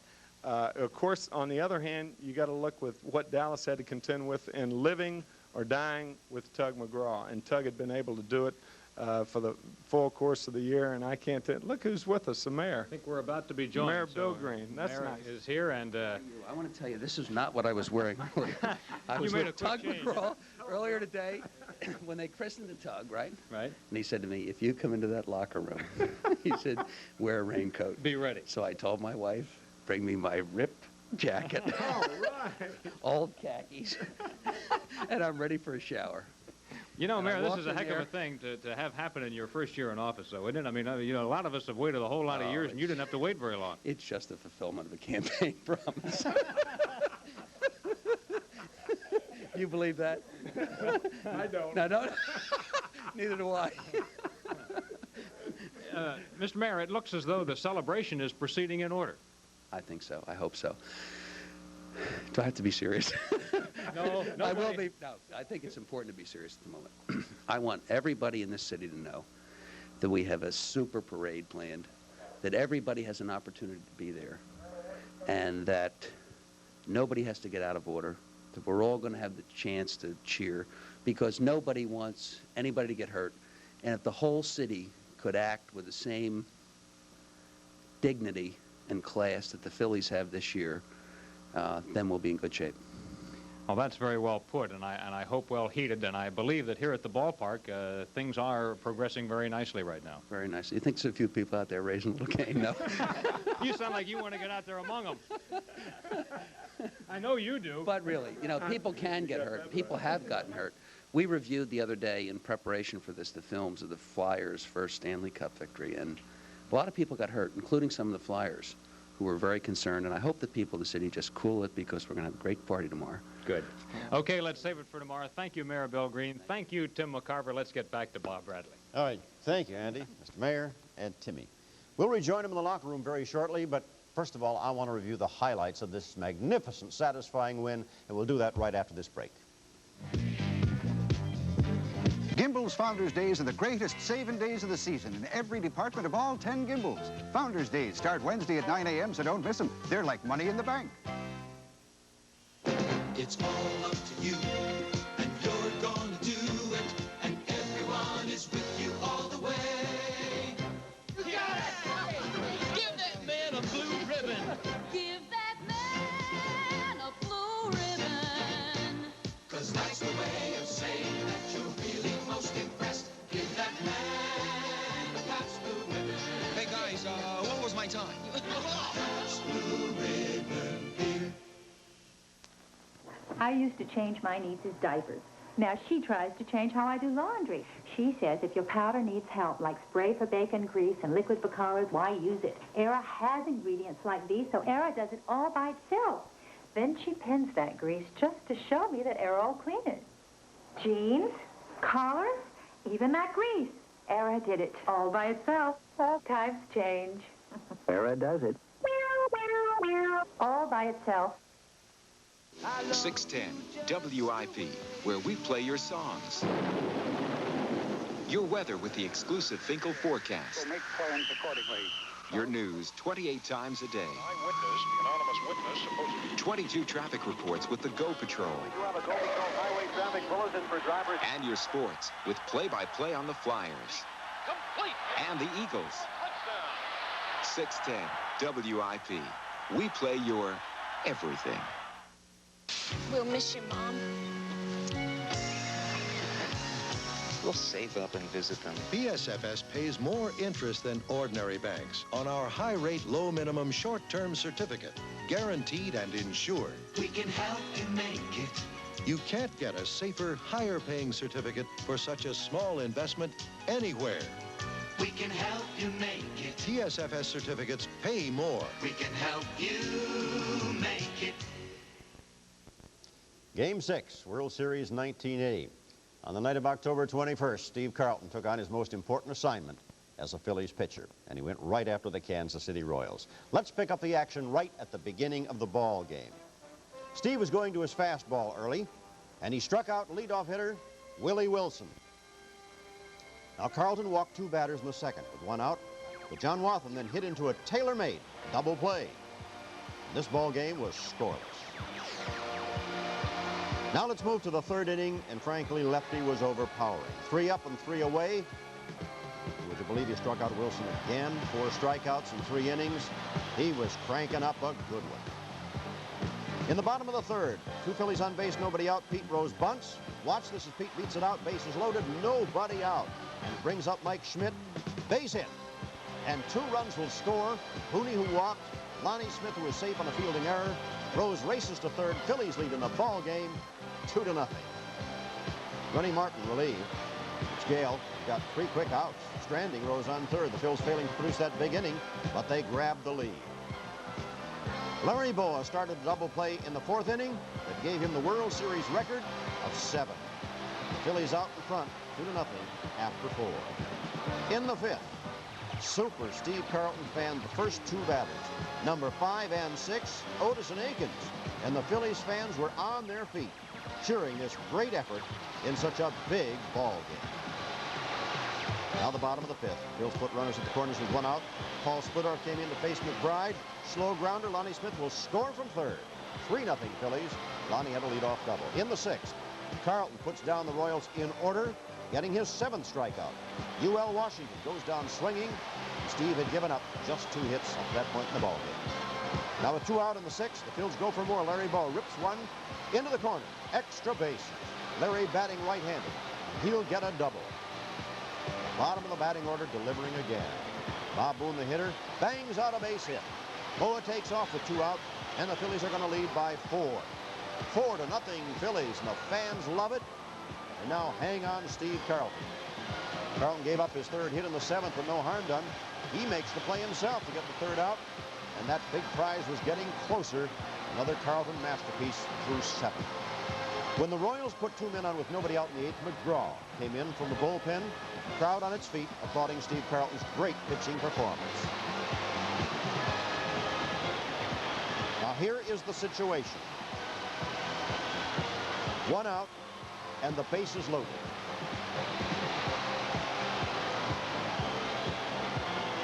There's a standing ovation for Steve Carlton.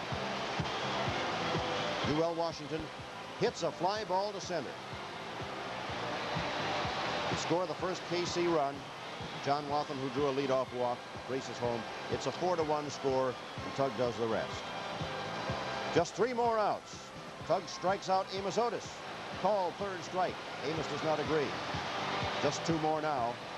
He walks Akins, 2 singles, loads the bases. Frank White at bat. A pop out. Who's going to get it? Who will it be? Boone or Rose? How about both? 2 down. 1 to go. An incredible play. And Willie Wilson at the plate. And Tug strikes him out, and they did it. Let's celebrate. They have scaled Olympus, the first ever world championship for the Phillies. Send up the rockets. This town is going to explode. 4-1, the final score. World champions of 1980, the Philadelphia Phillies. We're going to go right back to the vet and join our broadcasters in the locker room right after this. There's a spirit that lives on in this bottle. The spirit that was born in the original Pabst Blue Ribbon beer. The beer that was selected America's best. That's the spirit that goes into brewing every glass of Pabst Blue Ribbon today.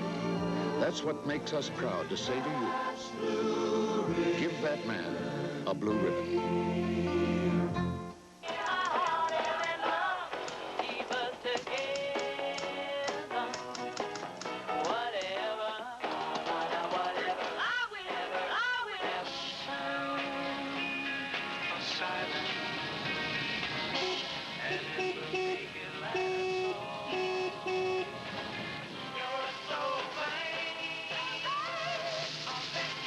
WIP. We play your songs.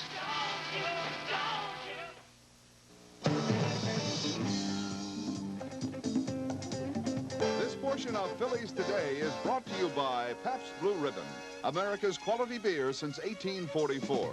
And by WIP 610. We play your song.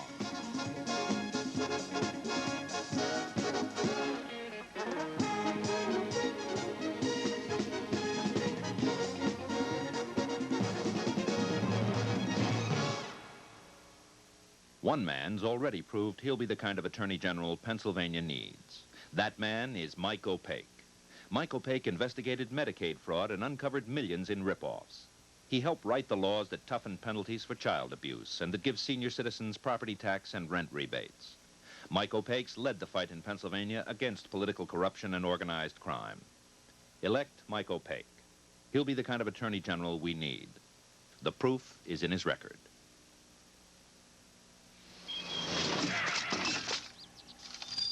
Looks like you'll need a new bike, Laurie. Switch your checking to PSFS and get interest with bonus banking. Bonus banking means one bank, one deposit, one smart move that pays you more. We can help you make it. Stop losing money with an ordinary checking account. Switch your checking to PSFS. We can help you make it. Get bonus banking now. We can help you make it.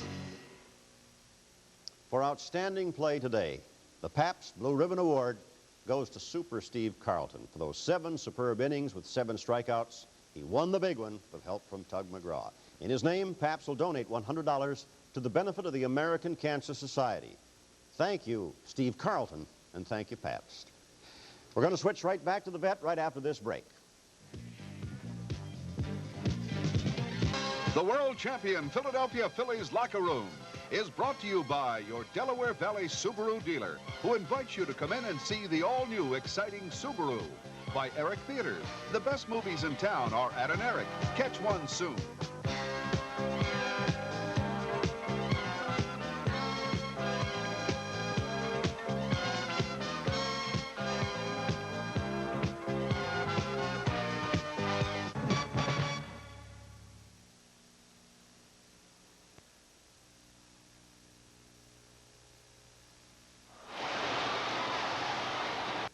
Savings accounts are a joke, unless you have one. You need a lot more than 5.5% interest to help fight inflation. You need Delaware Cash Reserve. High money market dividends credited daily with liquidity so complete you can write checks on it. So stop joking around with your hard-earned money. Call Collect 215-988-1333, 988-1333. Delaware Cash Reserve, the money market fund from the Delaware Group. Confused about paint sales? What's really the best value? Don't head for trouble. Head for MAB. Know the facts. Bargain paint isn't always a bargain. Your best buy is MAB paint, with proven value in every can that holds up long after bargain paints have failed. Our experts cover your needs beautifully with quality paint and money-saving advice. MAB, proven paint value since 1899. Now that's a bargain. This Subaru hatchback not only carries a lot of groceries, it can also help you afford a lot of groceries. It actually gets 32 estimated MPG, 43 highway. That's right, 32 estimated MPG, 43 highway. With that kind of mileage, you can feed your family instead of your car. Test drive the all-new Subaru at the Delaware Valley dealer nearest you. I do feel like I have my own private secretary. All I do, pick up the phone. George is there. I tell George, bank by phone, what to pay. He pays it for me. In the last 5 or 6 months, I haven't written more than 1 or 2 checks because of bank by phone. I would never be able to get to a bank on a Sunday. This is my chief assistant. Changing the way people think. At first, you will want to turn away from him. But if you come to know him, you will see beyond the perversion of his form and discover the beauty in the beast. Can you imagine the kind of life he must have had? And finally, you will understand the true meaning of courage and human dignity. The Elephant Man, the film, rated PG.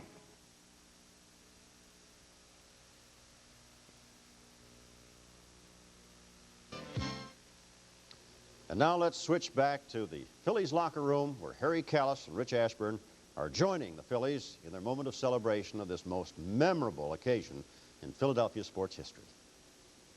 Manny Trio. Manny, how does it feel? World champions, 1980. Well, to tell you the truth, oh, jeez. What can I say, Harry? I don't want to cry. You can cry if you want to, Manny. I cannot say too much. I'm just glad everything is over and we really come a world champion. I don't mean, there's not too much I can say right now, Harry. How did you feel in the 9th inning? Bases loaded, 1 out. What were your thoughts? 1 out, just ground ball for double play. That's the only thing I was expecting to. Hit the ball to Manny. Get the ball to me, and I know I'm going to get a double play. Manny, as you reflect on this year, what were your thoughts? Give me again. Tell me again. Ask me again, please. This whole year, what were your thoughts about this whole year, the whole season? Well, Harry, if we come back to last year, we know we had a lot of injuries last year, but we know everybody does. I mean, we know we're going to do it because everybody was healthy this year, and I mean, it wasn't that easy to get it, but we know it. Manny Trio is a guy Paul Owens wanted. Paul Owens got him. Great job, man. Well, I got to do my job every time I go in the field. And you do.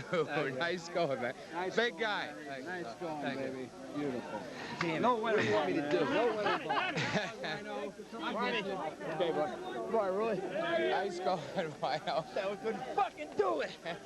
Rolling. Wino. Rolling. Nice going, Del. Nice going. Thank you, goddamn. Del. Come here. Del, come here just a minute. Del Unser, who every time was called upon to get a pinch hit, got the pinch hit. Del, how does it feel? Oh, wonderful. It's great that you can talk to us, too. It feels great. I mean, just #1, we're the best, and finally can say we were the best. Del, you have been in baseball a long time. How does this rank for you? I think nothing close. Nothing close in baseball at all. This is the greatest. This is the greatest. Boy, Del, you were a big part of it, and I tell you, that's the game of baseball. I mean, what, about a year ago, you didn't even have a job for sure, did you? Oh, you got that. I had to make the team, and that was only after Hebner got traded. So he made a hole for me to back up Pete Rose and play a little outfield, and it's just been super.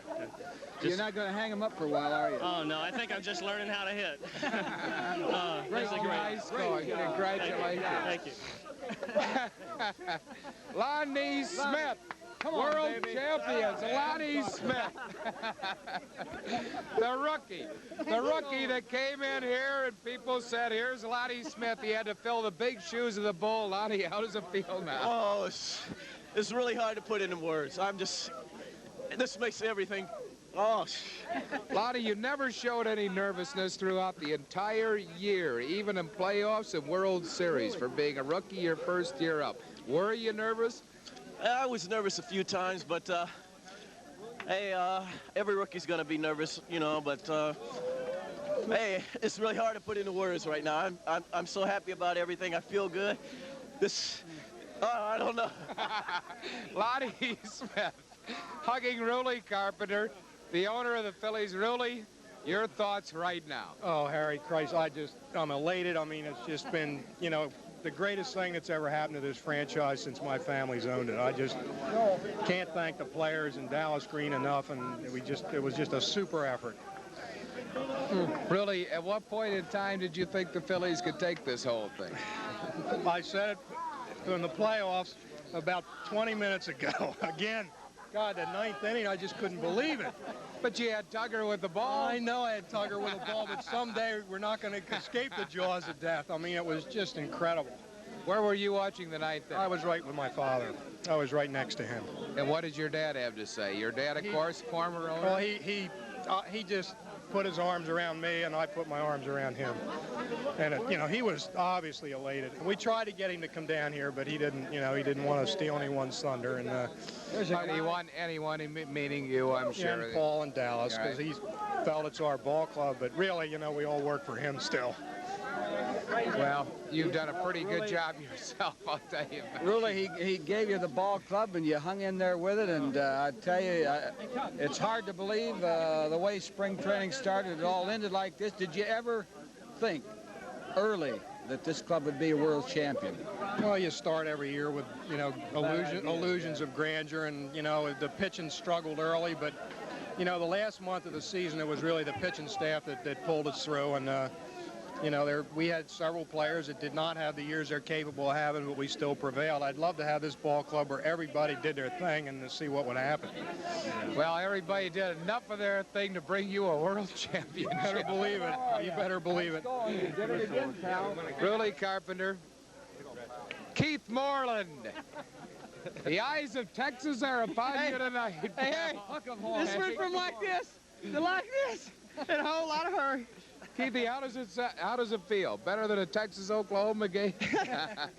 I can't. All I'm doing is laughing. I can't even. I don't know.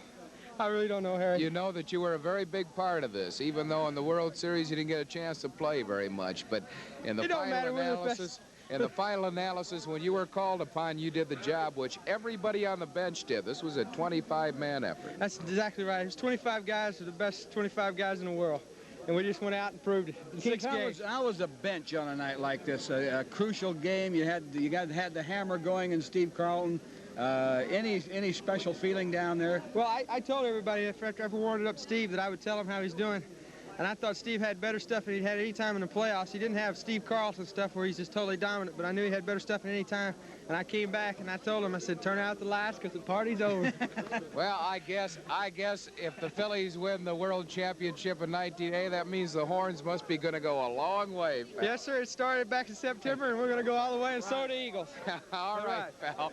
Keith Moreland, our guest. We'll be back right after these words. And don't forget, tomorrow morning at 11:30, we'll have our special salute to these Philadelphia Phillies, baseball's world champions. So join us then again tomorrow morning at 11:30. We're going to go right back to the locker room after this break.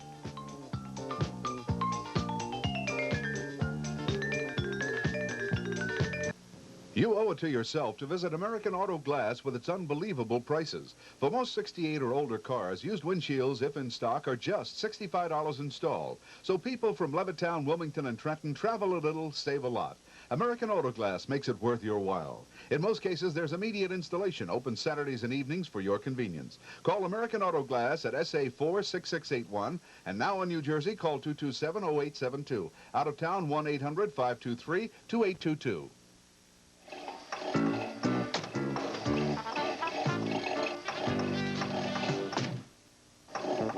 If your car keeps running even after you stop, maybe your car needs the gas with guts. New Gulf Super Unleaded helps stop dieseling, knocking, and pinging because it's one of the highest octane unleaded gasolines you can buy.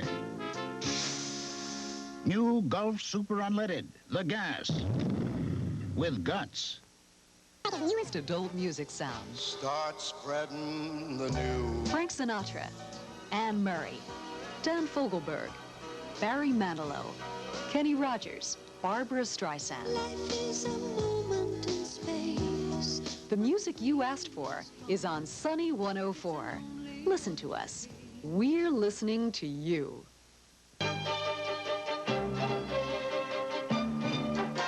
Everything's rugged in Maine, Vermont, and Alaska, including driving conditions and the price of gas. In all 3 states, the #1 imported car is Subaru. Because our front and four-wheel drive cars are dependable, easy on gas, and easy to handle, and no matter where you live. Wouldn't it be great to have a car that's overqualified?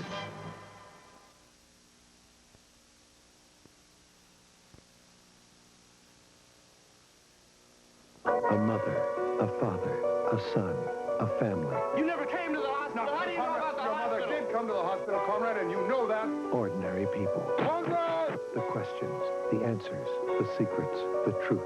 You blame me for the whole thing. But can't you see anything except in terms of how it affects you? Donald Sutherland, Mary Tyler Moore, Judd Hirsch, Timothy Hutton. Ordinary People. Rated R. Now showing at the Eric Twin Rittenhouse, 19th and Walnut, Eric Winwood and surrounding Eric first-run theaters consult newspapers. And now let's switch right back to the Phillies locker room. Harry Kalas and Rich Ashburn. Gentlemen. Ryan, we're with Ron Reed. Ron, you've been in baseball a lot of years. How does this rank in your memory? Are you kidding?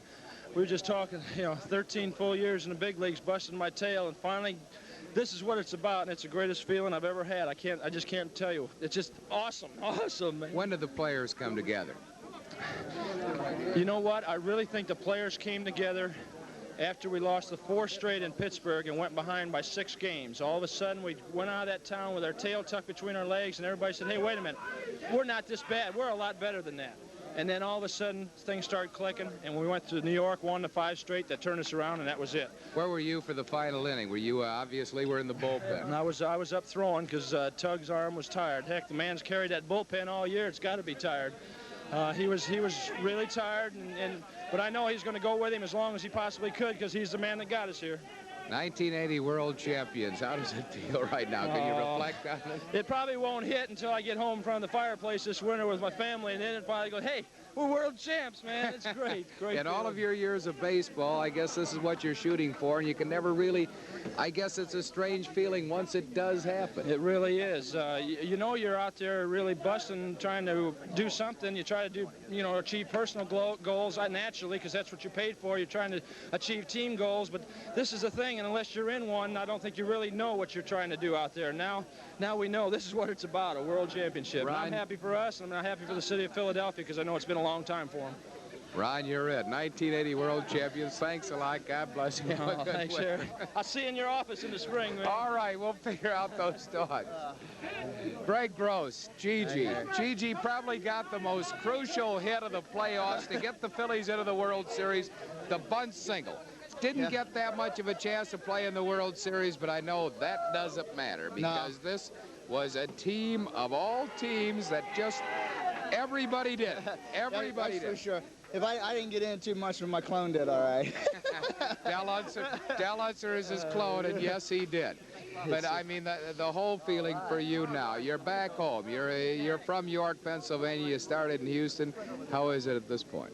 It's really good. It feels really great. It probably really won't sink in until, for a couple of days, but it's just a great feeling. My family's been to some of the games. They've been watching on TV all year, and to win in here is a big thrill for me. It really is. What were your thoughts when you were in the outfield in the late innings as the game wound down? I wanted them to hit me the ball. I wanted that last out. That's what I wanted, but I knew. They just said, come on out. New shooter, Larry Boa. How are you, Bo? World champ. The best. Nobody can take this away until next World Series. We are the best team in the U.S. of A. You can book that. All the experts were wrong. Wrong. When the experts picked the Kansas City Royals, was that a factor as far as? Let me tell you this: the experts picked Pittsburgh, St. Louis, and Montreal. Adios. They picked Houston over us. Adios. They picked Kansas City over us. Adios. We are the best. The best? The best. No one's taking that away. We are the best. Larry, when did the team come together? 5-game series in New York, I thought. We scored about 60-some runs in 5 games. We had gotten swept by the Pittsburgh Pirates in 4 straight on that road trip, and then we came on and had a great road trip. We were 6 out in the loss column, and we just stayed close and battled the heck out of them. What were your thoughts in the late inning? You figure Tug just loaded the bases again to make it exciting? Tug's made it exciting all year long. There's no reason for him to change right now, and he's told me, he says, I've been doing it all year. Why not now? So I said, go ahead. Did you talk to him at all in the night? Yeah, I went up to him, and he says, come on, man. He says, I'm all right. I'm just a little nervous. He says, stir it up. He's been getting on me because I stirred up in the clubhouse, so he told me to stir it up out there.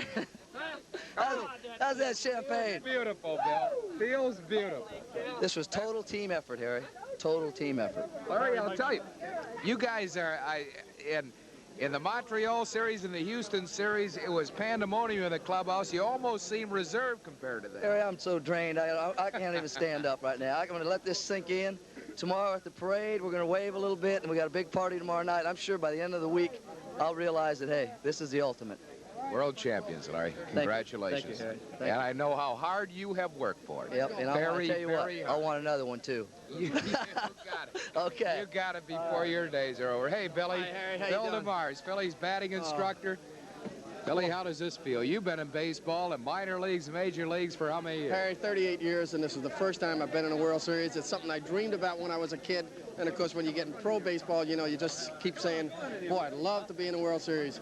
And I finally made it, and we win it, and we're just absolutely great. What were your thoughts in the dugout as the game was winding down? Harry, I'll tell you, Harry, we have played so many tough games, you know, over the last 2 or 3 weeks. And we got ourselves in a little bit of a jam there in the 8th inning, turned around and got ourselves a jam. And I tell you what, I don't have any fingers left. I can't chew anymore. I'm right down to the nubs. Well, you knew Tugger was not going to make it easy for you. He wasn't going to get him 1, 2, 3. Tugger likes to have everybody at their edge of their seat. He likes to get us in trouble, then just strike him out. I'm telling you, he did it over there last time.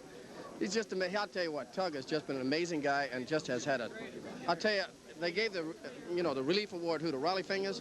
There should be some kind of award for Tug McGraw, because he's been great. There is no question that the Phillies would not be here without Tug McGraw. What was the scene on the field? We were in here. We did not get a chance to see it on the field after the game. Harry, it was wild, and I don't know who hit me, but somebody hit me right over here, and I didn't feel a thing. Of course, when it happened, I didn't feel it till I got inside the clubhouse. But it feels great. I'll wear it for a week. Sorry. Billy, God love you. Nice going. Thanks, World Harry. champion. Boy, isn't that You nice to can't- say it? Isn't you that nice to say? can't- World That's champions. right. We can say that for another year. That is right. Woo! Bill DeMars, Phillies coach, will be back right after these words. Our new car. Only after we protect you with Polyglyco. I'm getting Polyglycol all over me. Rust proofing, textile and vinyl protection, Polyglycol sound shield, and paint sealant. With the purchase of this package, we get a consumer protection plan from Polyglyco. It includes a 1-year free membership in the USAC MD Motor Club. And look, a finance guarantee during the first year will pay up to 80% of 11 car payments if I lose my job. Polyglycol Consumer Protection Plan, available at new car dealers everywhere. Call this toll-free number for the dealers nearest you.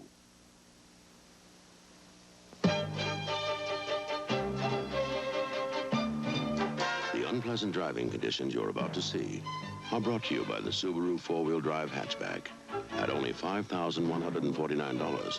America's most affordable four-wheel drive car. Subaru four-wheel drive. Truly, it is better to have it and not need it than need it and not have it. Test drive the all-new Subaru at the Delaware Valley dealer nearest you. What you get out of a paint depends on what goes in. So insist on MAB's proven value. Each gallon meets our specifications for precise color and quality control.